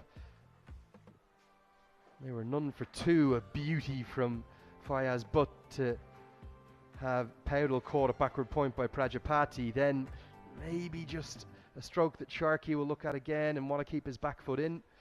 Arif Sheikh will have been so disappointed with that. He could have hit it anywhere, but he hit it down the throat of deep backward square leg.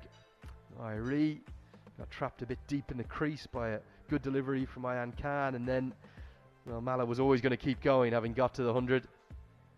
And that was an excellent catch held by Ayan Khan. I think he's Oman's best fielder by a distance.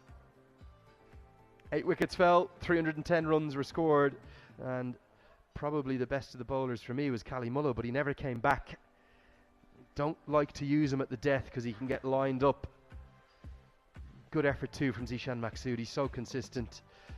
But look at some of those economy rates. Ayan Khan going over 9 and over. Even Bilal Khan, the brilliant Bilal Khan, the tournament's leading wicket taker in Cricket World Cup League 2. He went over 8 and over. Everyone went the distance, and there's 310 on the board. And that is going to give us a chance to have a break and have a breather. But don't go anywhere too far. Come back with all the action and see if Oman can chase down. They'll need 311 to win. We'll see you then.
Welcome back after the innings break. What an innings played by Kushal Malla. Nepal taking on Oman. Officially, this is one-day international match because these two teams are the ODI nation. They have retained the ODI nation in the recently concluded ICC Men's Cricket World Cup League 2. The target for Oman, 311 runs to win in the allotted 50 overs. It's going to be a big ask for Oman. For Nepal, this is their 50th ODI game. Kushal Malla playing an incredible innings of 100, and Sompal Kami getting 60 odd not out, his second ODI 100, whereas Kushal Malla's maiden ODI 100, and Nepal getting the highest total, the first innings total of 310 in one-day international. What a way to bring that in their 50th ODI. The Nepal team ready to take the field, and Sharad Vaswakar is here with me. Good afternoon, Sharad. What a knock by Kushal Malla. Good afternoon, Paresh. Yes, truly, we have been lucky enough to witness a great display of batting. The quickest ODI 100 for Nepal. As you can see, the two openers coming out to bat for Oman. Will be a good battle between these two.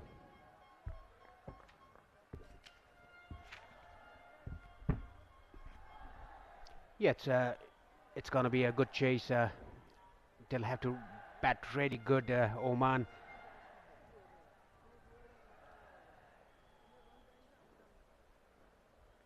Karan Casey, the big man, is going to start the proceedings. The biggest six by a Nepali batter in the ODI was hit by Karan Casey today, out of the ground.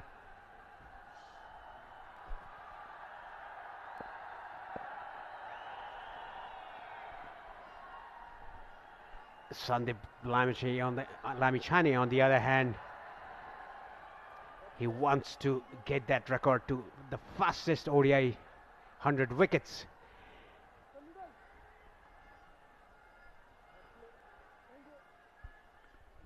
Would be a good milestone for Sandeep Lamichhane to be the quickest one. But more so, he was hoping to contribute with a few wickets for a win for Nepal. That's Kashyap Prajapati in your screen. He's played 23 matches, scored 625 runs. Good opening batter. And his partner Jatinder Singh.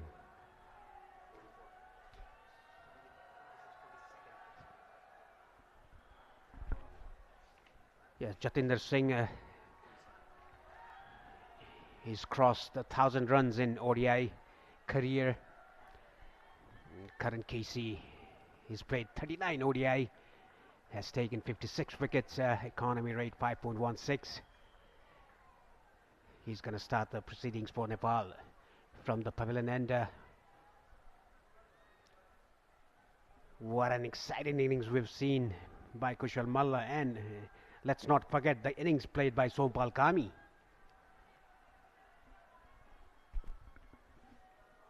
Absolutely.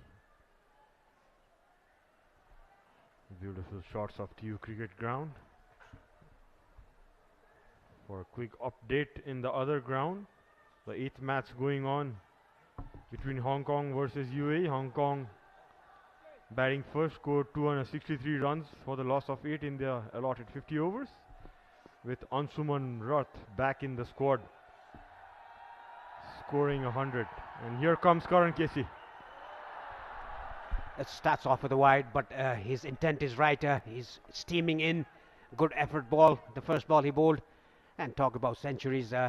5 centuries in this tournament so far, in the 4th day of the tournament, the ACC Premier Cup 2023.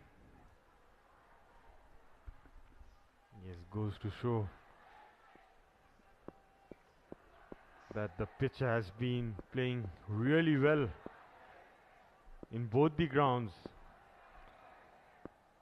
TU and Mulpani. A shot of the length, nicely played by Kashyap down to the backward point boundary for 4 runs. A good start for Oman in the first ball. The first ball, mind you, was wide.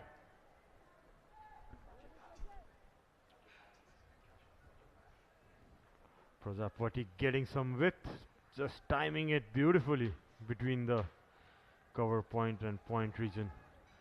Starts off with a boundary. Yeah, nicely on top of the ball. Very well controlled by Prajapati. Good length by Karan Casey. Sompal Kami played such a good innings that my mouth is saying Sompal Kami, Sompal Kami. Yes, truly. Sompal scoring his second ODI 50. Contributing 63 runs off just 48 balls. Also to mention, Karan Casey finishing it off in wonderful style, scoring 29 runs as well. And now you see the same duo bowling from both the ends. And that's again punched from the back foot. Races away. What a shot that was. Yeah, this was even better than the last one. He scored boundary off. Backward punch, full in control. Look at that. Beautifully done. Yeah, like we always say, it'll be much better in the afternoon in the initial stages. That is being shown by the Oman batters. Karan Casey going for his stock length, which is back of the length, but providing the width as well. Needs to be careful. Probably this wicket is getting better by the day progresses. He's bowling a newish ball. You can see some movement. Was closer to the stumps and the length as well. You could see he followed it up, bowling slightly up to the bat. Yeah, 2 balls bowled back of the length and got hit for a 4. Look at that again, the boundary ball. It was back of the length, width given, and the last ball he bowled a little bit fuller, and it was around the off stump. That was why he got the shape away from the right-hander.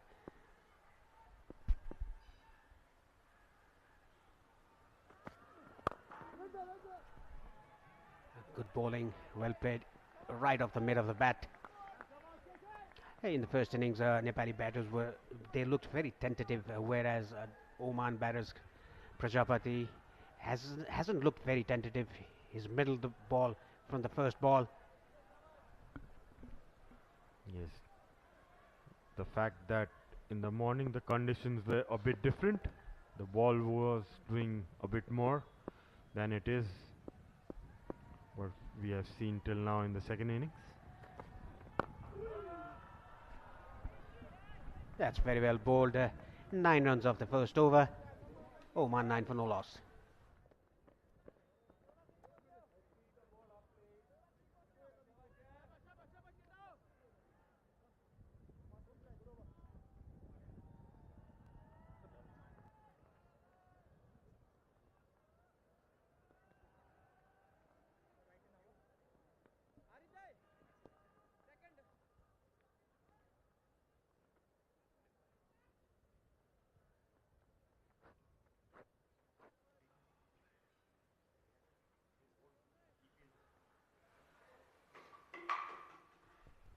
Sompal Kami with another new ball from the Chobar end. What a knock he played, a match-winning knock, to be honest.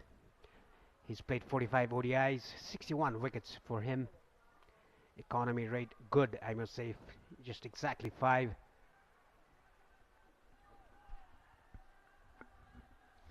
Picked up 60 wickets already.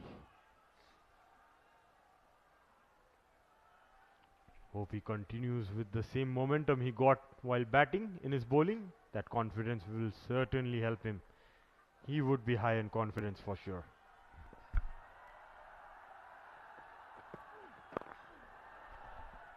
The ball just angling in. Nice fielding there by Bhim Sarki.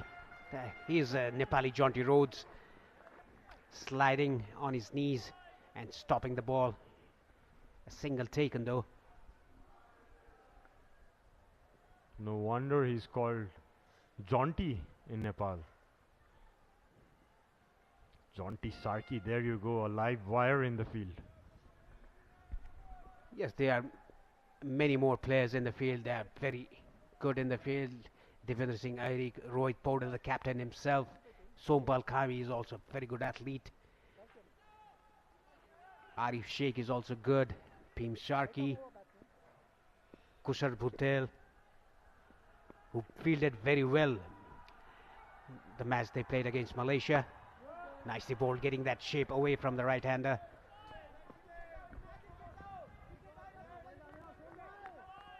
Starting well, Sompal, pitching it up, getting some shape. Yeah, looks fit as ever, Sompal. Yeah, talking about the age of Nepali players in the centre, only Karan Casey is in his 30s. Apart from that, all the playing 11 players are below 30 years of age. A nice pickup shot on the leg side. 1, 2, 3, 4 bounces over the rope. And that was good counting skills, Paresh. Nice pickup shot, yeah. Very little margin. Therefore, the bowlers in the second innings could see very less movement in this new ball. But rightly, Sompal trying to pitch it up and trying to see if there is any swing in offer. Yeah, comparatively less crowd today, but yes, it's growing in numbers for sure. Nicely driven, but straight to cover point. Kushal Malla, the fielder. Everything happening here. 14 runs in the second over without losing a wicket. Nepal scoring 310 runs. Look at that pickup shot again on the leg side. Highest ever ODI total for Nepal, 310 in their 50th ODI. A maiden century for Kushal Malla. Second half century for Sompal Kami. Beaten outside the off stump. The two Sheikh brothers at the keeper and slip. And Sandeep Lamichhane on 99 ODI wickets. If he takes a wicket today, it'll be the fastest to 100 ODI wickets. That record is kept by Rashid Khan, the Afghani leg spinner, in 44 matches. Yes, it's all about the stats, Paresh. A lot of milestones in this game. A short one, nicely pulled to the deep square leg fielder. Bhim does a good job. Look at that throw, straight over the stumps. With the second over done, Oman are 15 for no loss.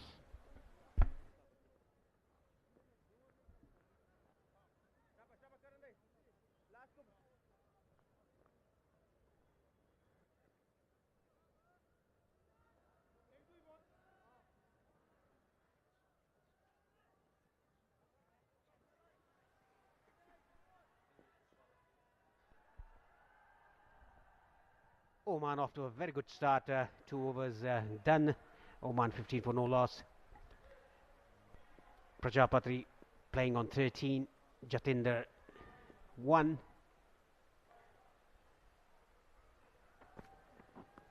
Oh, that ball came sharply into the right hander.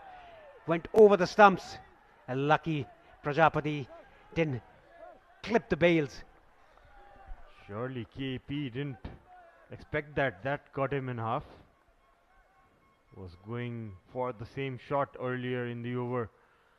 Was punching those balls off the back foot, but this one came in sharply. And a good take by Asif Sheikh as well. Yeah, his brother there putting his hands on his head, Arif Sheikh at slips. Straying down the leg side, nicely clipped away off his pads. Sompal Kami, the fielder, at a fine leg. Puts down for a single.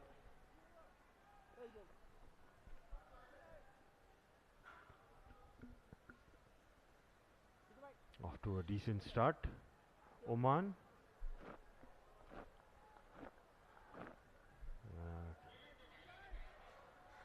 I would hope with the experience these two have, they would certainly be looking to build on from this start.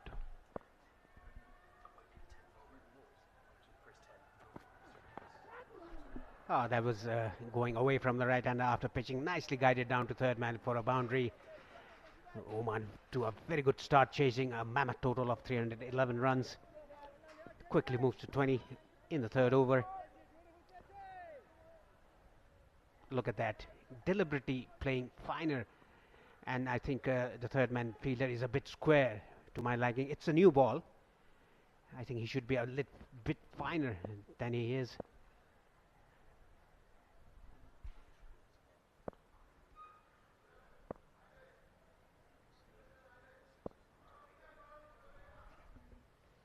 As Karan runs in, these two have some history behind, Karan and Jatinder.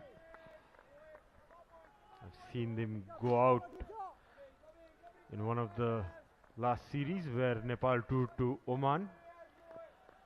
Jatinder hit a very quick 100 that was around of 60 balls. He got that 100 chasing against Team Nepal, which was a day and night game, Paresh. And also I had seen Karan get him out a couple of times. Coming down the track, Karan Casey bowling short. Jatinder pulling that ball down to square leg region for 4 runs. These two batters are dealing in boundaries at the moment. Rohit Paudel has to think about something here. Try to reduce the pace. Bring in Arif Sheikh with his cutters just to reduce the pace of the ball. And I've played under lights in a couple of occasions, Sharad. It's a very nice, it's a very good feeling. Yes, eagerly waiting. The whole of Nepal are eagerly waiting for the floodlights to be installed. As Karan Casey balls that in good length, and Jatinder plays it down for a run. And it's the end of the third over. Oman to a flying start, 25 for no loss.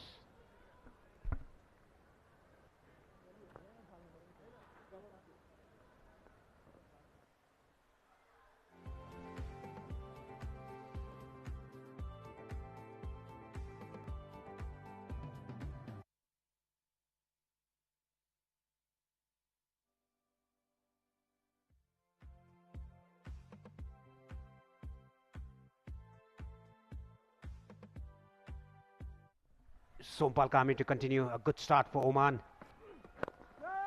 Good length by Sompal Kami. Back of the length ball moving away from the right hander. Try to flick that ball from the outside the off stump, but straight to mid-on. He's a good leg side player, Jatinder. You could see him playing those flick shots from outside the off stump at a couple of occasions in the past. Yeah, probably it would be better if you could see Sompal pitching it up, making it drive straight. As he runs it down, Jatinder running for a quick one, and completed the 2 runs easily, Jatinder. Sandeep Lamishani had to cover a bit of a ground there. Has done a very good job just restricting the batsman for 2 runs. Yeah, to get the slips into play, he has to pitch the ball up. Sompal Kami. Look at Sandeep Lamishani. Very well done by him. Good running between the wickets by these 2 batsmen.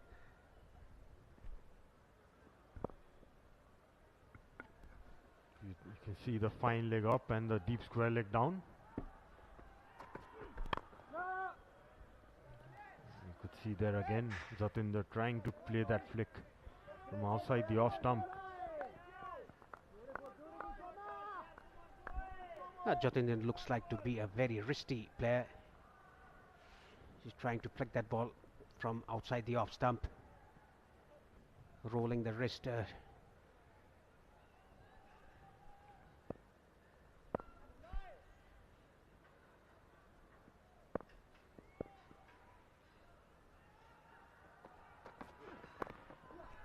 Oh, that was nicely played. Ball was back of the length. Nicely guided down to third man for a single.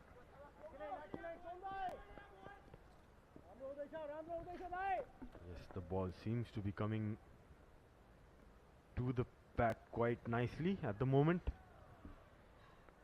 Probably the opening bowlers Sompal and Karan can look to ball those cutters and the slower ones just to show the batsman that we have that variation in our kitty. That could create some bit of doubt, as these two batsmen look pretty comfortable. Seam up.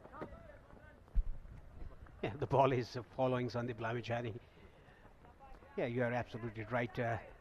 You should show the batsman your repertoire of bowling slow balls, and Sopal Kami has that good variation, bowling slow ball behind his hands.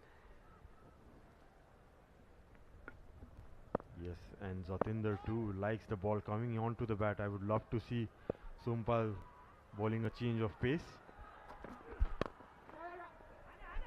Again flecked from outside the off stump.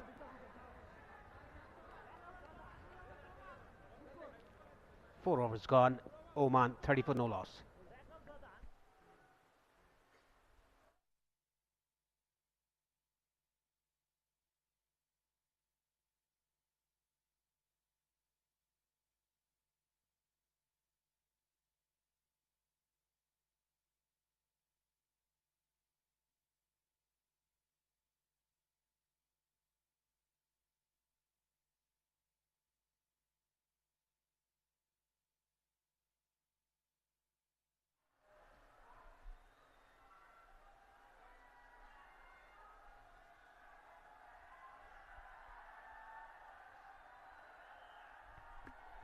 Lalit Rajbangshi is the new bowler to replace Karan Casey. He's played 17 ODIs, taken 19 wickets, and look at his economy rate, under 4 runs per over. That is very, very good. And I think this is a good change and a brave change by Rohit Paudel to bring in spinner inside the power play, just to slow things out. So this could be a good change with the two right-handers. Strike, and Lalit has been effective with the new ball as well. He's picked up those crucial wickets early. Had a good outing in the last game against Malaysia. Picked up 2 wickets for 34. Going well. Lal Rajbangshi has picked up 10 wickets in his last 4 games. Under some good form. Nicely bowled and nicely played. Good fielding there by Bhim Sarki. Good cricket all round.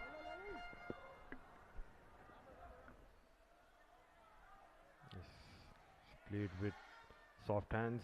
Played it late, Jatinder.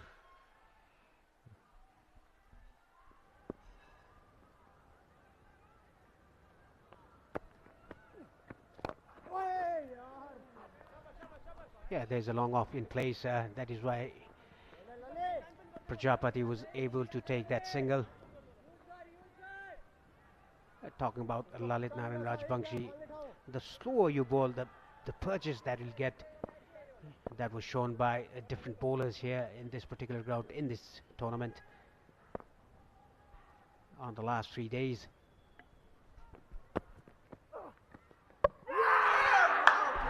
Clean him up! Off stump. That's a dream delivery for Lalit Narayan Rajbangshi. He created a breakthrough for Nepal. What a delivery, unplayable, I must say. Look at the crowd, they're chanting, they're on their feet, carrying the Nepali flag. What a peach of a delivery by Lalit. Like I have been saying, you bowl it as slow, you'll get that purchase off the track. That's exactly what he did. There was a drift, dip, and a slight turn, like Lenny always says, DDT. Excited Lalit Rajbangshi. What a change by Captain Rohit to bring him on. And the big wicket goes. The big fish, Jatinder Singh, goes for 15 to getting a slight start. Oman are 32 for 1.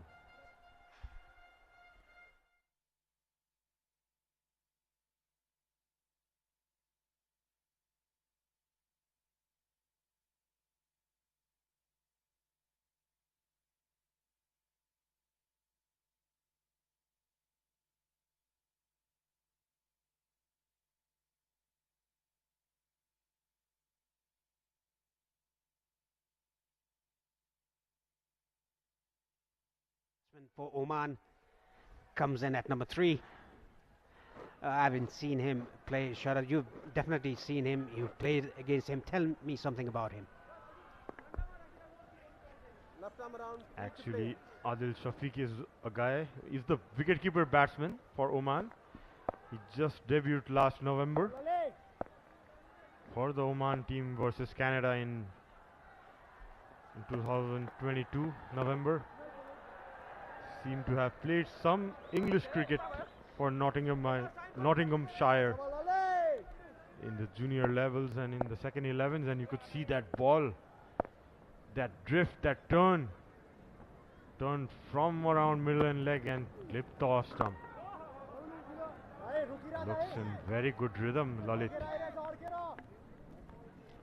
What a good change by the captain Rohit Paudel, and I was saying that it's a good change and a brave change as well. He's been bowling with a new ball in the last match or so.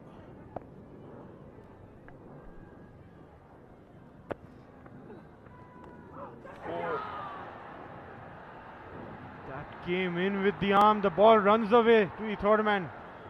A diving effort by Bhim. Crashes into the hooding boards. Hopefully safe and sound. A half chance it seems. It's 5 over done. Oman 36 for 1.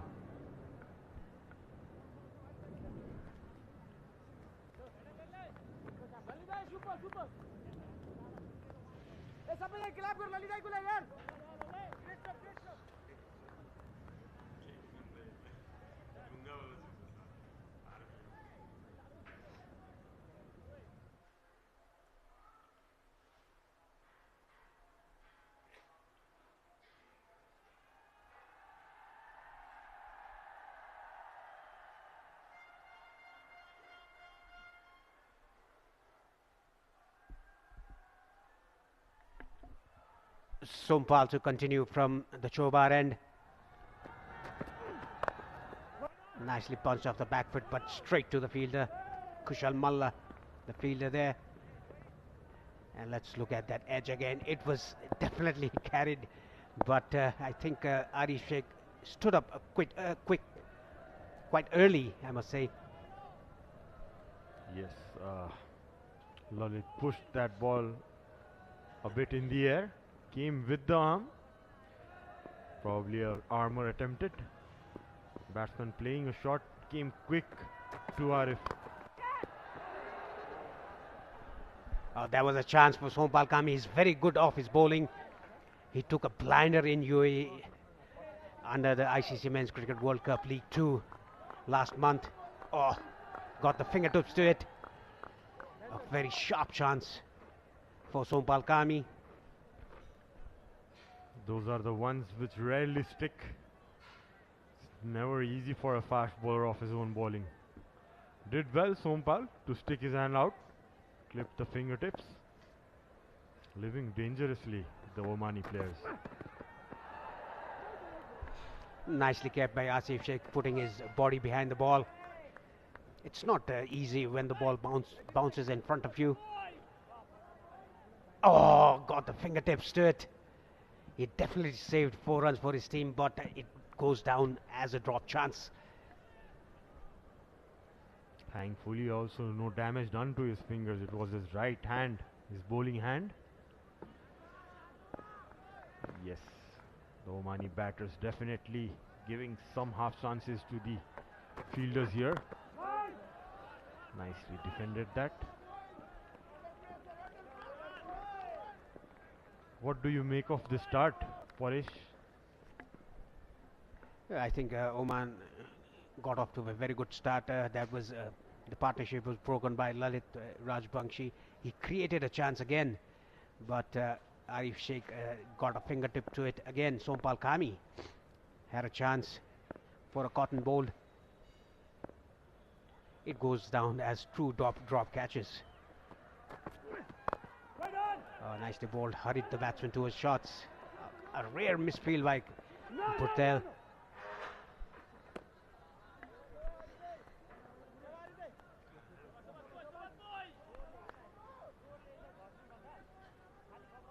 One of the quickest in the field.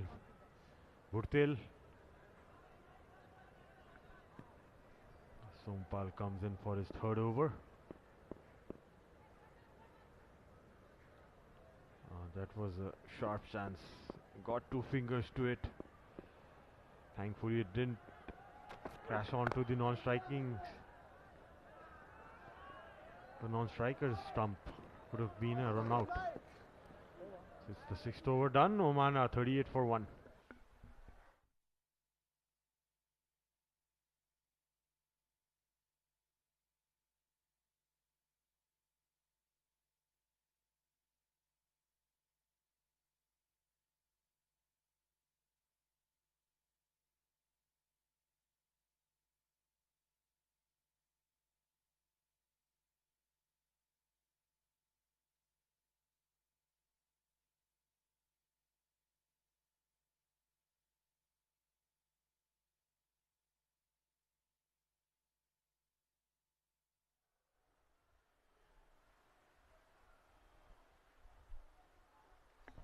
A breakthrough given by Lalit. He could have taken 2 wickets in that over. Oh, again the ball going with the arm. Lucky the batsman got the bat right on time. Stop the ball. Yes, Lalit coming just wide of the crease. That's the ball which is dangerous. It's the same release, it's the same action. Lalit with those subtle changes making it difficult, and good stop there by Lalit on his own bowling. You could see guys coming up to him to give a pat on the back.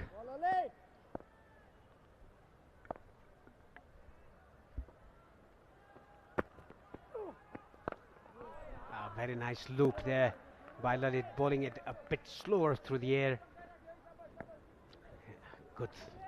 Good bowling by Lalit. So really so pleasant to see his maturity, Lalit. Those subtle variations, close to the stump, wide of the crease, back of the stump. You see that one, he came just wide of the crease. Bowled it slightly quicker. Looking probably for the same ball which he got Jatinder. Safik living dangerously. Just about bringing the bat down in time. Good to see that Prajapati going to Shafiq to have a chat. Again, very well bowled. Diving effort by the fielder there at extra cover. See, nice vary of pace by Lalit. This one he bowled it slightly slower. Nicely waited for it, Shafiq, to punch it down for 1 run. He's calling the cover a little bit straightish to cut that single off. Good thinking by Lalit. Very well bowled. A dot ball to end the over. 7 gone. Oman 39 for 1.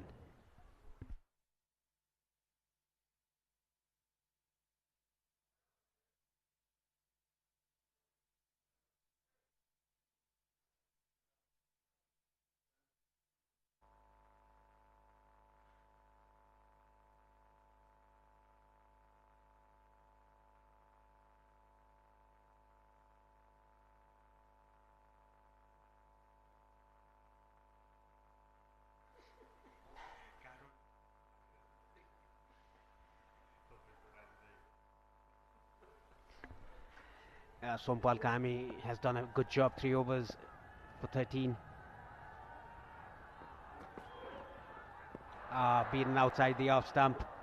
Shafiq is living a bit dangerously at the moment, whereas Prajapati looks very comfortable in the crease.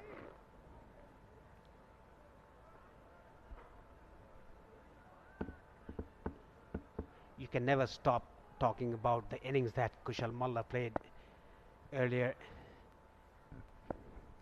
Absolutely, Paresh. People are going to talk about that innings for a long time. A short one attempted by Sompal, just clears the head of mid-on fielder, runs away to the boundary. Yeah, much needed boundary for Shafiq. He was living dangerously. Didn't intend to hit it straight. Tried to hit it over mid wicket, but went towards the long on area for a boundary. Yeah, good change by Sompal, changing his length. Came on to Shafiq. Quicker than he expected. Flat batted it straight away. Played it with soft hands. Slight hesitation. Yes, initially wanted a single, but straight his non-striker partner back. What an athlete Sompal Kami has been for the national side. He's a proper batsman. We can never call him as a tail-ender.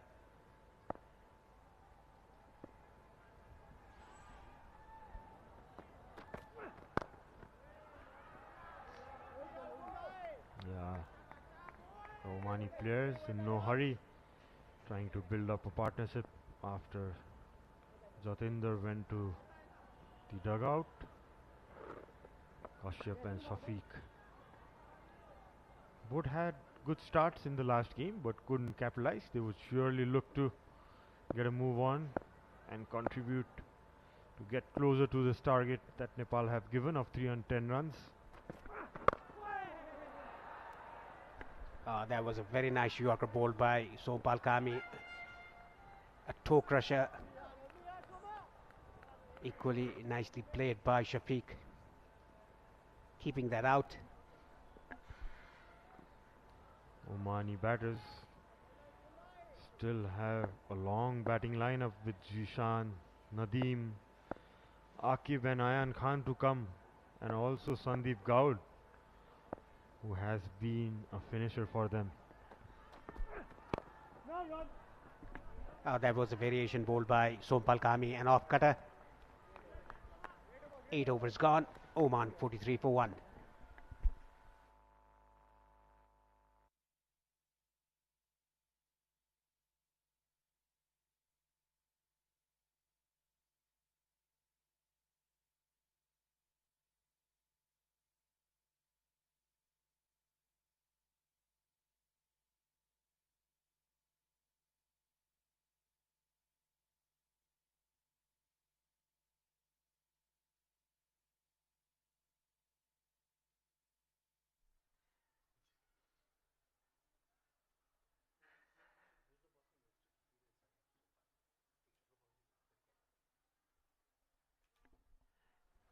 Lalit, the pick of the bowlers for Nepal so far, has taken a wicket already in his 2 overs, giving away 7 runs.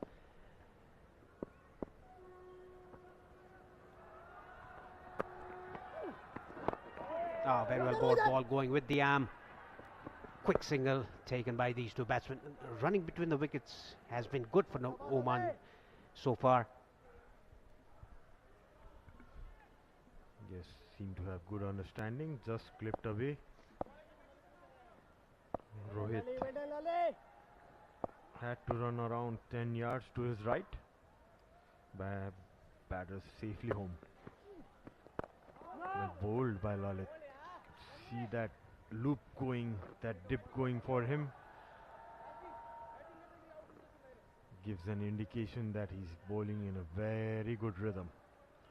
You can see a colorful crowd there, people enjoying themselves after a half day today, probably coming in.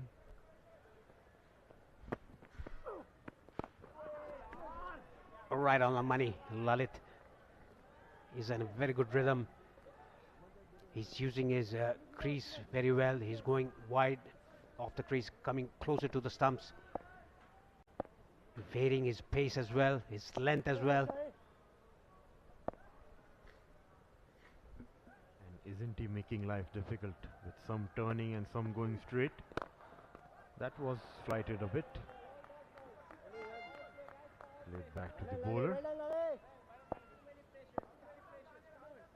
Yeah, he's gonna bowl there all day, Lalit, unless you do something differently as a batsman. That was a bit shorter. Nicely placed by Shafiq, but only a single. There's a boundary rider there at wide long off. Karan Casey, the big man. What a six he hit. It went out of the ground in the... We want to call that N something like Lenny was saying that Sakti Gochan stand or... nicely flicked. Just a single. A very good over by Lalit. Only 3 runs of it. After 9, Oman 46 for 1.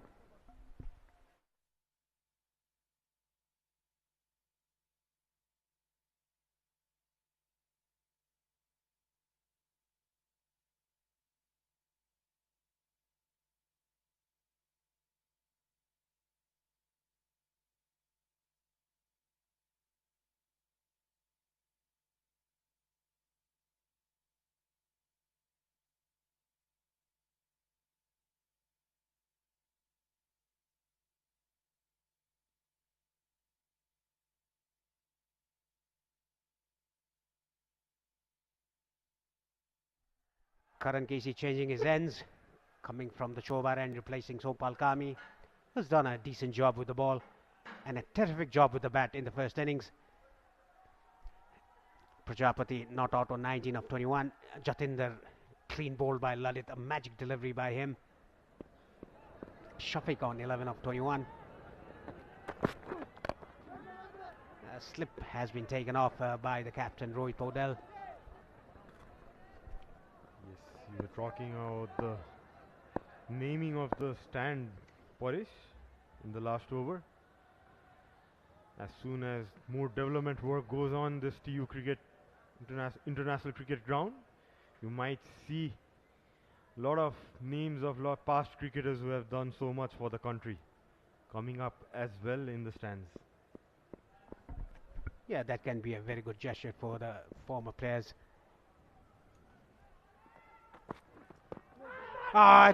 Straight in front. I think the umpire thought that it would have slightly missed the leg stump. It was angling down, but a very good ball by Karan Casey. The batsman came across the stumps.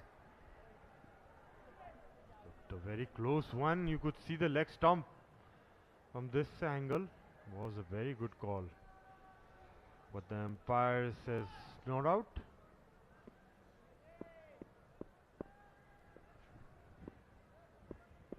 Maybe just clipping the leg stump or going down.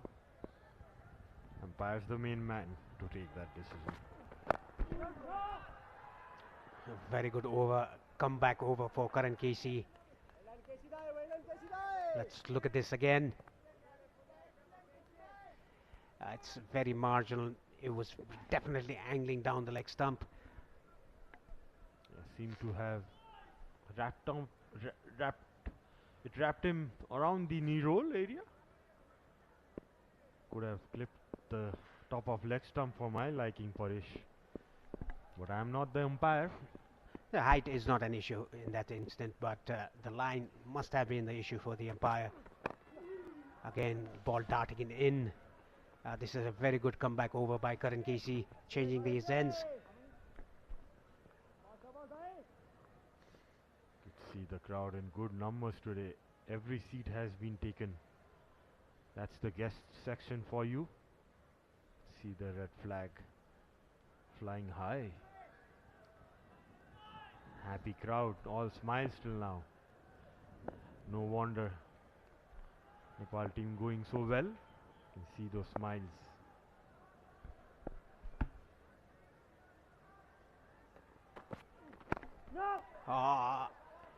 That was another good ball nipping into the right-hander.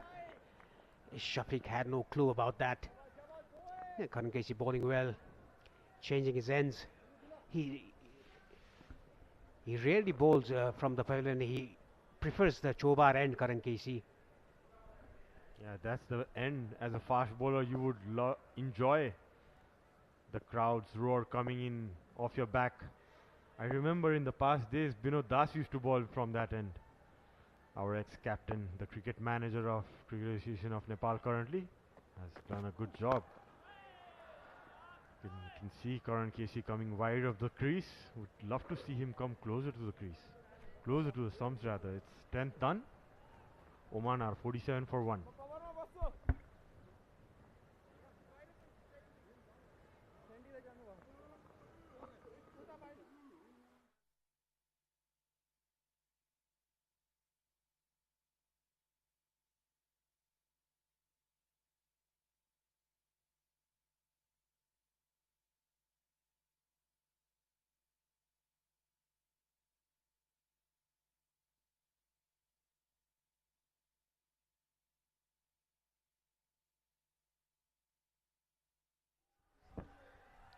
Yes, Oman at the end of the first power play, 47 for 1. The current rate 4.71. And Lalit is going to continue from the pavilion end. There's a deep square leg. Long on, long off. Sweeper cover. The boundary riders. He's done a good job. 3 overs, 1 for 10, his figures so far.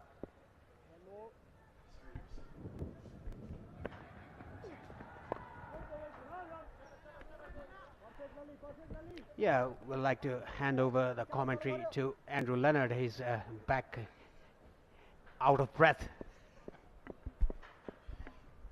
Well, there's always something happening, isn't there? Lalit Rajbanshi is the one who's made the breakthrough. And an important one it was too, because it was the big wicket of Jatinder Singh.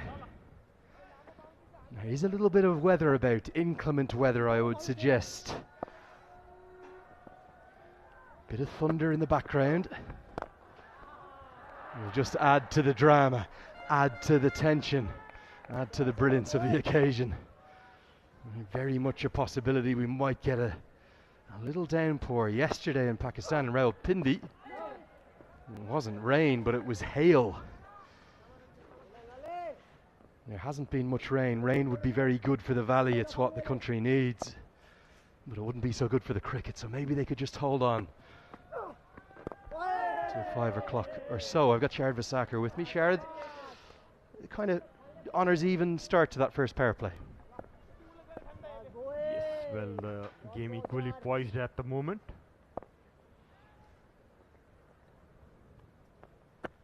As Lalit comes in. That came in with the arm sharply. It's 11th over done. Oman are 48 for 1.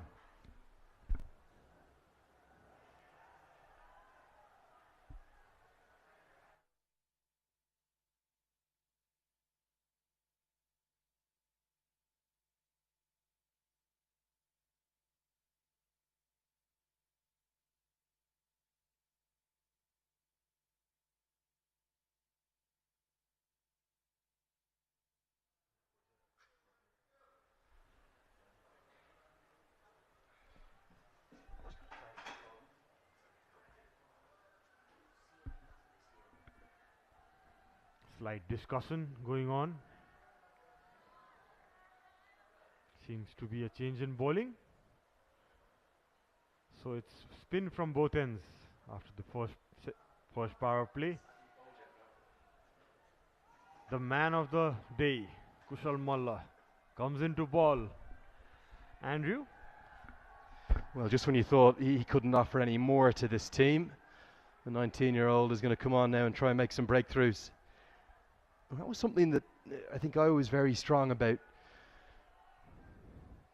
during that little bit of a difficult patch that he had when he wasn't making many runs. My point about Kushal Malla is he's such a good fielder, very handy bowler. Even when he's not making runs, he brings value to the team, just like Dipender Singh Airi. Good economy rate, very consistent. It's a very economical and simple action. And he doesn't feel there's enough turn to warrant a slip, so he himself sends the slip out. Doesn't even ask Rohit Paudel. Just says, out you go, Arif, get into backward point, please. He's definitely skidding on a bit rather than gripping. Yeah, speaks of his confidence. He's pretty clear in his mind the kind of fields he wants. And yeah, with the ball turning very less, it's a good option to take out the slip. Well, my big question to you, Sharad, is where else in the world do you want to be right now? This beautiful cricket ground with a side full of confidence and an atmosphere unlike any other. If not in the ground, definitely should be glued in the TV.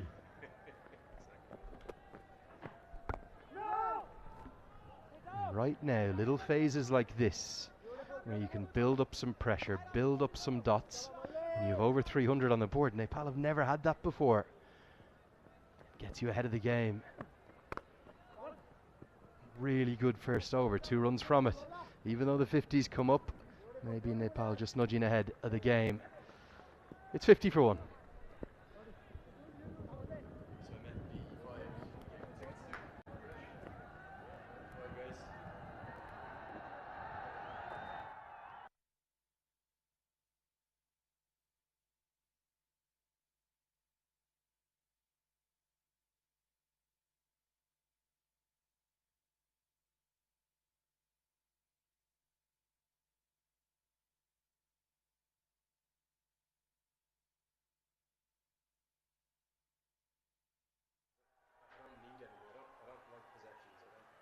I've got my laptop and my phone.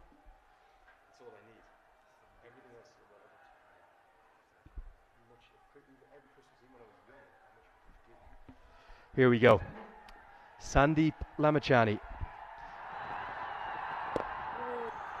He is 1 away. And I know for a fact from talking to him, he wanted to get that 100th in that win over UAE. He didn't. I think in some ways it's more special that it's saved for today if he can pick up a wicket.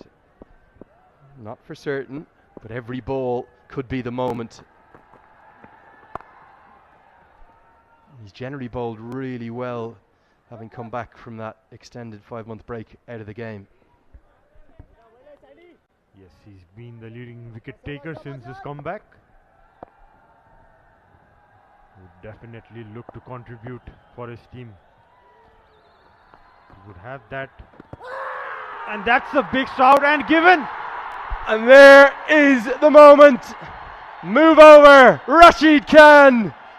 Into the history books goes Sandeep Lamachani. It was flirting with the leg stump. Was it doing enough? They don't care because he's going to be lifted up to the heavens. Arif Sheikh picks up the poster boy of Nepali cricket. Congratulations, the signs, they were pre-made. Rashid Khan, he took 44 games. Sandeep Lamachani, he does it in game 42. Special day for him. Thanking the crowd. Kisses the turf, bows down to the Mother Earth. Special moment for him. Incredible moment on a quite incredible day.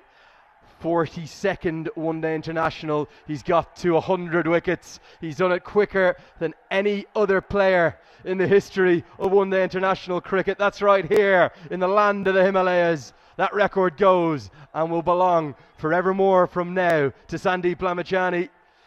I think it's a pretty good decision. I thought it might have been angling down at first, but the finger did go up. And there is the joy, there is the moment. And it's a big wicket too in the context of the game. It's 52 for 2.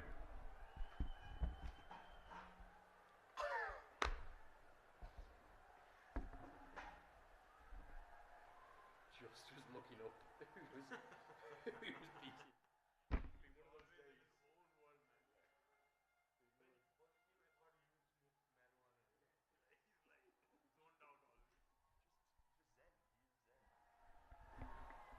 3 balls. The fans had to wait for Lamachani to get the record. In comes an off break to Zishan Maksud. Eat your heart out, Akib Ilyas. Here comes the skipper. He's a class act, this man. 19 shy of 1,000 one-day international runs for him.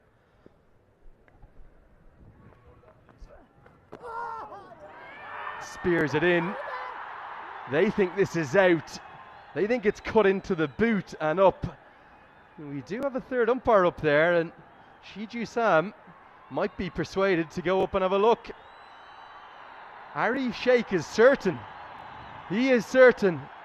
And Sandeep, he's always certain. It's a wicket. The umpires will wait for the signal, but we think they might go upstairs. To my eyes, which are getting worse and worse, I thought he cut it into the turf. But has he cut it into the boot? It would be such an unfortunate dismissal. The catch, whether it was on the bounce or not, was taken cleanly. The soft signal, not out. Up we go.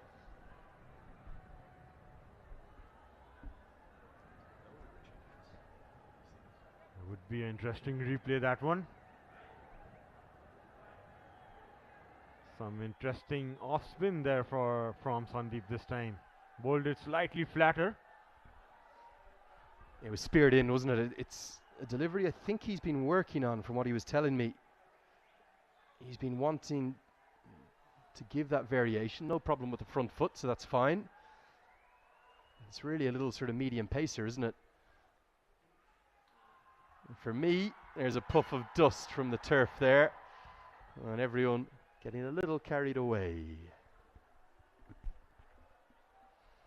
It's very tough to see those kind of decisions with a naked eye, but in the replay we can clearly see the puff of dust. It hits the boot and then the ground.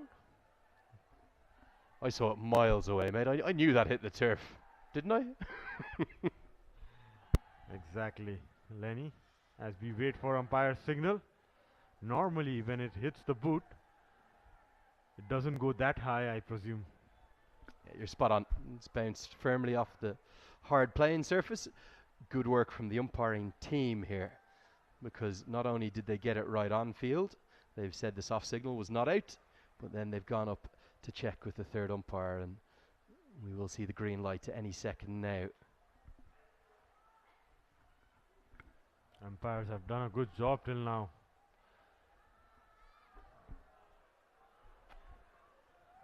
As we wait for the signal.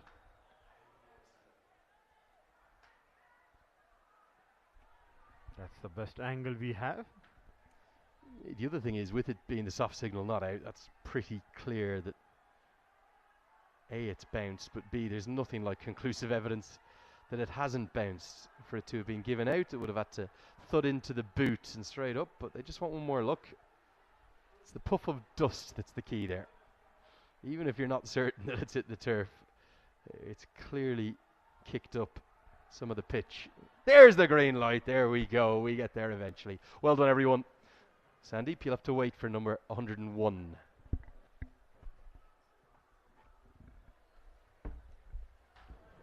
As always, Sandeep picks up his first wicket in his first over. Seen it so many times. He gets that early breakthrough from his first over. And after a couple of claps of thunder, we've now got blazing sunshine. We should have at least more than enough to get the 7 overs more that are required. I have no idea what the hold-up is now, because we've seen the decision given not out. We should be on we go. Maybe the umpires want a few more fans to come in and enjoy the action before we get going again. And there's plenty of them. I was just outside the walls and fans flooding in. Cleans him up. It's a slow, beautiful, loopy googly. He had to wait one more ball for 101. Maqsood has played across it, angled in, turning away, the top of off rocked back. Sandeep Lamachani on fire. Look at the crowd. 2 wickets in his first over. The superstar of Nepal. Number 25 gets his second wicket with a googly. Came wide of the crease. Ball coming in and straightening. Zishan trying to play with the angle in the leg side, but missed it completely. Completely foxed him there, Sandeep. He goes for a knot. 52 for 3. Oman are 52 for 3. Where's my pen? Sorry, I lost my pen.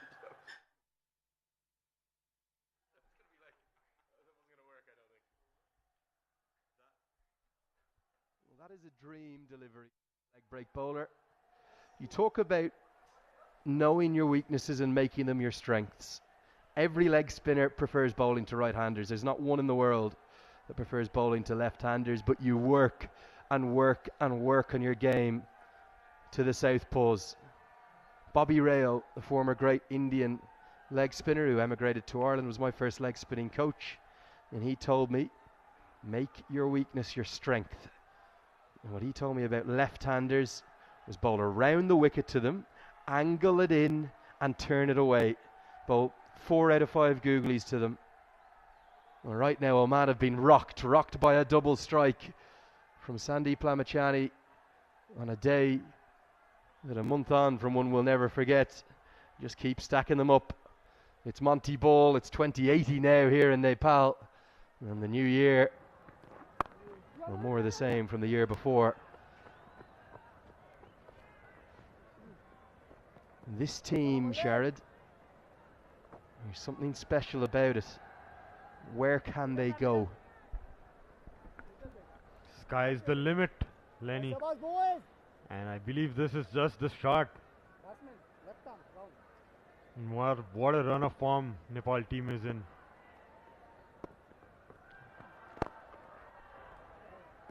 And an interesting change in the batting lineup. Nadeem walks in. Normally would see Akib batting at number 4 or number 3 for Oman. Still in the dugout, waiting for his chance, and you could see probably Zishan predicting a leg spin, but not to be. Yeah, and actually I echo that point. I think that's the most important one that you've made. This is the beginning of this journey. It's by no means the climax of it. It's not even close to its 3rd or 4th chapter, I don't believe. And the reason for that is it's such a young team. Karen Casey and Sampal Kami and Gyanendra Malla, the only 3 even close to 30 or over 30. The rest of them are all, by international cricket standards, kids. One of the kids today smashed a 59-ball century. He's bowling right now. He's 19. Unbelievable stuff. Brilliant to watch this team go about what they're doing under the new head coach Monty Desai. 14 bowled, 55 for 3.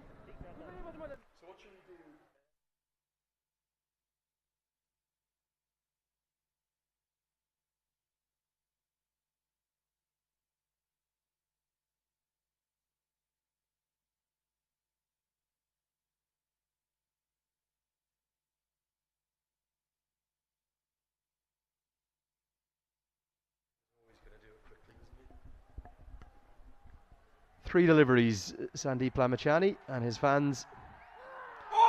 This is surely number 3. Don't shoulder arms to the googly. Kashyap Prajapati has learnt a difficult lesson. If you want to see a delivery that has not been picked out of the hand, just put this one on repeat. Sandeep, he's got 3 for 2. What a googly that was. Just wrapped him in front of the stumps. Couldn't pick that googly. See there in the replay. That is plumb in front without a shot being played. That's gonna hit the stump for sure. Excited Sandeep Lamachani. And Kashyap goes for 25. Oman are 55 for 4.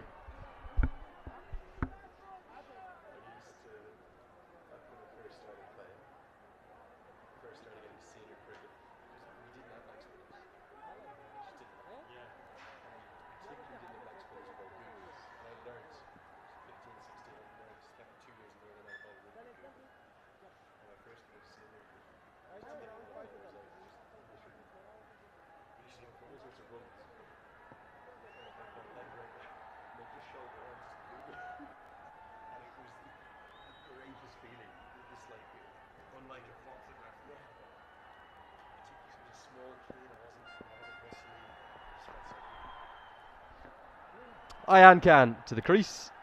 Sandeep Lamachani just apologises, he wasn't ready.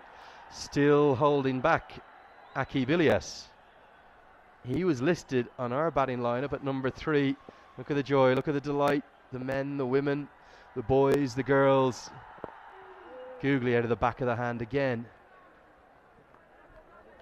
This country, it is rising up on the back of the performances of this national cricket team.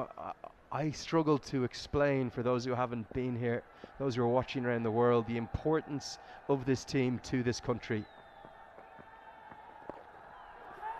The day that they beat the UAE, the front and back page of every single paper was dedicated to this team. And there's a growing confidence and a growing belief that this nation is on the precipice of something very special. Not just the cricketers, much more than that. And they are, for certain, the heroes, the icons of this nation. Absolutely. Cricket has been that uniting factor in our country. Oh, that just went through. 4 byes given. That seemed to have kept very low. Well, right now, if you're Ayan Khan or if you're Mohammed Nadeem, you are wondering what to do out there. It's nearly bounced a second time before the stumps. Smiles all around, apart from, well, even Asif Sheikh is smiling, even though it goes against his numbers. He really is trying out these off breaks. I'm not sure they're his best. Stick with the leg breaks and the googlies, Sandeep. You're world class at those. 15 gone. Oman are 63 for 4.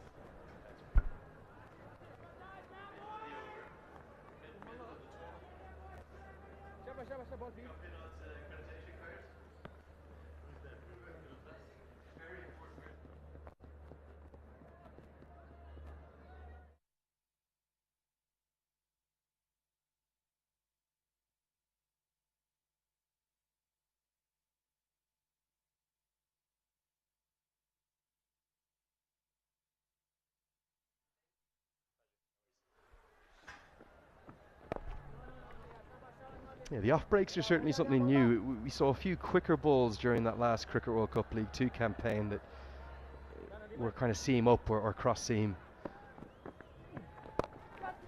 Chipped, a catchable height through the covers. Why is Sandeep going with those when he bowls such a potent googly?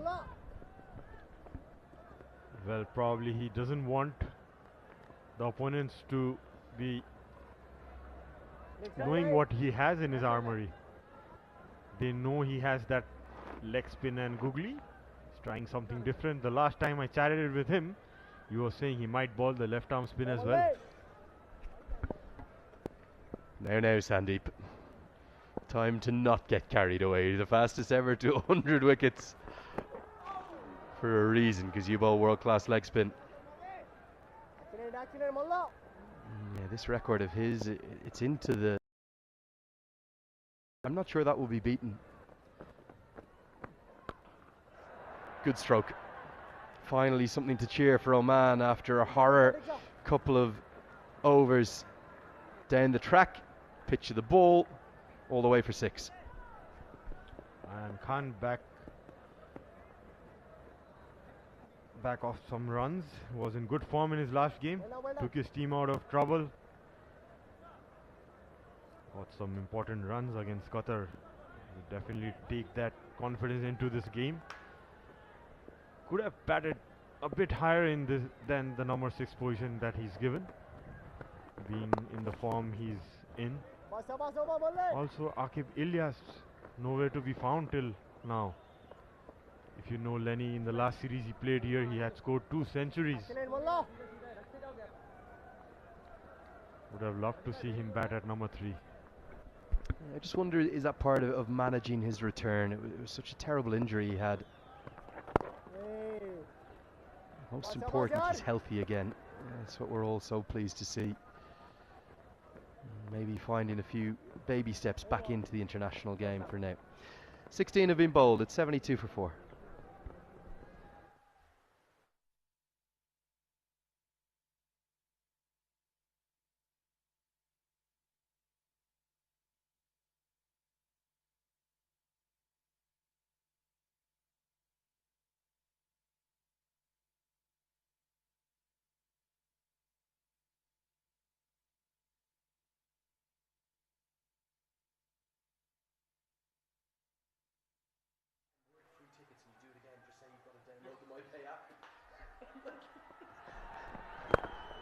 googly from Lamachani. Straight to the cover fielder.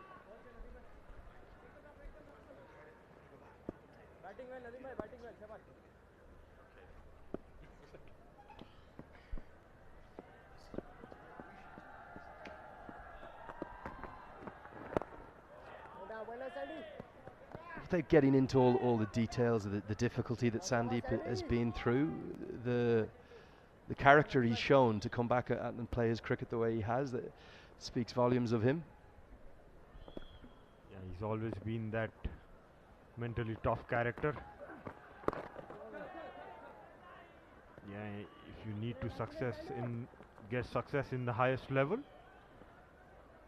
you always need to be mentally strong, and I always felt he has that mental frame of mind, that he's never scared to beat anybody. He's bowled to the greatest of batsmen in IPL and all the other leagues around the world.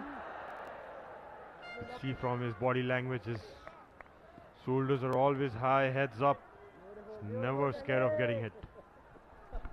And that's something you can't be scared of as any spinner, but particularly a leg spinner.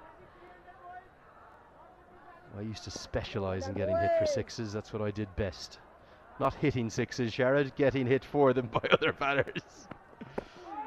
You just got to get used to it. You got to roll with the punches. You're in the team to take wickets. And one of the ways you will do that is by keeping things tight and creating chances. But if someone clears the ropes from you a few times, roll with the punches. Absolutely. I'm pretty surprised. Why didn't you play long enough for Ireland? You're in the wrong end sitting here with us. Talking about Sandeep, there is one thing that you possess skills of bowling in yourself, but then to have that confidence, he's given that gifted talent, Sandeep Lamachani. It's the end of the over. Oman are 74 for 4.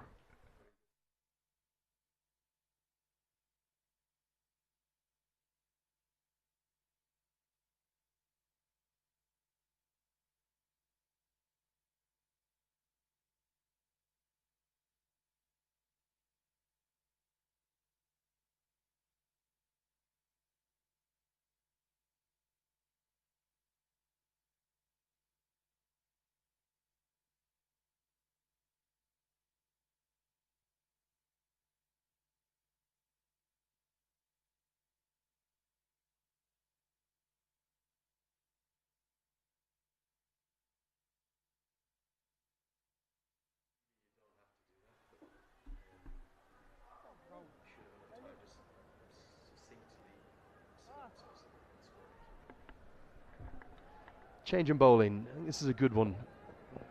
Rather than have Kushal Malla bowl to the left-hander, Ayan Khan. In comes Dipendra Singh Airi. Tell us about his bowling, Sharad. It really has gone from something that felt pretty part-time earlier in his career to maybe being, even though he's still the three-dimensional Dipendra Singh Airi, maybe being the best of his three. Well, actually, can it be better than his fielding? I'm going to contradict myself. Economy rate 3.69. He's a gun bowler now, and he's so clever. Dipendra, yeah, he's a good reader of the game. Bowls his overs quite quickly. Not a big turner of the ball. Balls in a quicker pace. That's because I can give you a bit of history of his bowling. When he first came in, he was a good medium pacer. He could bowl around the 130 mark, to be honest. He was a very skilled customer, but then he had that back issue, and after that he focused himself more on batting. He's coming good with his bowling as well nowadays. It's funny, there's a number of cricketers around the world who do evolve from that.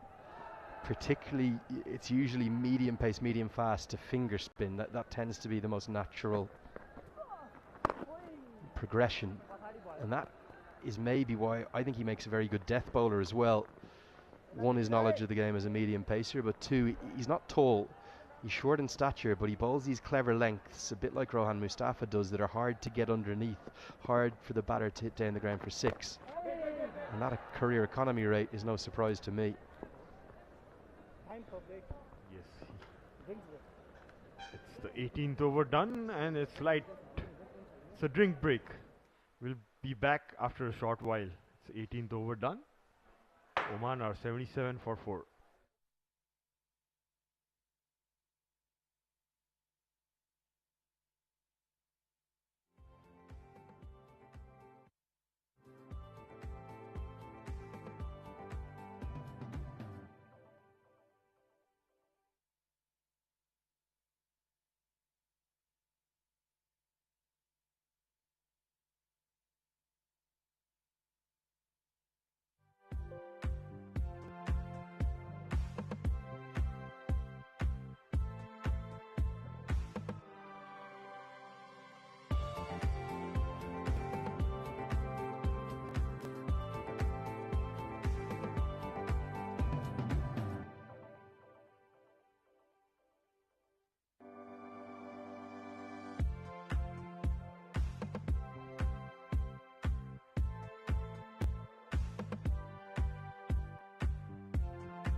Bowling perspective, 6 bowlers used so far,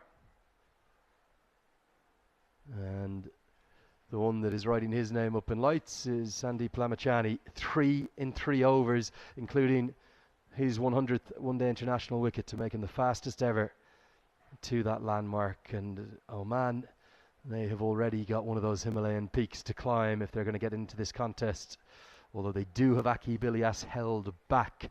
We presume he'll come in next at number 7.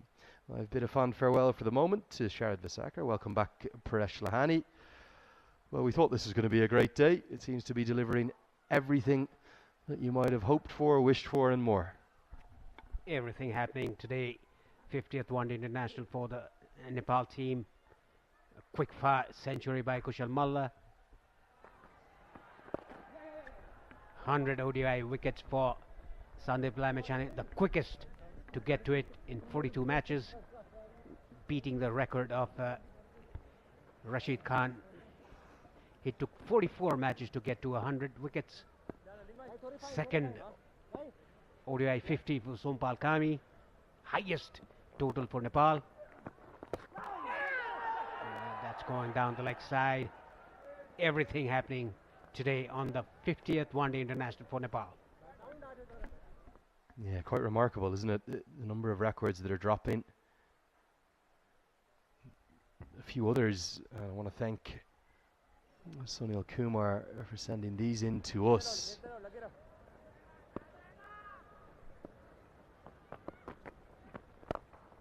Kushal Malla also got to the 500 one-day international run landmark. And the 10 sixes that he hit were the most by any Nepali batter in an ODI innings, an individual ODI innings, that is. Is Malla one of the most destructive batters you've ever seen come from this country? Yes, in the present times, yes. Before that, the former captain of Nepal team, Raju Kharka from Bhairava, he was the most destructive batter I've ever seen in the past. Nicely bowled. They're talking about another former cricketer, Dipendra Chaudhary, chief selector now for the national side. He was also destructive. I reckon he could still clear the ropes. It's lovely to see the number of former international players, yourself and who knows, Sharad may get back in the international team, involved in the game in so many different ways. See Amir Akhtar, heavily involved Everest Premier League, Dipendra Chaudhary, like you said. Chief selector, Binod Das, the general manager. It's a real cricketing family, a dynasty here in Nepal, and rightly so too. 19 overs bowled, it's 81 for 4.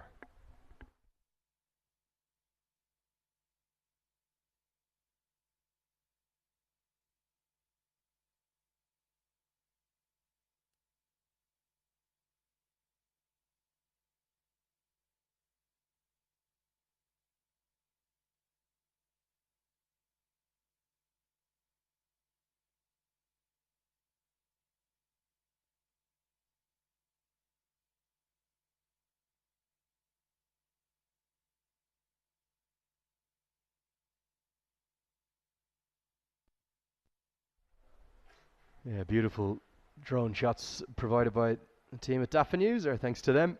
Thanks to all the sponsors as well. Really, I have to say, when I saw this new Asian Cricket Council structure announced by the ACC president, Jay Shah, I was hugely excited by it, but just firstly because of the scale of it.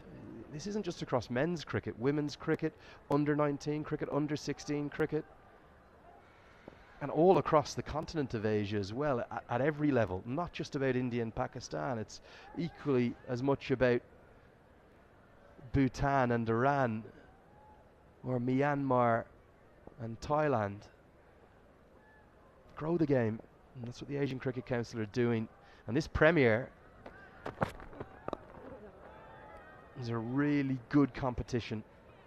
It's one that is, again, thanks to that expansion of the ICC pathways, that have increased the opportunities and the regularity of particularly ODI and T20I cricket for those leading associates.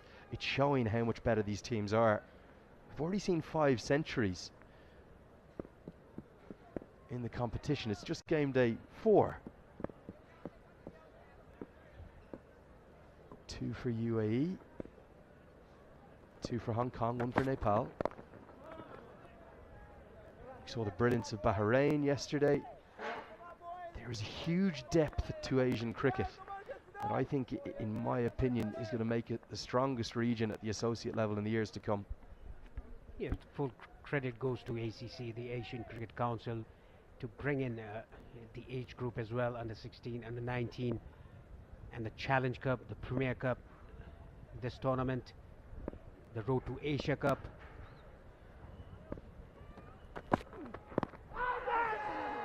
This is the 3rd spell for Karan Casey in this innings. He's bowled 2 overs in his first spell and solitary over in the second spell and the third spell. Now bowling from Chobar end. He prefers that end to bowl.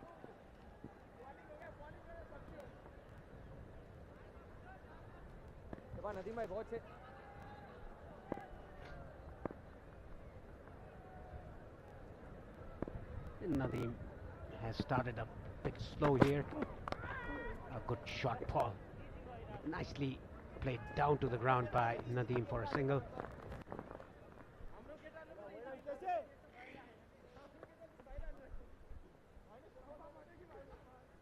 Massive amount to be played for. Over the course of this tournament, there are 3 spots. Firstly, what will be a development tournament in July alongside the A teams of the 5 test nations in the region. That's India, Pakistan, Afghanistan, Sri Lanka and Bangladesh. So the top 3 will advance to that. It's the Emerging Teams Cup, Paresh. But the real prize, the big prize, the winners of this tournament, the champions, they go on to play India and Pakistan in the Asia Cup group stages. Nepal have never been there. Is this the group of players that are going to send them to that tournament? Yes, a high chance for Nepal to be there, to take the group of India, Pakistan. Nepal has qualified for the Asia Cup 21 years ago, but due to some circumstances, the Asia Cup was cancelled. Then a very nice shot by Ayan for a boundary down to long on. 20 gone, Oman 87 for 4. What did we start at? We started at 17.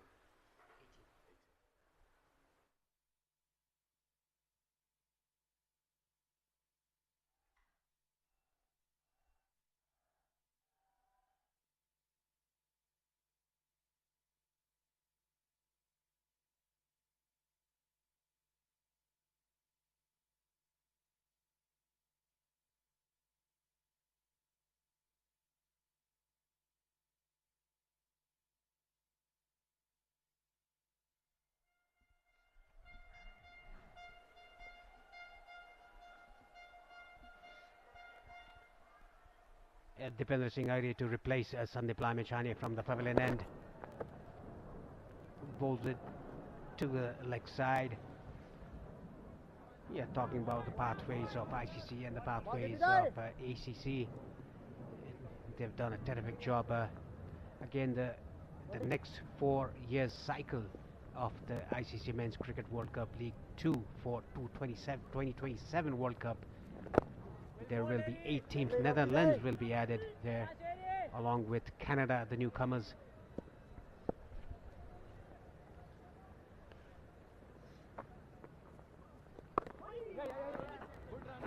Yeah, and I think that's actually going to strengthen that league on both fronts. In no way disparaging to Papua New Guinea. They're a great team with a great culture. Canada are a strong side, and they beat out Papua New Guinea, finished above them and took their ODI status. And then with Netherlands coming back down from the Super League after what was a really marvellous, a really special first ICC Men's Cricket World Cup League 2. It was Nepal that took that 3rd and final spot. I think the second edition is going to be even better. Yes, 8 teams battling out again for 4 years. 4 years of extended ODI status for 8 teams. Red ball. 21 gone, Oman 89 for 4.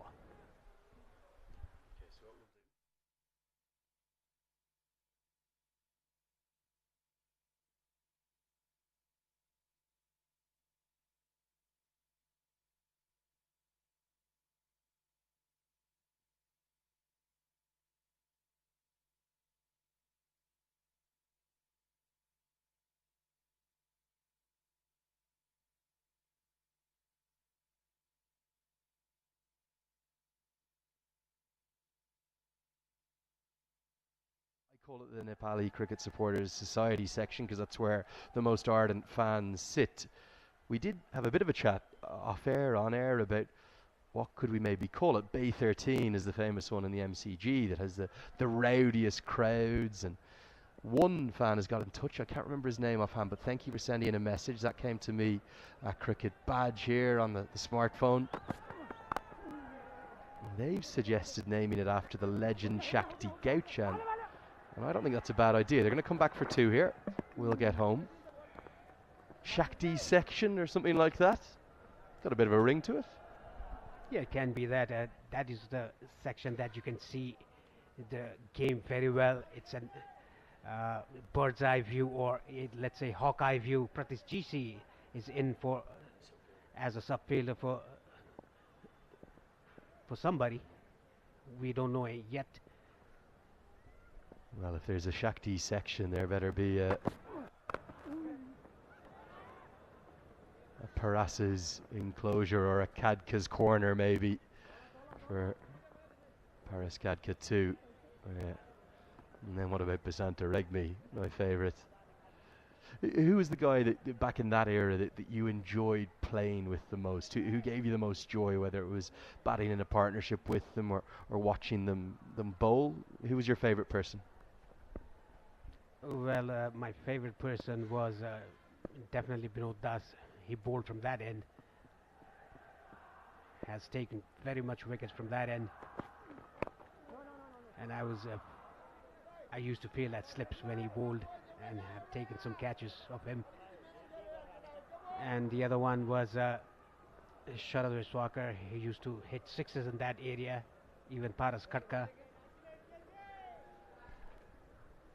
There's something special about a bond between someone who feels its slip and the bowler.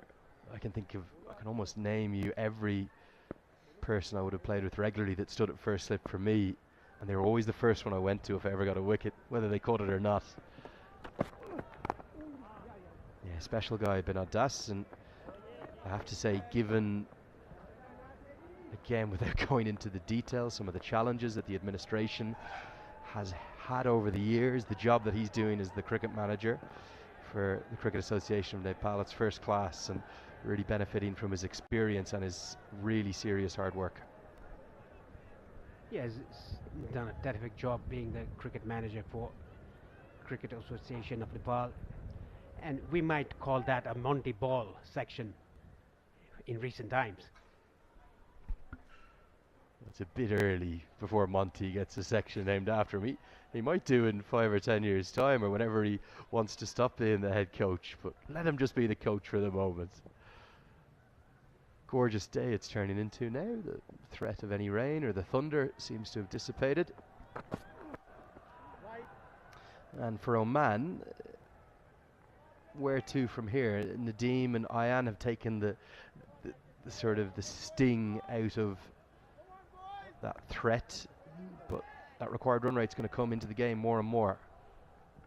Yeah, this is a slow passage of play here. They're trying to rebuild the innings, and Nadeem and Ayan going over a run a ball, playing very good, whereas Nadeem just wanted to stay there, rotate the strike, left hand right hand combination, nicely driven that into the gap for a boundary, a much needed boundary for Oman.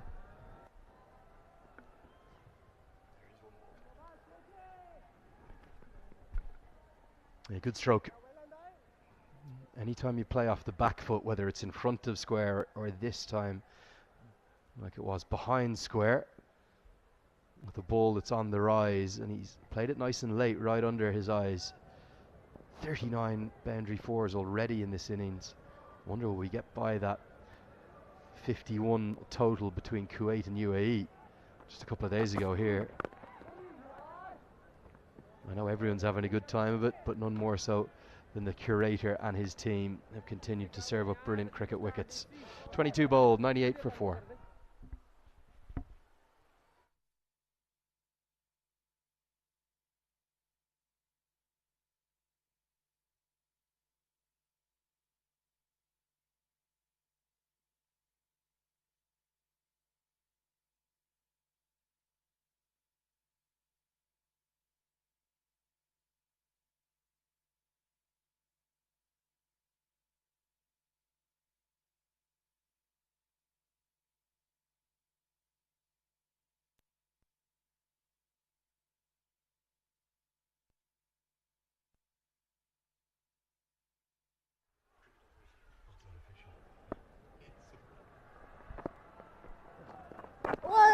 Dipender Singh Airi is going to come around the wicket to Nadeem.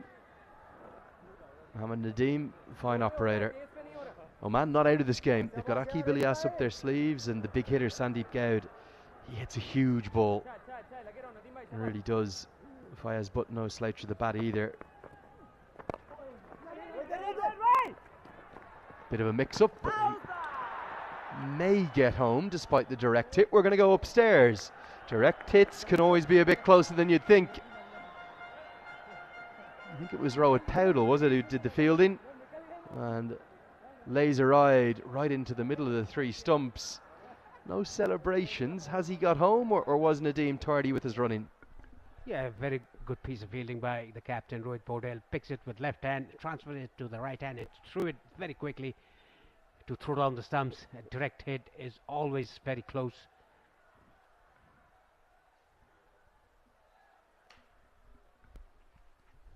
And here we are. It's the fixed camera. As long as the bat goes down, he should be home. You can see the ball there. It's in between the legs of Nadeem. Got to ground the bat, Mohammed. That's what you've done. And that one viewing of that should be enough. Green means go. Green light safely home. Good work though from Powdell.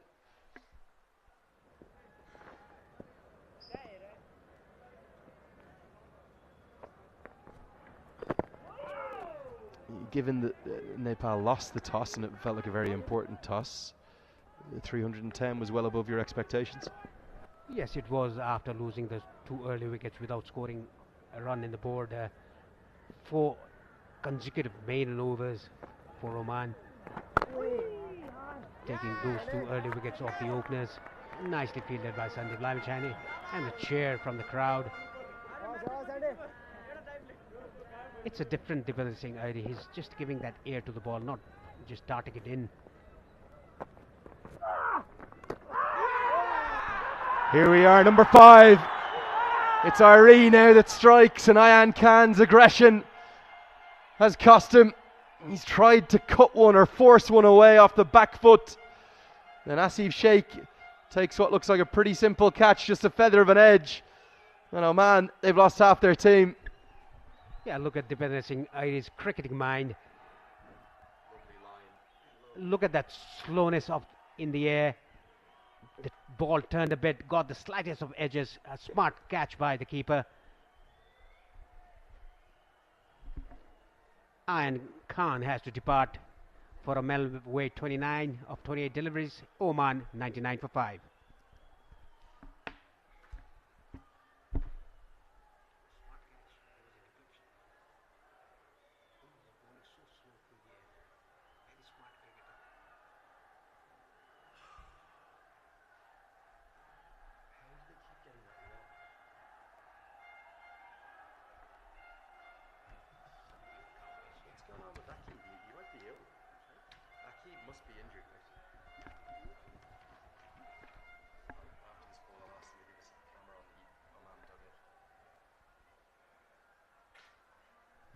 Sandeep Goud, it's going to be. He's got a big hitting reputation. And he's in down number 7. So wicket taking over. It's 99 for 5.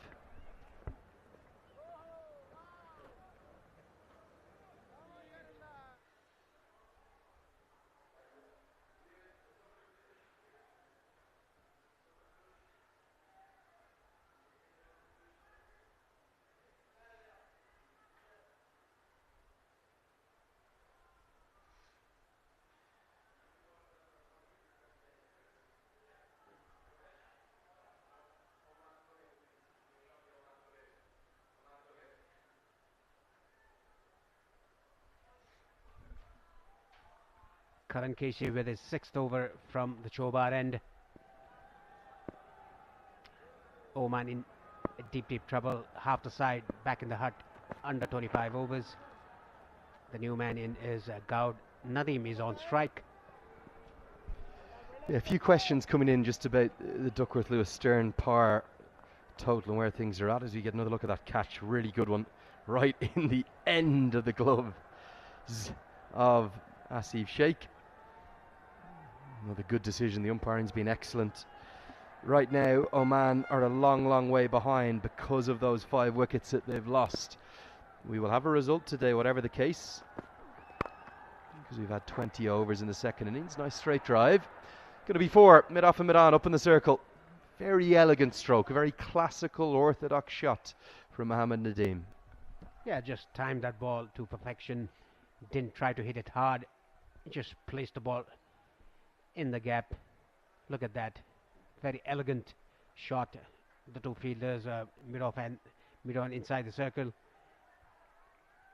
And the last wicket, Dipender Singh, I took credit goes to himself because he was bowling slow through the air. Usually he bowls very quick. He darts in. This time around he bowled very slow through the air that particular over.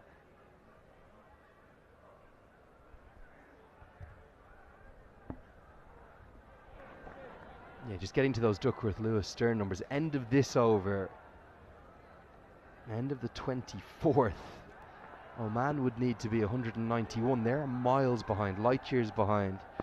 And if they were only one down, they'd actually be pretty close. They'd only be 10 behind. But wickets are the currency that values. I don't think we're going to have rain. I don't think it's going to matter.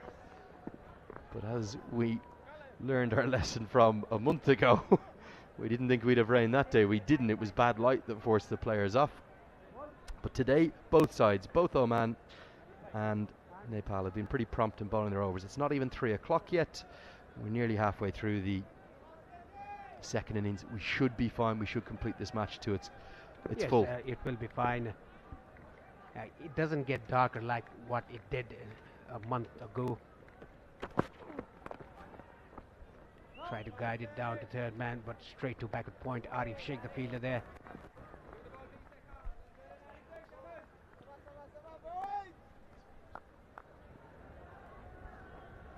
Maybe the one concern over the last little while, outside of that 5-wicket haul that Karen KC took on Valentine's Day to get that whole Cricket World Cup League 2 run going, just been a little bit of diminishing returns. Maybe hasn't been at his very best. I think he's fully fit.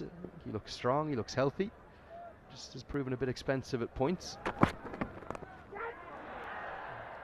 Top edge is going to run away for 4. Nothing Kushal Malla can do about that. And KC continues to leak runs. Another over with a boundary in it. It's 108 for 5.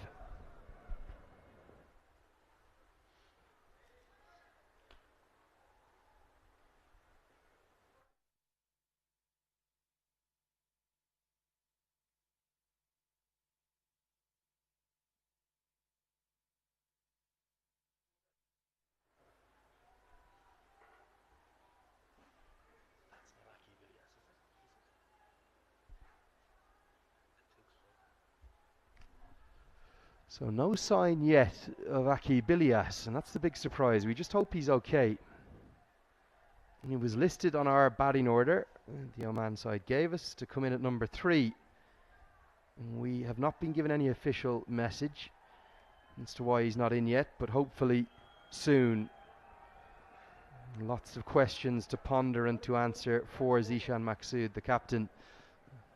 None least the absence of his star player right now, Aki Bilias, not being seen with the bat just yet. Sandeep Lamachani to return. He is getting wonderful curve out of the hand from his leg breaks and sharp turn too. Yes, he's the pick of the bowlers for Nepal, 3 for 12 in his 5th over. Has bowled very well. He's bowled off spinners to the left hand, which was pretty interesting to see. He hasn't bowled that yet in his career. Dragged down. Asif Sheikh was very interested. He thought there was a noise. He thought there was maybe some glove.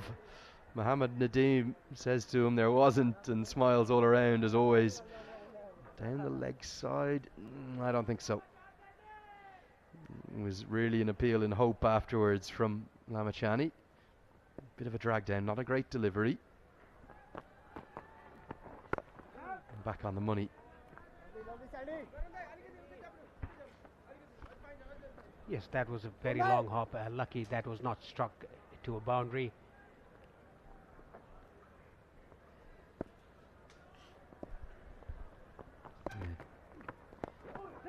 That is fizzed out, beautifully bowled.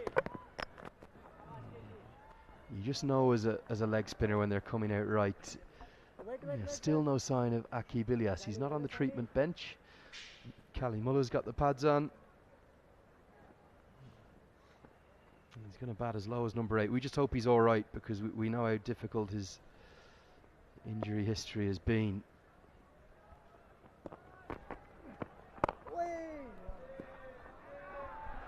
That was well bowled. A good aggression shown by Sandeep Lamshan. He wants to have a chat with the batsman. A very relaxed looking dressing room of Nepal. You can see there Arjun Saud, the young Surya Tamang. Number 6. The one thing that's been really noticeable since Monty Desai came along, one, the consistency in selection, and two, heads into the pad. I think that would have had a long way to travel and a lot to do to guarantee it was going on to hit the stumps. I think for me, even as a wrist spinner, it's a pretty fair decision. Height, has it got him inside the line? Batter's indicating there was some bat involved. I don't think there was. But yeah, it's the consistency in selection, and also the extended squad that Monty Desai has been allowed to keep. Obviously only 14 players officially, but because they're on home soil, the likes of Saud and Tamang et al., they're not the official subs, but they're very much part of the squad. All going Nepal's way today. The stumps save a single. Good comeback over from Sandeep Lamachani. I'll hand over now to Sharad Vasakar and Paresh Lahani. It's 109 for 5.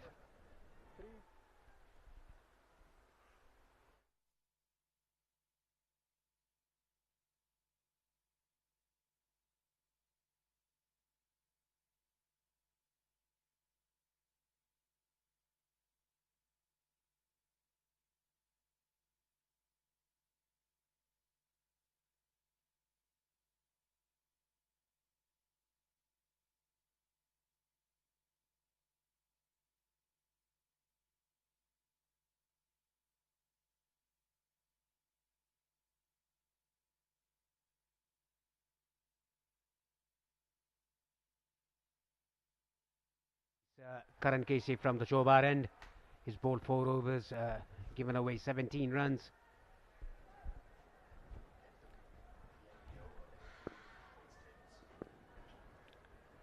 I would like to welcome back again Sharad Vasakar here in the comm box. Thank you, Paresh. And back comes Sompal Kami as well for his 5th over. Putting up some muscle there, Sompal, in his shoulders. Paresh, you can see that jersey fitting him pretty nicely. You can see those shoulders growing. Yeah, I think because of the strength training that he's been going through. Nicely bowled and nicely defended. Yeah, 2 games going out together here in Kathmandu. One this Oman versus Nepal, and the other one in Mulpani Stadium, Hong Kong versus UAE. Hong Kong getting a total of 263, losing 8 wickets in 50 overs. UAE chasing 264, are 91 for 2 in 21 overs.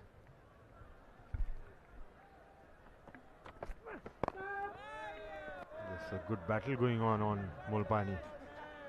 Some good scores by all the teams over 250. Indicates that it's a good batting track as well in Mulpani. What a good job the curators, the pitch curators, the groundsmen have done to bring that ground up in international standards. Credit goes to Can as well for doing all the renovation work. Now Kathmandu does have 2 grounds, 2 international grounds, that is, in the same city. Yeah, that preparation of Mulpani ground has lifted what of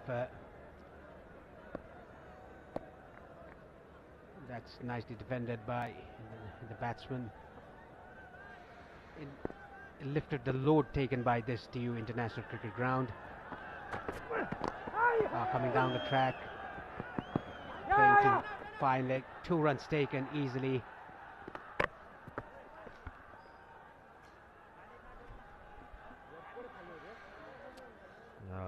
Bowled there by Soames. Saw the batsman coming down. Balled it full. Nicely clipped it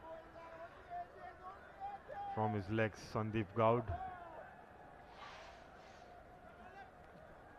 I would love to see Sompal testing Sandeep with a short one. A lot of runs to play with. You can see the deep fine leg and deep square leg fielder down. Also the third man and deep point cover. That was a change of space. Good variation shown by Sompal. Yeah, 26 gone. Oman are in Nelson, 1-1-1 for 5.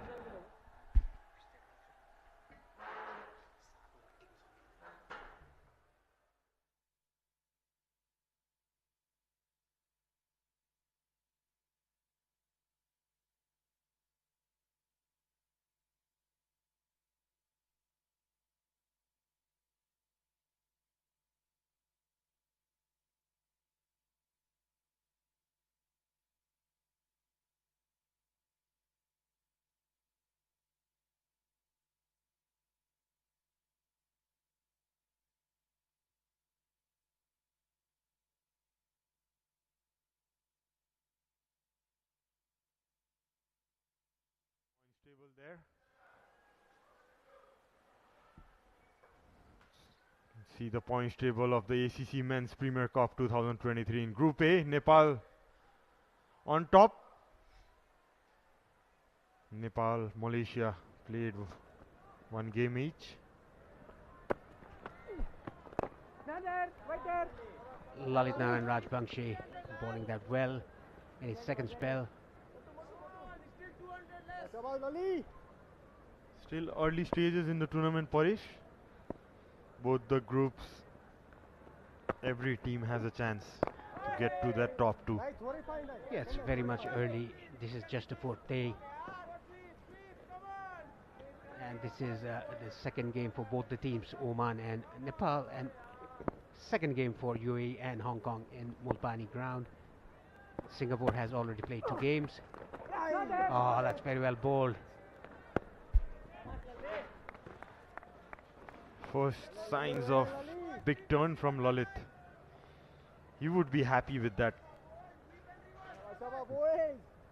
amount of turn he's getting from this wicket.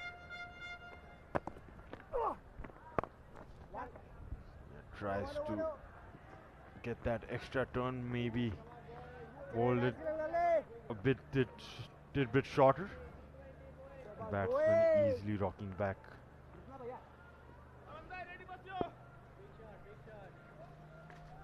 On for his 5th over, Lalit Rajbangshi. Yeah, that was bowled with the arm, came slightly wide of the crease. You can see those subtle variations by Lalit. He is an improved bowler, definitely. Those subtle changes, those release points. That's going down leg for sure. It's the 27th over completed. Oman are 112 for 5.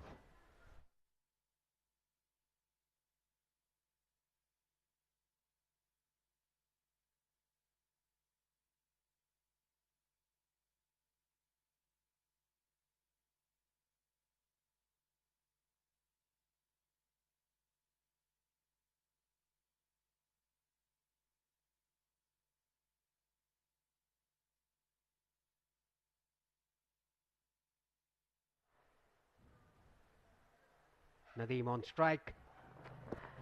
Again, fuller delivery. Beautiful fielding by Rohit Paudel, the captain, diving to his right, stopping that ball. Captain leading from the front. And look at this again. He's nowhere in the scene. Now he comes, diving full. Diving field is all around. Well done, Captain Rohit. Always one thing you can count from him is 100% effort. Another diving stop there by the mid-wicket fielder. Dipender Singh Airi in that instant. The 2 cheetahs off the national side. they don't hesitate to dive. Bhim Sarki, another quick fielder. The bowler Sompal Kami is a very good athlete as well.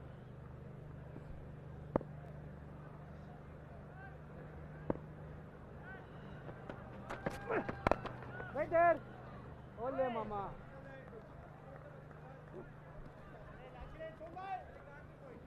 Where does this game go from here, Parish? What would be the right approach from Oman with 5 wickets down?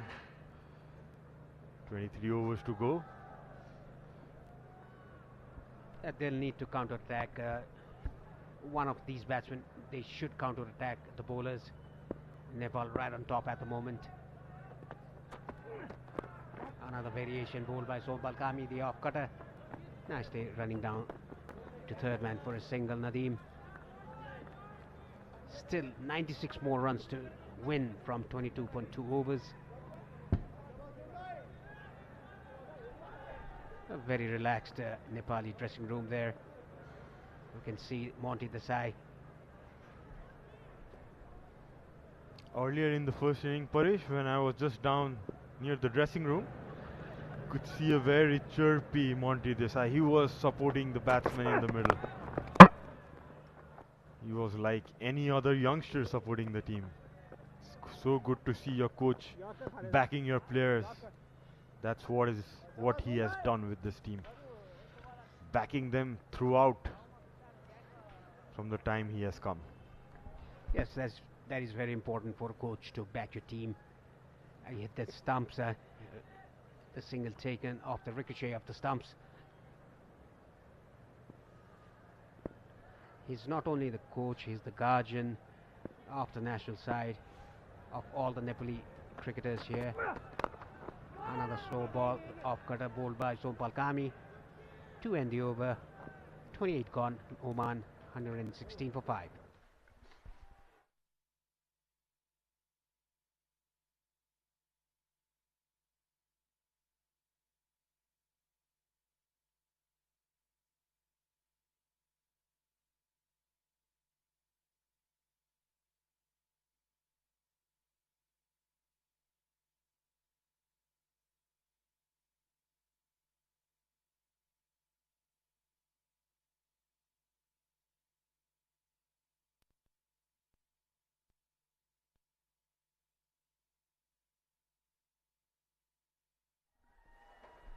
Again a bowling change from the pavilion and Sandeep Lamichhane coming back into the attack.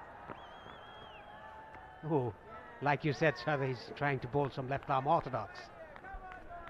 You never know, Parish. Still 5 overs to go from him. Maybe at the end of this spell, you might see one coming left hand, left arm spin. But for now, his leg spin is good enough. These singles will not harm Nepal at all. Oman need to push the gear to the highest level. They should change their gear, attack the bowlers. It's getting a bit dark here.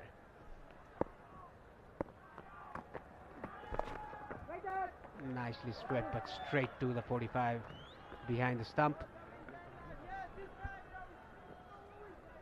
Yes, well, slow passage in play at the moment. It's almost 21 overs left. Close to a T20 game. 190 runs to get is not a big ask, but the concern is 5 wickets are already down for Oman. Oman still have that experience in their team to take this game deeper as much as possible. Nicely caught there. The ball runs away to the boundary. Very well executed. Made room for himself, Nadeem. Cut it away right in the gap. Yeah, that was a googly, well read by the batsman there, Nadeem Bhimsarki. I think he got a fingertips to it, but couldn't stop the boundary. A much needed boundary for Oman. Nicely tossed up. Hit it straight to long off for a single.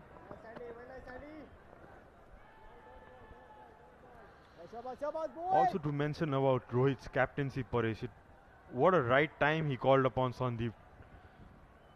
In his first over, he got up 2 wickets, showing some good change in his changes of bowling.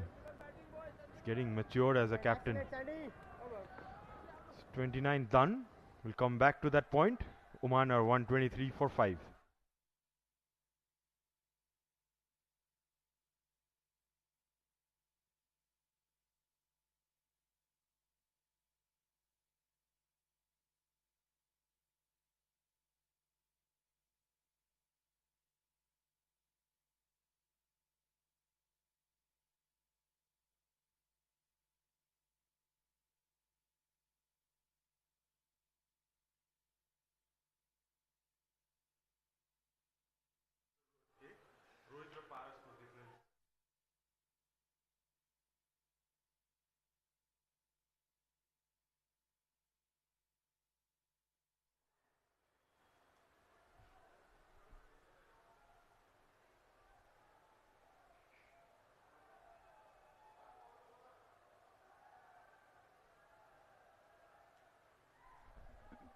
Bowling change from the Chobar, and Arif Sheikh comes into ball. He's played 41 ODIs, 6 wickets he's taken.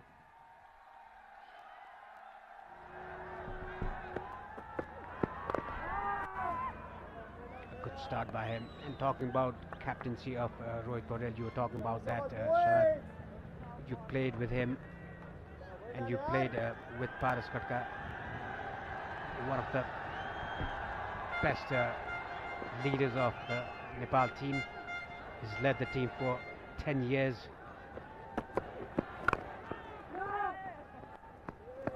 What is the difference that you found between their captaincy? Well, it's very early days to judge him with the great Paras Khadka, who has given so many achievements for Team Nepal as a captain and as a player. But you can definitely see some things that Rohit has learned from Paras. The bowling changes, the instinctive decisions that Rohit takes, the bowling changes.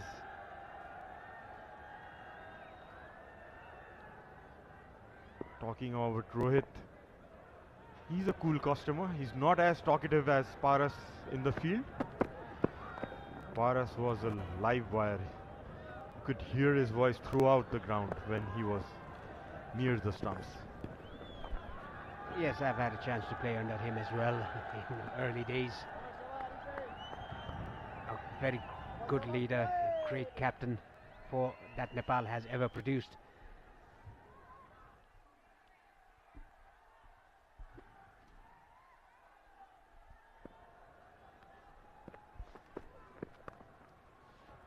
Talking about Paras's captaincy, he was one guy who was fearless. He would take chances he would create chances for his opponents. Wicket-taking options, like he would bring up the fielders for a ball or two, take that chance against the spinners. I'd love to see Rohit do the same and learn those skills from Paras's book. Yeah, it's all about learning from the seniors, being a very young captain. 30 overs bowled, Oman 125 for 5.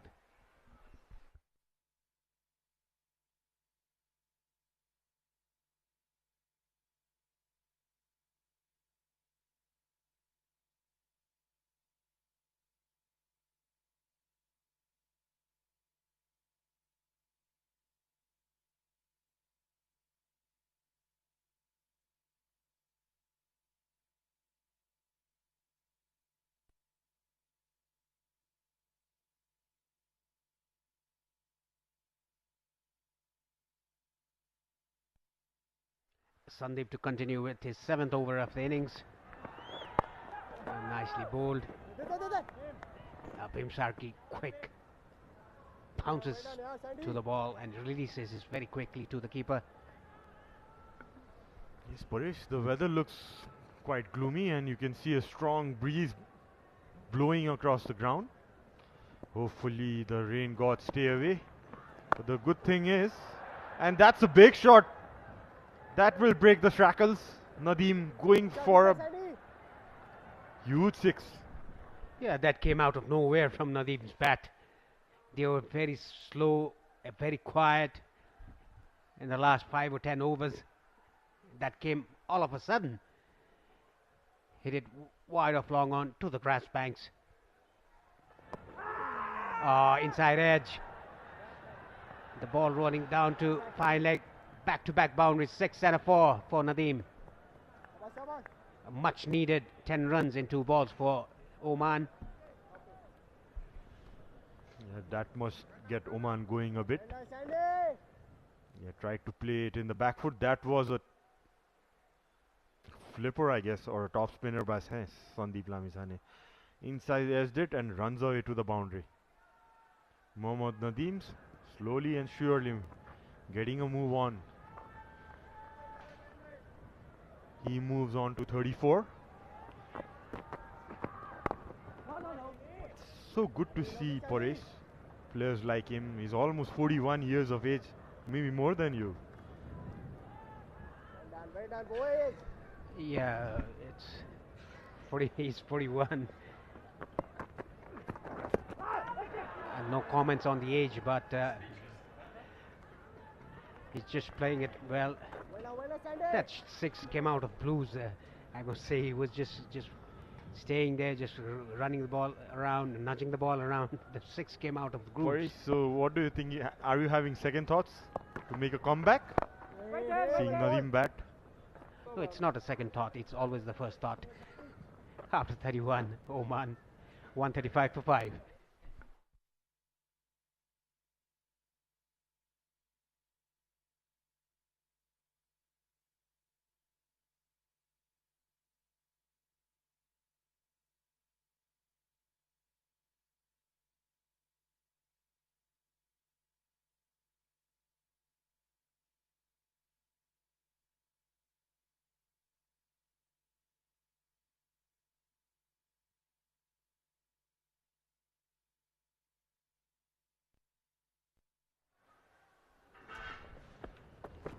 Shy shuffle in the commentary box as well.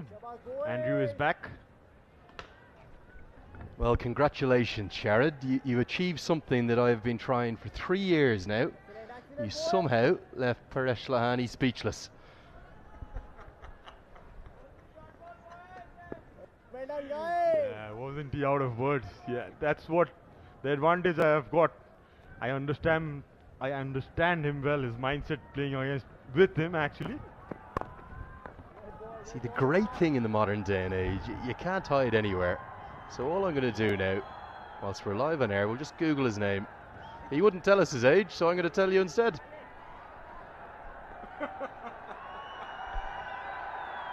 Born on August 19th, 1980. 42 years young, the great Paresh Tony Lahani. He's got plenty of cricket left in him, I reckon. And it's great to have him with us. It really is. This performance from Nepal, it's been hugely impressive in almost every way thus far. Can they close it out, or are some of those problems, some of those issues with the death bowling going to return to haunt them?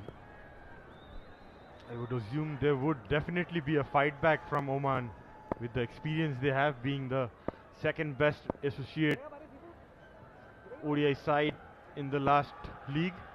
They would definitely look to get closer to this target, but it's still a long way to go. At the moment, Nepal definitely look on top. Yeah, the interesting graphic though was the one we saw not too long ago. There's only 10 or 12 runs between the two teams at the end of the 31st over, and even Nepal had actually lost 4 wickets. I know one more for Oman, having lost a 5th. So it was in this last 20 over phase where Nepal really started to go into the ascendancy, thanks firstly to Kushal Malla and then latterly Sampal Kami. Great to see him probably back to something like his best with the bat. He's a good operator lower down the order. I had mentioned this previously as well. He does open the bat for his army side in the domestic competitions. So definitely is no mug with the bat, that's for sure. Scored his second ODI 50 today. What an innings he played. End of the 32nd over. It's a tight one. Good stuff from Arif Sheikh. The score is 138 for 5.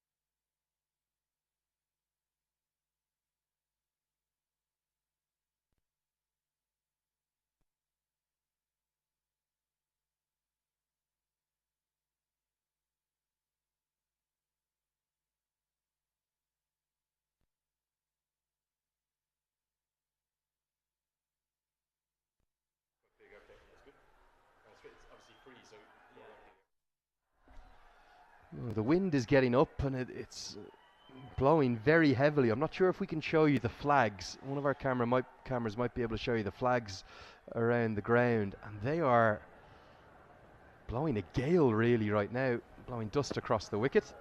And a few of the fans, they're almost kind of taking shelter on the back walls because it's quite exposed up there on the grass banks. I don't remember winds like this. Is this a bit unseasonal, Sharad? Well, you'd imagine it's been a couple of days since the last rain. Oh, there was a slight chance. But these are early signs of showers for sure. It's warning signs, it's danger signs for Oman at the moment with the DLS in place. Well, it's like a mini cyclone. Don't know exactly what's going on right now, just to keep you posted, keep you updated.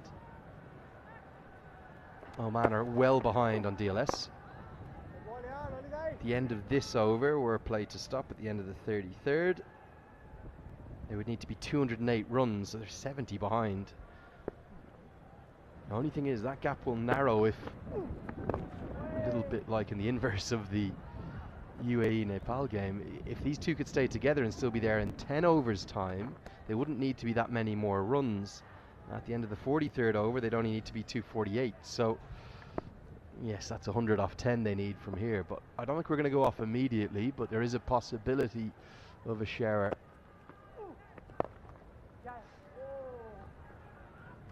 As we get to the end of a very tight Lalit Rajbanshi over. 33 have been bowled.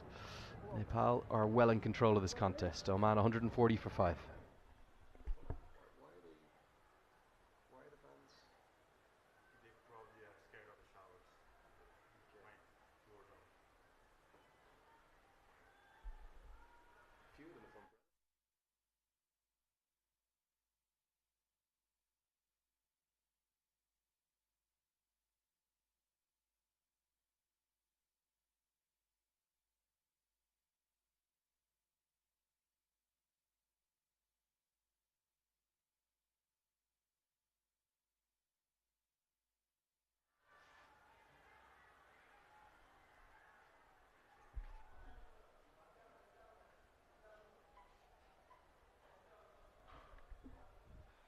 So, about 2/3 of the way through this chase in terms of the overs bowled. 33 have been completed, 17 remain, and some fairly strange weather whipping around. Not exactly sure whether it's going to cause some precipitation, but the covers are being held by the ground staff. Picked up into the leg side by Nadeem and going to get 4. It's a good shot. Plenty of fans are scurrying too. I don't see any rain, Sharad, but the ground staff seem to think there might be some coming. You can see the flags blowing really hard towards the Chobar end. Yeah, when the clouds are coming from that direction, there are chances that the rain might come down, and that was a good shot, pick-up shot around the mid-wicket.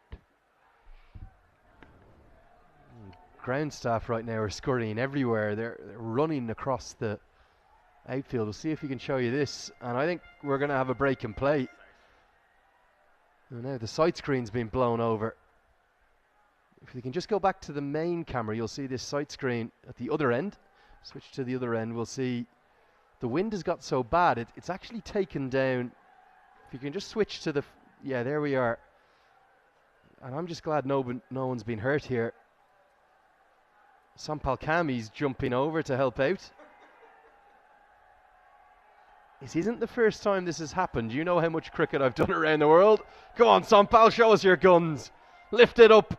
Up. Who else is in there? Bim Sharkey. They need to get Karen KC down there. This would just push in a heartbeat then.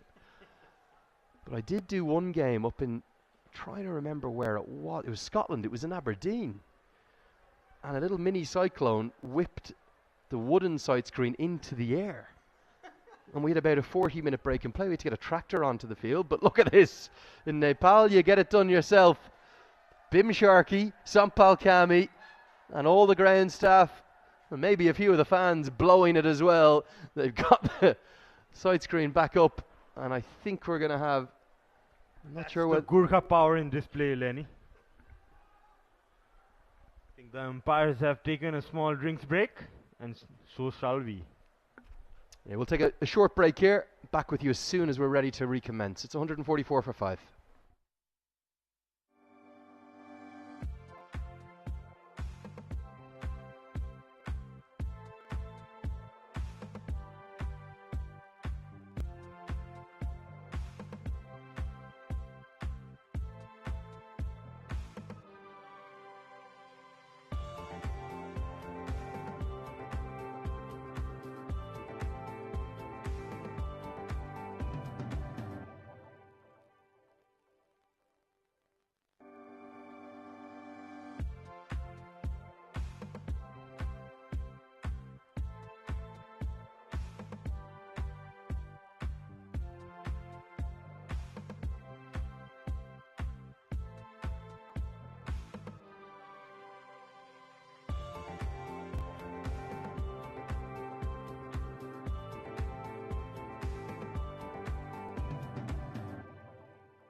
Ready to get back into action as Arif Sheikh will continue.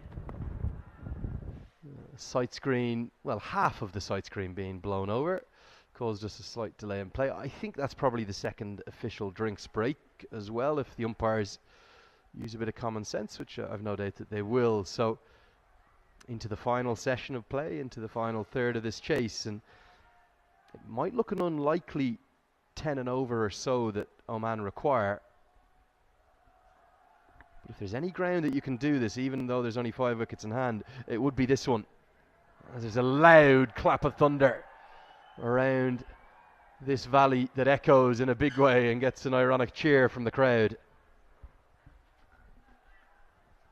Hadn't heard that thunder for a long time. Hope the rain gods have mercy on us. Well, we asked them on air to wait till about 5 o'clock, about 90 minutes away from that coming through, because the valley does need rain. The country needs rain, the region needs rain, because there's some really extreme temperatures going around right now, particularly down south of the border in India. It's very, very disconcerting. So we don't mind rain, just make it after we enjoy our cricket. Make it overnight if you want. Absolutely. If it rains in the evening, we would definitely see a clearer mountains tomorrow morning in this TU International Stadium. And I'm not sure if that thunder has scared off some of the security guards, because all of a sudden the fans are flooding in. So those that were outside, I think one of the he said, "Oh, thunder, I'm going home." And then the fans have noticed, and in they come. They're all coming in now to the grass banks. Brilliant passion for the game here. It really is. Look at them piling in. I guess we're going to see the biggest crowd in the whole day today. At the moment. I think what's really exciting about the schedule, look at them there at the top of the hill,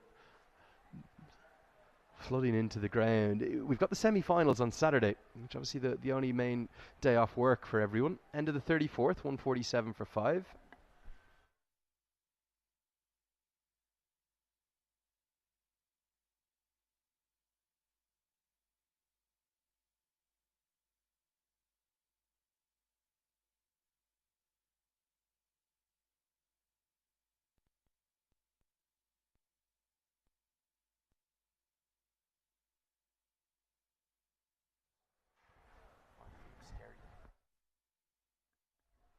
Lalit Rajbanshi to bowl his 7th. He's bowled really pleasingly today. Talked about Aki Biliash's journey back from injury. What about this man? He went through what could have been a career-defining injury, but the way in which he's come back speaks volumes of his character. Exactly, and when I spoke to him when he was coming back from that knee injury, he was saying he was going through a 8-hour-long rehab every day for 6-8 months. Lenny, how much hard he has worked on his fitness coming back. And imagine going through that and then knowing that you've got not just one or two other left arm spinners to get by, 15 or 20. That is dedication, that's belief, that is not giving up on your dreams. And that's why, particularly with that 5-wicket haul,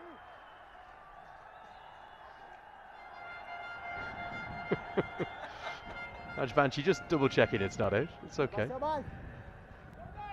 5-wicket haul in Cricket World Cup League 2, it meant the world to him. He's a special young man, this one, Lalit Rajbanshi, and to get to the top of the tree as a left arm spinner in this team, it's not easy. You have to be bowling brilliantly well, and that's what he is right now. Yes, the good thing about him is he's a very patient guy, and oops, the hat flies away. And Lalit, being Lalit, is going to run after and get it for the umpire. That's the way to earn an LBW decision in your favour. Look after your umpire, that's what I always got told as a spin bowler. And the good human being Lalit is helping out umpire with this hat.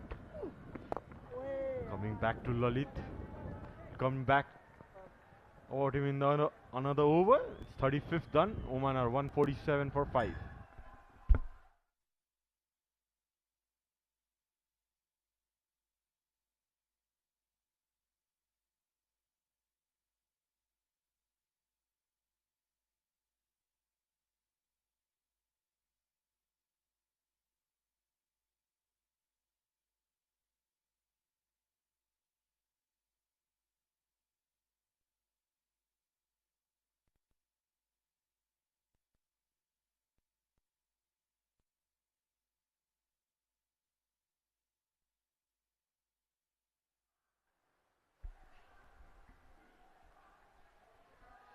$15 overs remain. There is a bit of rain in the valley, just getting some messages coming in.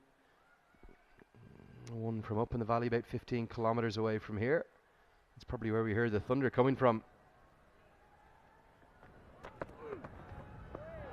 For now, I'm getting lots of requests to keep people updated on the Duckworth Lewis Stern as well. For now, Nepal are a long way ahead. There it goes. Up! Catch it. It's not a magic trick. It's not a witch's hat. Just as well Lalit caught the ball. That was heading towards the umpire. And away it rolled.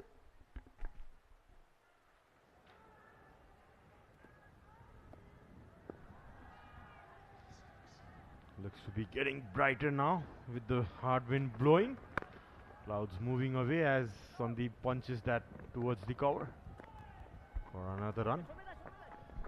So for any of the really concerned Nepali fans about if we were to go off at the end of this over, and if Oman were still 5 wickets down, they would need to be 217 for 5. So a long way ahead. DLS will be, I suspect, pretty irrelevant unless we go off in something like the 45th or 46th over. But we do think we're going to get this game in. Direct hit, safely home for the single.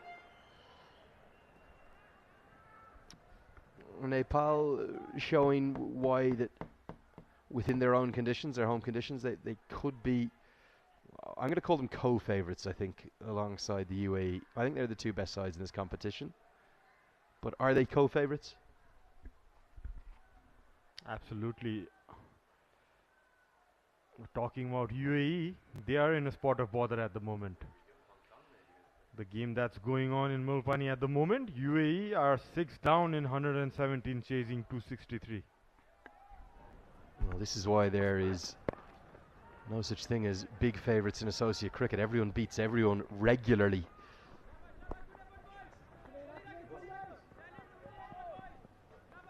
.150 comes up in the 36th over.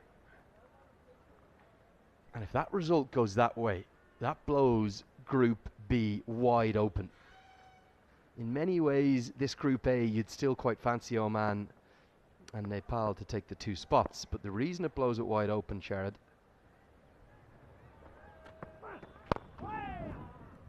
it's because of Bahrain's win yesterday. Not just the fact they got the 2 points, but the fact that they hammered Singapore, who were the 3rd ranked of the 5 sides in that group. So UAE, despite a big win over Kuwait, if they can't turn things around up there at Mulpani, they won't be guaranteed of a semi-final spot by any stretch of the imagination. And Hong Kong, they're saying, Andrew, we're the co-favourites, not UAE.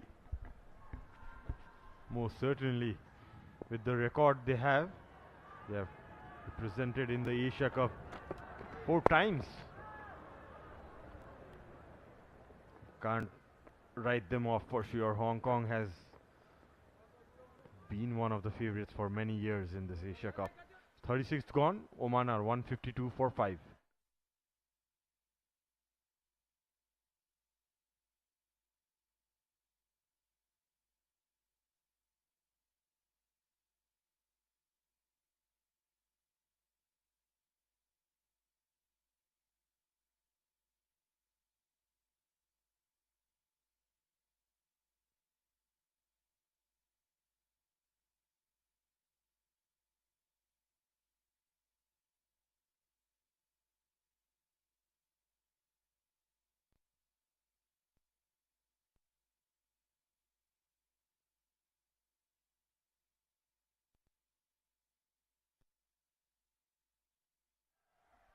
As Mohammad Nadeem is played really sensibly. He's found an ally in Sandeep Good, but right now Oman need to get going.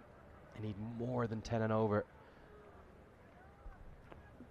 And for me, Sharad, if they harbour aspirations of winning this game, that's angling down. They've got to start going now. They can't wait another 3 or 4 overs. Absolutely, it's high time they up the ante.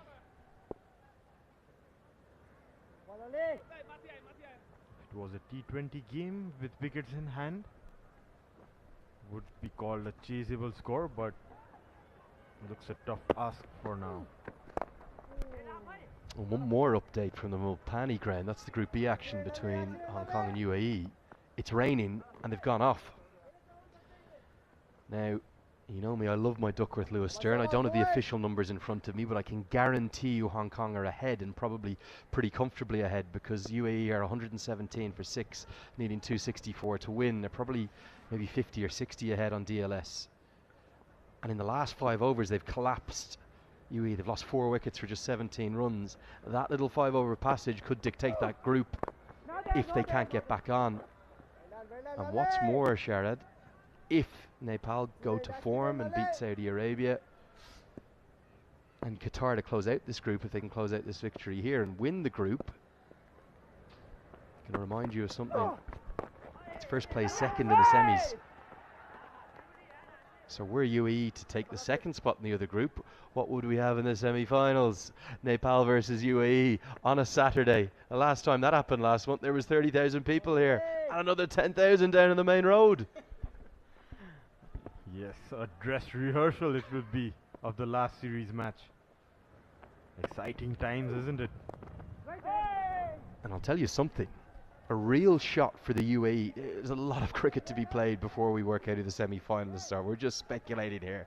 We're just having a bit of fun, really. But if it did end up with a Nepal-UAE semi-final, they want redemption, UAE. They feel they were robbed of a win here. I would be having a strong eye in the UAE versus Bahrain game that will happen in Molpani, because that ground is one ground. The toss will make a big factor. It's 37 gone. Oman are 153 for 5.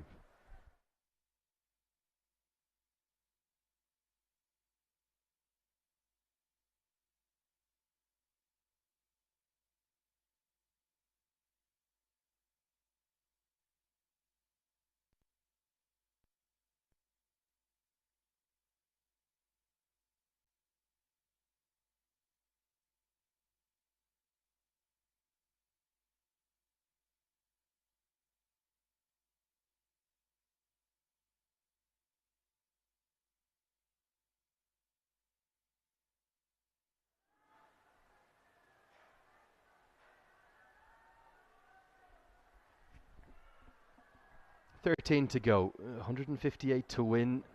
Required run rate continues to soar, because the problem for Oman hasn't been Mohammed Nadim's innings. You can understand why he's played the way he's played, but they really needed Goud to come in and attack, and he hasn't. He's got 20 off 40. That's a strike rate of 50, and when you need more than 10 and over, it's not really enough.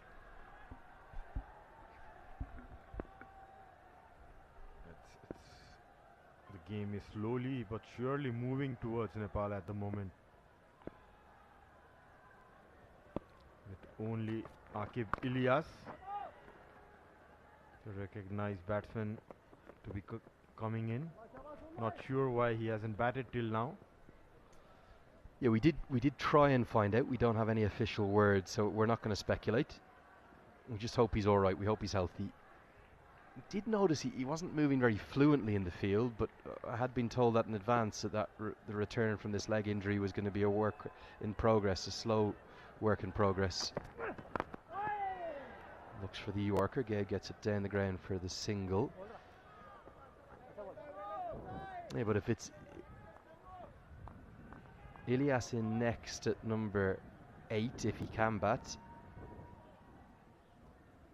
they do have a little bit more, because Fayaz Butt and Kalimullah's batting is about the most improved of any real tail ender that I've seen in associate cricket over the last couple of years. He's got these big long levers and he can hit quite big sixes. And this ground has a propensity and a potential to leak runs in the last 10. The problem has been for Oman, they aren't giving themselves a chance, because right now the required run rate 12.5 and over. The death bowling of Nepal has been an issue in the past series, past few games. We could see an improved performance in the last game against Malaysia from Nepal in the death overs. You can see the same kind of variations there by Sompal as the Oman batsman run for a quick single. You would imagine with Sandeep having only 3 overs left, most of the overs would be bowled by the seamers. with Sompal and Karan Casey with 6 overs left after this. And if Oman will be having these 5 wickets in hand around the 43rd, 44th over, would be interesting to see. Slower ball out of the back of the hand, clipped away. Outfield's very quick, and it's been clipped away for 4. It's going to be 50 for Mohammed Nadeem. The old man, he gets younger and younger. 40 years of age, he's got another ODI 50. And the ground, they rise, as is the trademark of this, even for the opponents. It's a 4th one-day international 50 coming from 75 balls. Well batted, Mohammed Nadeem. The score, 162 for 5.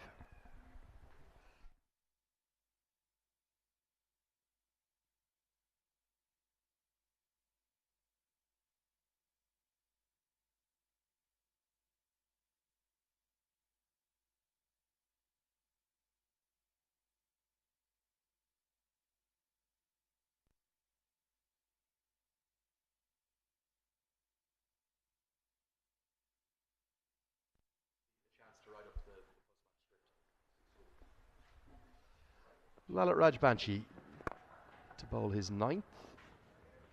I welcome Paresh Lahani back alongside me. Paresh, been a brilliant day, but this game's still alive. There appears to be rain across the rest of the valley, but not here in Kirtipur. They're off in the Mulpani cricket ground. And there's plenty of fans worried about the Duckworth-Lewis position. Don't be worried just yet. Hopefully, firstly, we'll get the game in full. But at the end of this over, it's 219 that Oman would need to be at. So they're still about 50 behind. That gap will narrow if it gets to the sort of 45th, 46th over, and Oman stay 5 down. Yes, wicket is the key in Dale method. Trying to sweep it. Gets it middle of the bat, but straight to deep square like Karan Casey, the fielder there. Mind you, Lenny, Nepal's death bowling has always been a problem recently. So it should be back of Rohit Paul's mind that they should have bowlers who can bowl in the one nice slog sweep down to the diplomatic region for 6 runs. A much needed 6 for Oman. This is what Sandeep Goud can do. He has that reputation, and they almost always hold him back as far as they can. The crowd silenced. This game, just because it's this ground, is not over yet.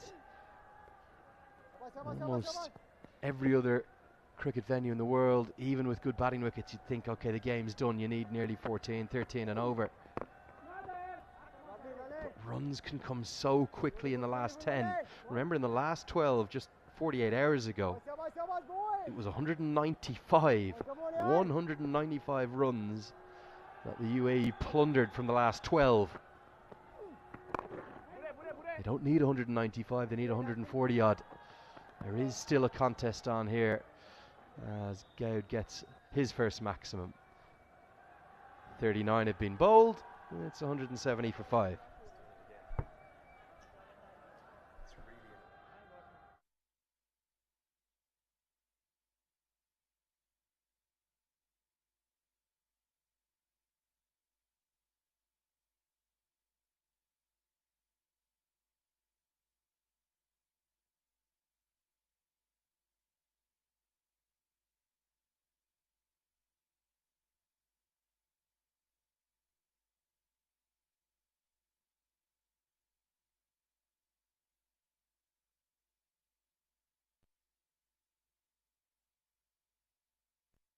The joy that's been expressed today with all those records falling, but it won't be the same if Nepal can't close out victory. It is more than 2 a ball needed, and because of that, Rohit Paudel goes back to Dipender Singh Airi, who's usually so economical, so reliable. He just wants a couple of tight overs here to close things out. Yeah, he's the Mr. Dependable for the Nepal team.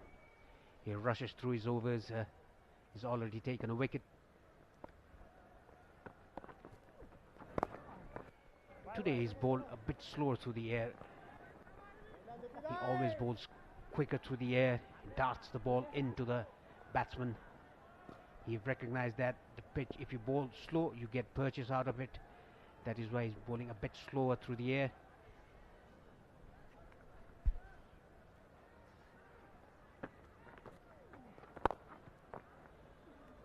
And for Oman, maybe the approach is to get Goud to do much of the work. And Nadeem has looked very untroubled in his innings. I don't think he's going to... He might get up to a run of ball, maybe a little more than that, but he's not going to take 15 or 20 off and over. That's going to be Goud, who's now going to press the accelerator. Not where he intended, but 4 more. And every boundary is just starting to grow some concern amongst the thousands that are gathered. Yes, I think this is the right time for Goud to go after the bowling. That was the outside edge running down to the boundary at third man. 134 more needed of 62 balls. That was lobbed in the air, but Yorker length couldn't get under the ball. Goud. Brave bowling, but also very skillful bowling, because he's got it to dip. It might have appeared like it was going to be a full toss for Goud, and that deception has meant it's only been a single. Sunshine now streaming across the ground. Let's hope we can get these 10 overs after this in. Very nicely played. Good work by Karen KC in the deep. We'll keep it to a couple. End of the 40th over, end of the second power play. The score 180 for 5.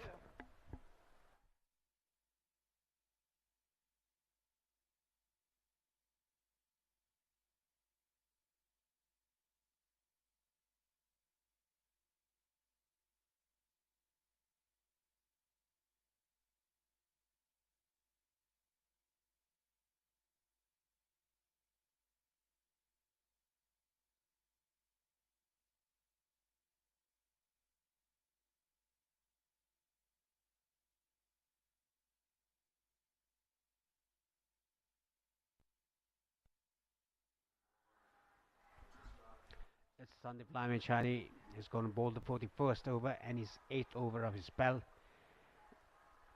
Umpire is signalling the start of the third power play. 5 fielders can be outside the 30-yard circle now. 131 required of 60 balls. And I don't understand why would you keep 1 over of Lalit Narayan Rajbangsi? Any idea, Lenny, about that? Yeah, I guess just to mix things up. Maybe Rob Powell was afraid that Sandeep Goud had just sized up the left arm spinner. So he goes back to his star leg spinner. He wants a wicket. He wants the end of this partnership, which is just proving a bit of an irritation right now. They don't want it to become more than that. And Lamechani is usually the man with the golden arm. Slip stays in. As late as this, the 41st over, so still on the hunt for wickets. Yes, I think the batsman there just hurt himself on his knees. He's just tying his shoelace. I think the shoes was loose because he had to get back very quickly. Arif Sheikh did a very good job to get a hand to it.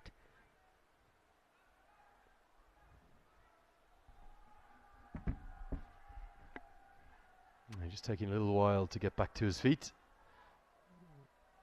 Sandeep Goud. And it really has been a day that's had almost everything. And I wouldn't be in the least bit surprised if Oman started to show us some more and started to give us more. Huge task, 130 off the last 10, massive. But if there's a ground you can do it at, it's this one. Particularly when you've got batters who are in and set at the wicket. Runs, they come quickly. And they fly around the ground like that, 4 down the ground, over pitched by Lamechani. Every boundary inches Oman into this contest. Yeah, it's not over yet. Nicely picked up shot straight towards the side screen. 1 bounce over the fence. Big hit, big hit. Huge one for a 6. 10 runs, 2 deliveries. They need 13 and over. That's how quickly this game can change. Arms are aloft for an almighty blow. This is a good stroke. You actually saw it from an angle, the slips camera there, that makes it really exemplifying the quality of the strike, nearly into one of our photographers up with the gathered members of the media.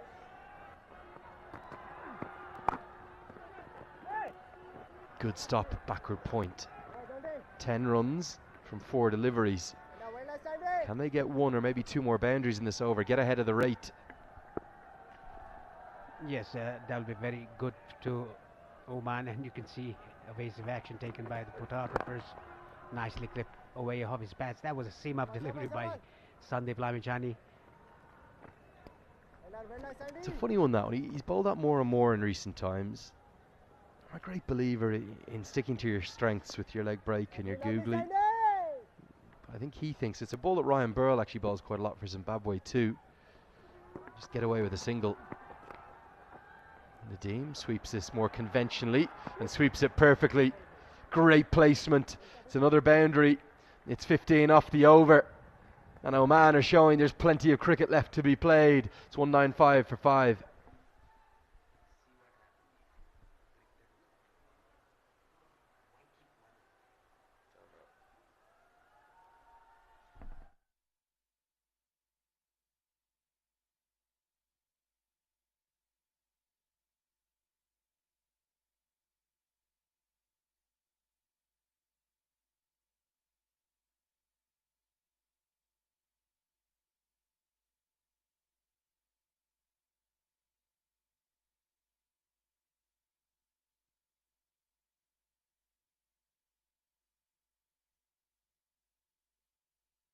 Required of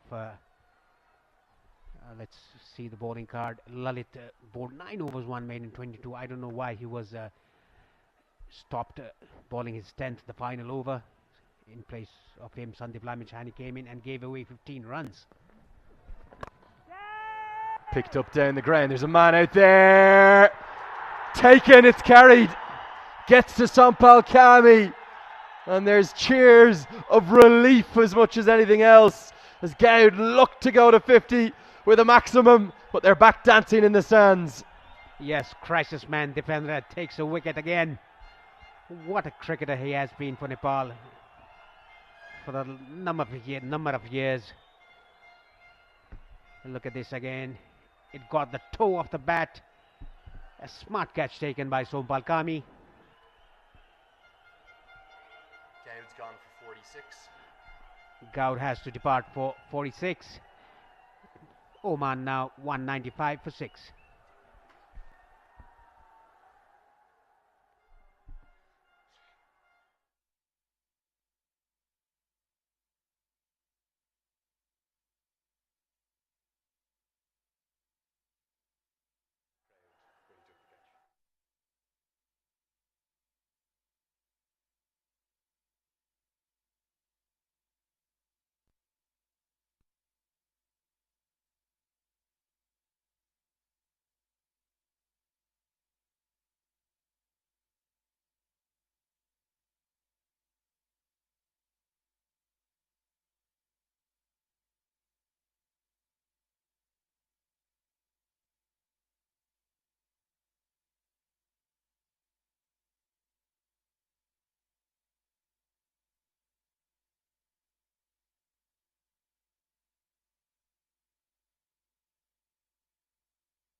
It's just precautionary because it's such terrible run, such terrible luck.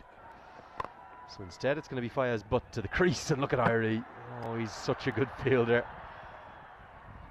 None better in my opinion. Yes, look at him. Feel of his own bowling and he's throwing down the stumps at the striker's end. Very quick, live wire.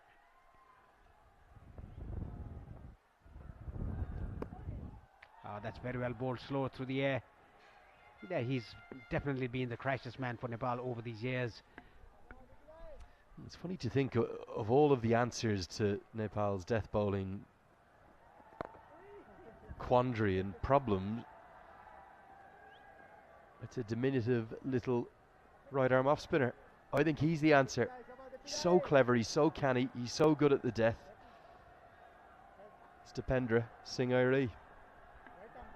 Yes, I've been saying that for a long time. He can be the death bowler for Nepal. It's a rare misfield there by the fielder, down to backward point for a boundary. Arif Sheikh, I think, is the fielder there. Yeah, the rarest of slips. They set themselves very high standards. I don't know if he's been done by the spin a little bit there, maybe. Didn't get into a great position. Thuds into the Pepsi advertising triangles. And the 200's up. It's a wicket taking over, though, critically. And there's still 110 runs required for victory. 42 have been bowled. 201 for 6.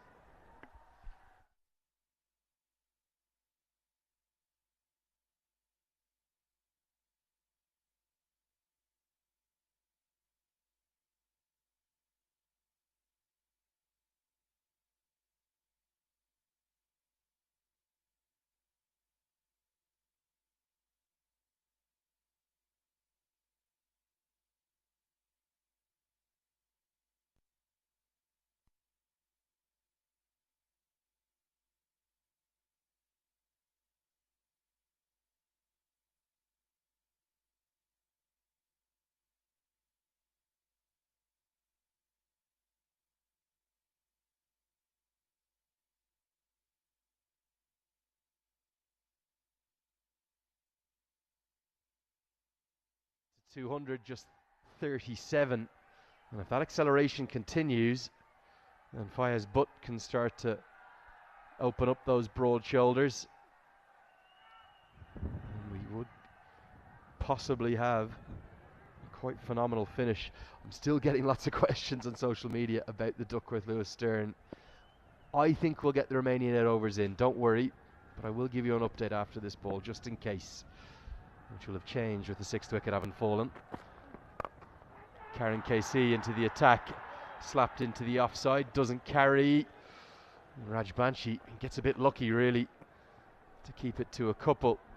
So if we were forced off at the end of this over with 43 overs bowled, Oman would need to be 255 for 6, so that total DLS par, that is still about 50 away from where they are. I think if this game is abridged, even if it's in the 47th or 48th over, it's very likely Nepal are going to win it. If Oman are going to do it, they need to do it taking it all the way to the 50th and final over. Yes, I don't think it's going to rain at least till 5 or 5:30 in the evening. If it does so, another short ball, hit it straight. A good catch by Rohit Kumar Paudel. Nadeem has to depart. A much needed wicket for Nepal. He was playing so well, Nadeem. Well, it was a length delivery. It was there to be hit, and mid-off was technically up in the circle, but he was right on the edge of it. And Rohit Paudel has judged this really well. You talk about the anticipatory movements you need to make in the field. That's the fast feet of Rohit Paudel that made this catch easy. It's come off the toe. KC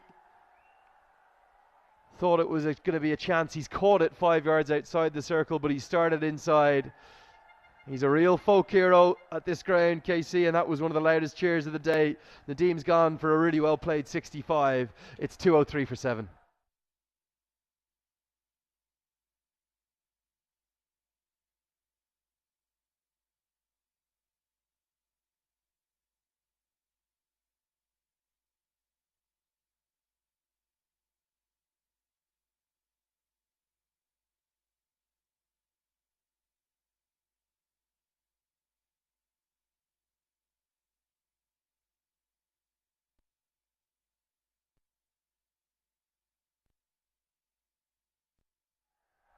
The big man, Kalimullah, to the crease. Got these big long levers. His batting has got better and better in recent times, and career strike rate up over a run a ball. He will not die wondering, and pitch it in the slot to him at your peril. Karen KC has his first wicket. Cally Mullah's batting has come on light years. He was an out-and-out number 11 probably just as recently as 3 or 4 years ago. Now he really values his batting, he really enjoys it, and he'll quite enjoy this situation. Nothing to lose. Still no sign of Aki Bilias. I suspect that means we may not even see him bat today, and when the 9th wicket falls, if it does fall, that could be it for Oman. No sign of him even being padded up, so the work will be passed over to Butt and Cally Mullah, and possibly just Bilal Khan to come after it. Nepal can sense victory. They need to stay professional to close things out. Both Butt and Cally Mullah very capable of clearing the ropes.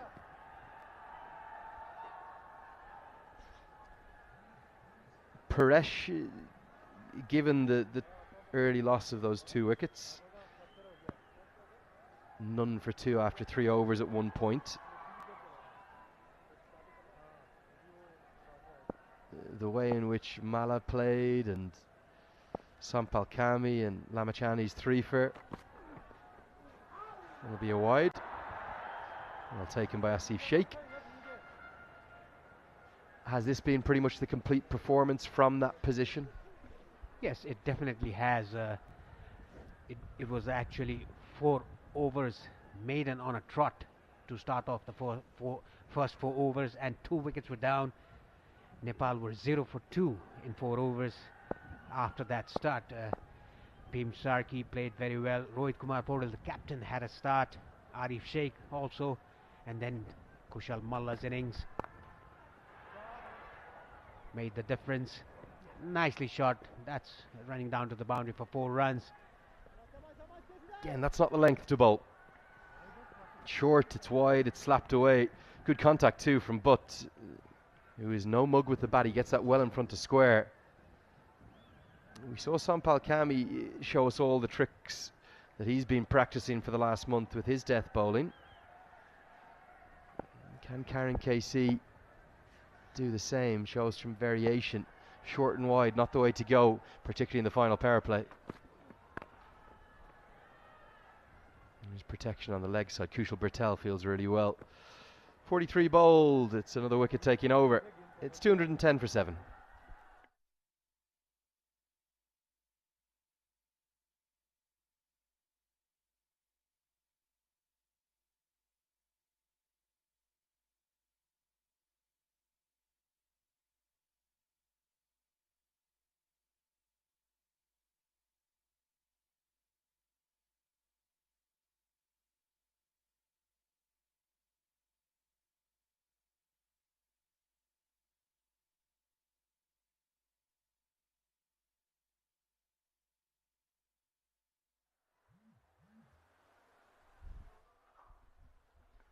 Yeah, Dipender Singh Nari with the 6th over of his spell. 101 needed of the last 7 overs. Way down the offside, wide given by the umpire. Now these 2 batsmen, they have to hit the ball hard.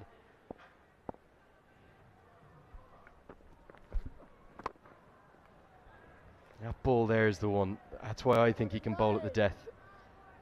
You might think that's near a half volley, but it's speared in so flat, the trajectory. Very, very hard to be able to get the elevation you need underneath that to hit it for 6. Add to that the angle around the wicket. It's not easy to do it for 6 balls in a row, but if anyone can, I think Dipender Singh Ari is the one. Good strength from Cally Mullah. Will only get a single, really well fielded by Bhim Sharkey. Yeah, it's very hard to get under the ball because he's darting the ball in, angling the ball away from the right-hander in a Yorker length. Very, very, very difficult for the batsman to get under the ball, to get the elevation. That is why they are playing all along the ground. Another a bit slower through the air. Very smart bowling by Dipender Singh Ari. he can be and he will be the death bowler for Nepal if Karan Casey and Sompal Kani gets hit out of the park in the death overs in the future.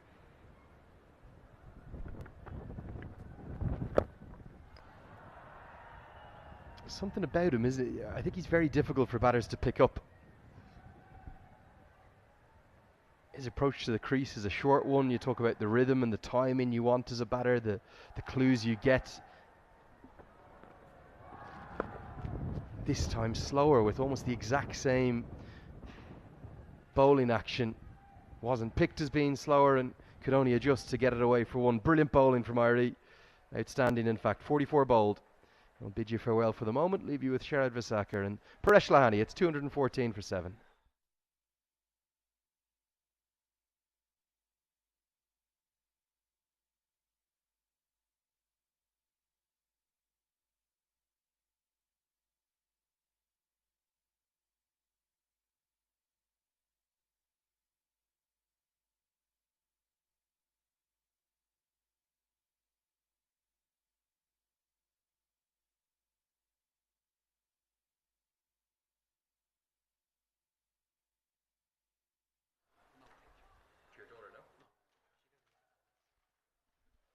Karan Casey will bowl the 45th. 6 overs remain, 97 to win. Ah, what did that hit?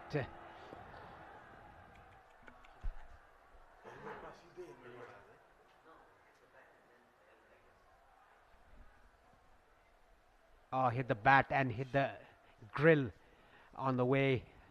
Very nasty.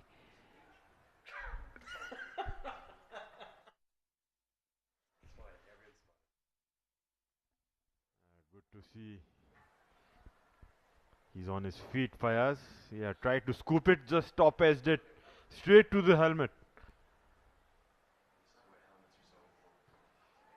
And Karan Casey, to everyone's surprise, is appealing. I don't know what he was appealing about, but it clearly hit the bat and went to hit the helmet. That's a mandatory concussion check being done by the physio there. Good to see that Fayaz is up on his feet. Again, the wind has come back.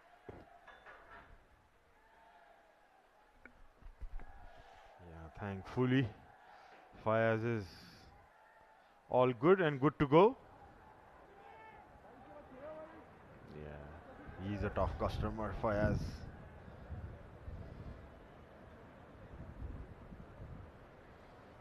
Fayaz, but can use the long handle.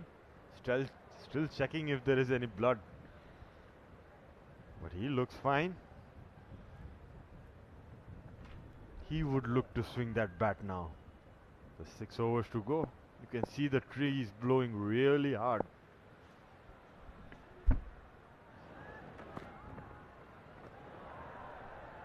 We can see that the wind has come back again, and we can see the umpire holding his hat.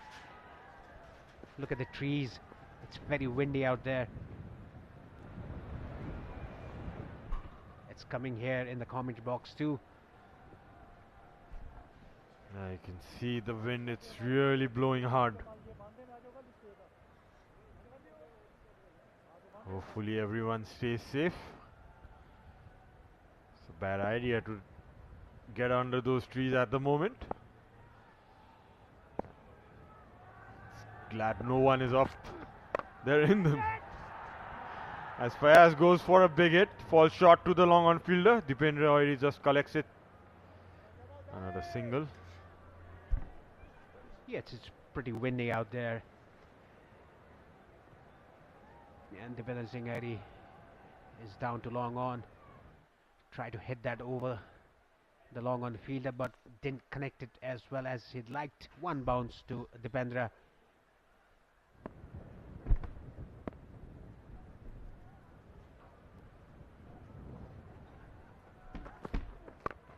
Oh, that's hit it very well. Out. Kushal Bhurtel taking the catch down to mid-wicket. I think the wind has just blown the ball inside the boundary. It was hit very well.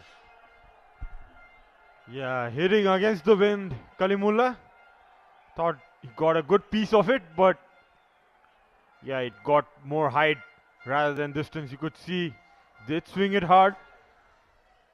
Went really high. Was traveling, but a neat catch taken. A good early call by Kushal Bhurtel. Takes it comfortably. Not easy to take those catches when the wind is blowing so hard. Kalimullah goes for 2. Oman are 215 for 8.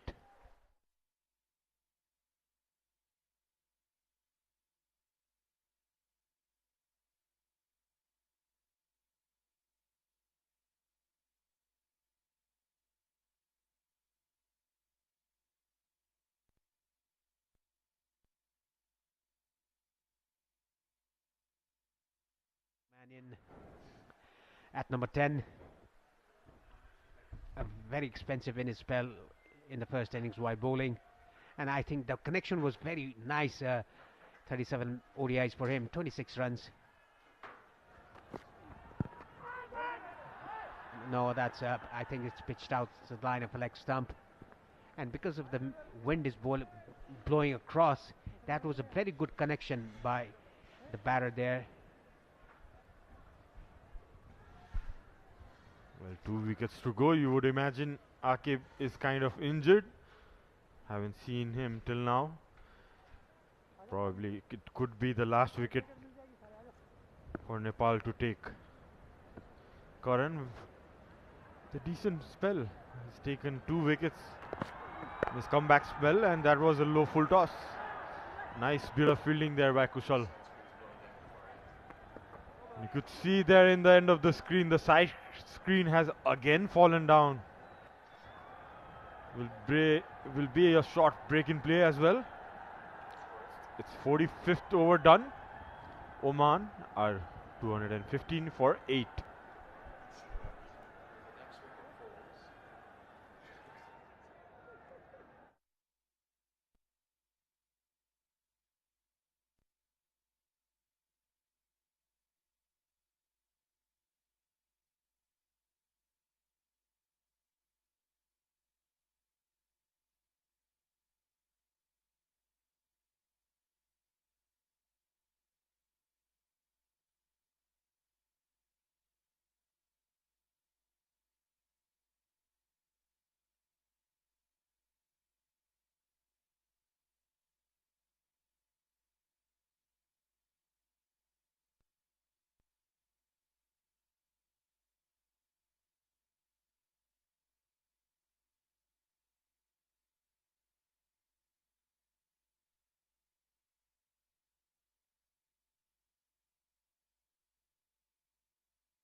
The side screen has been fixed, ready to start after the short break.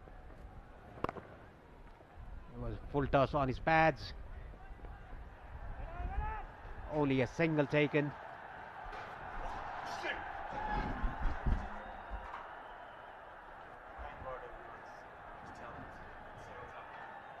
Yeah, both the side screen are down now. You can see there in your screen, either side, on the pavilion end and the Chobar end. Again, a stop of play here. It's getting very windy out here.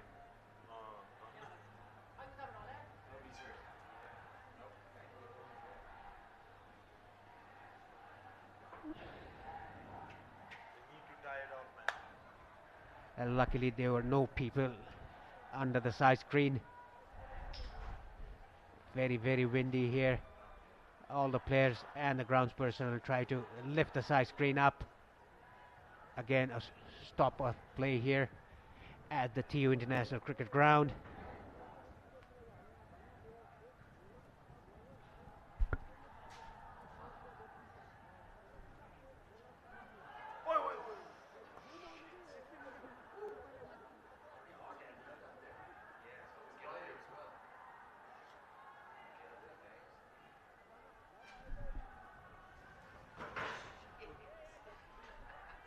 Everything's happening here, man.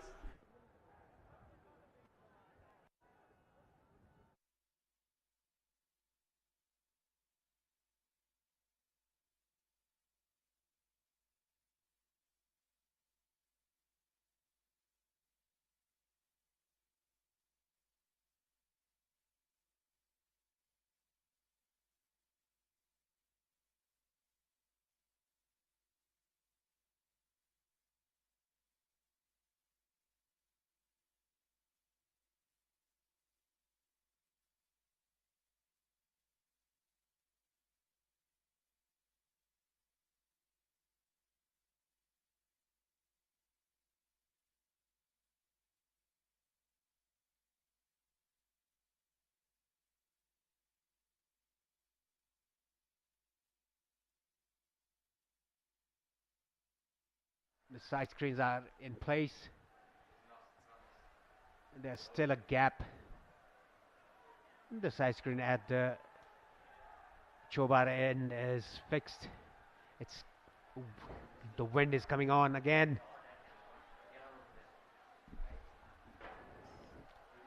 Very dusty and windy out here in the middle.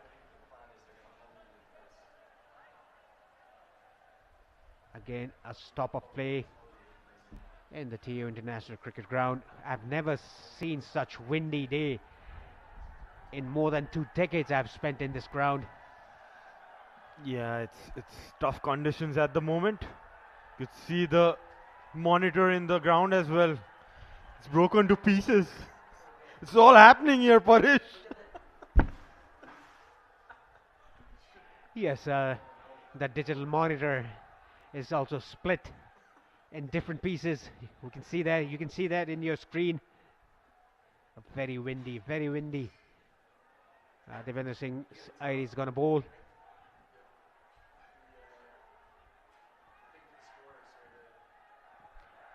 Got an inside edge there, just a single.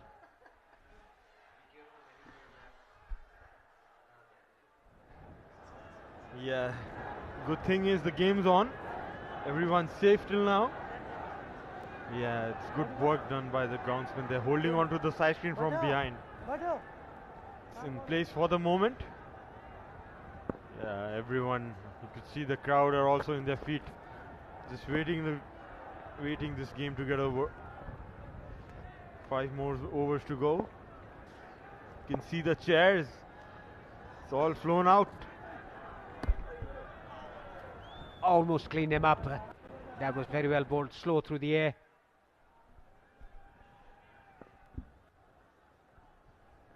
As Deependra comes into bowl. Another strong hit. It's running to the long on region. Nicely collected for another single. Yes, it's very, very windy out here. but the good news is the game is still going on. Just be safe out there, the spectators. Nicely bowled. 46 gone. Oman 218 for 8.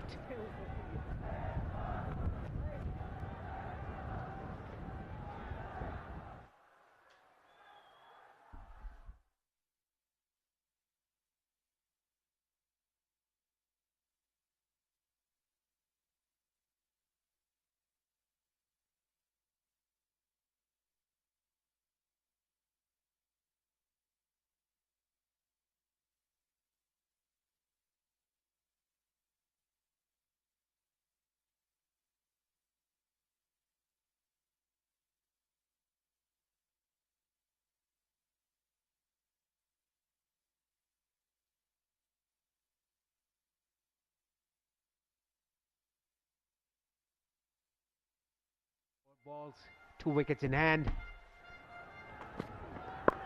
Nicely clipped away off his pads. A paddle sweep down to the fine leg for 4 runs. Much needed boundary for Oman. Yes, that was nicely parallel on its way by Fayaz. Nepal should look to wrap the innings of Oman as early as possible, as the net run rate, you never know in the latter part of the tournament, it might come into play.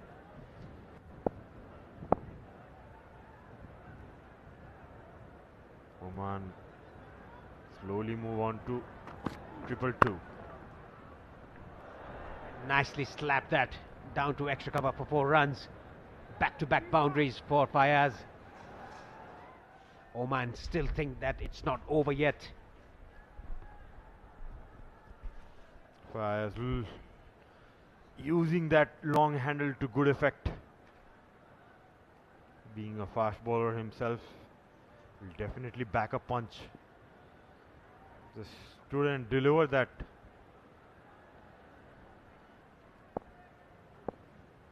Karan Casey needs to think. Probably a short ball option could be a good one for Fayaz.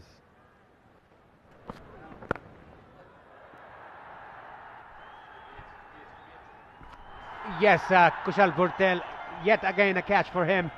Easy one at mid-wicket boundary. This is the 3rd wicket for Karan Casey. And I think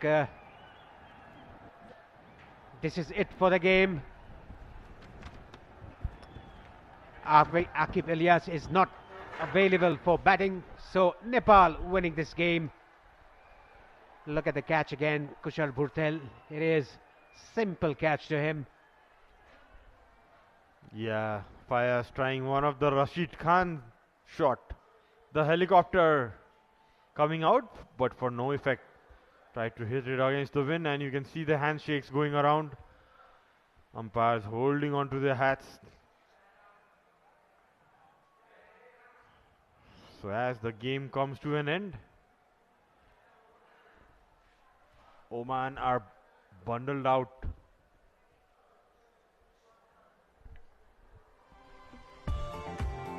Let's look at the batting highlights of Oman. Beautiful shots to start off with. 2 boundaries off the back foot punch.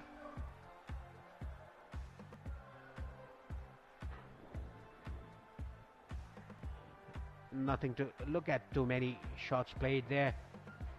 Good pull shots played.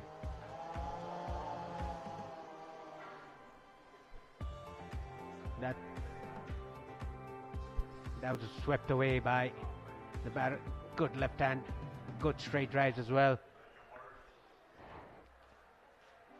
This one even better shot off the back foot. Punched it behind square.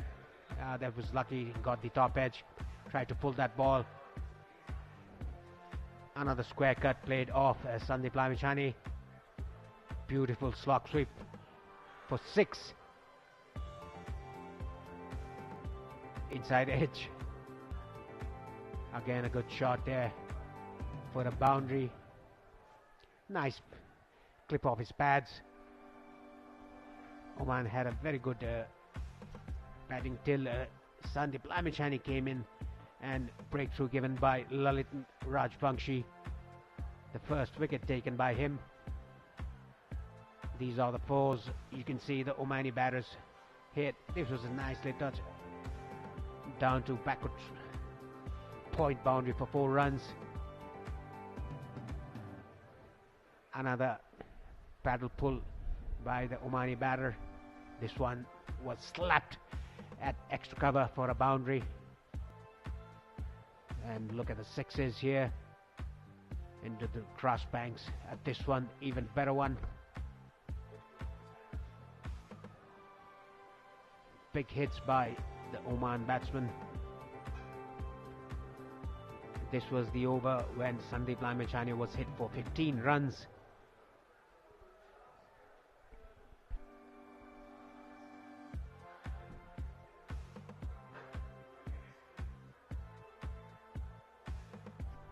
Let's look at the batting card of Oman.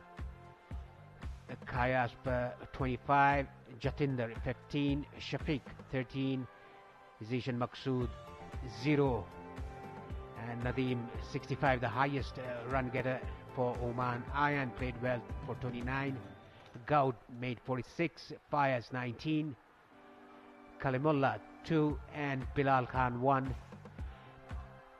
Aqib Ilyas was unable to bat.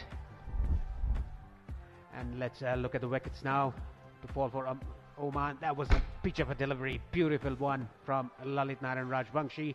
A plumb in front from Sandeep Lamichhane. That was the 100th wicket for him in the one-day international, breaking the fastest 100 record by Rashid Khan, the Afghani leg spinner. Sandeep Lamichhane getting 3 wickets. That was plumb in front. Shots not being offered. This was a bit slower by Devendra Singh Airi, getting the edge off the bat.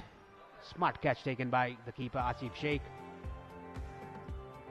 This was taken in the boundary line by Sompal Kami. A smart catch. And this one taken by Rohit Paudel. A quick turn around. He was inside the circle. And the last 2 catches taken by Kushal Bhurtel in the same area. 2 catches has been taken by him. And this is the last one. Bhurtel taking it very comfortably.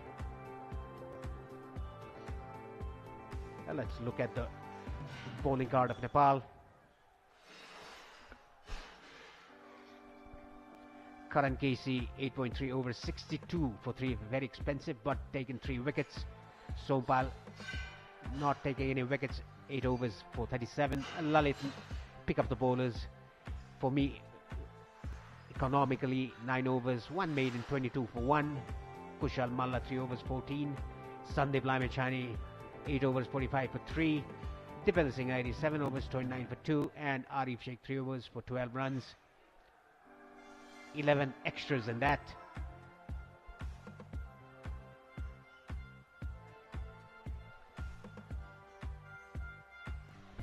This is the match summary of match 7. Nepal batting first, posting a target of 310, losing 8 wickets. Kushal Malla, the centurion today, 108 of just 64 balls. Sompal Kami, a very good knock, 63 not out of 48. And Prem Sharkey, 33 of 56. Ayan Khan, 2 for 46 in 5 overs. Jatinder, 1 for 11 from 2. Kalimullah, 1 for 28 of 8. Chasing the target, Oman. Nadeem, 65 of 84. Gaud, 46 of 56. Ayan, 29 of 28. Sandeep Lamichhane, 3 for 45.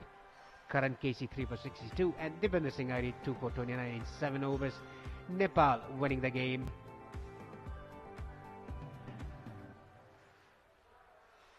And tomorrow's match, number 9, Qatar is taking on Saudi Arabia here in the TU International Cricket Ground, Kirtipur.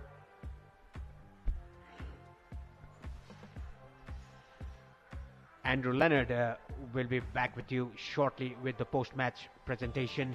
Stay tuned.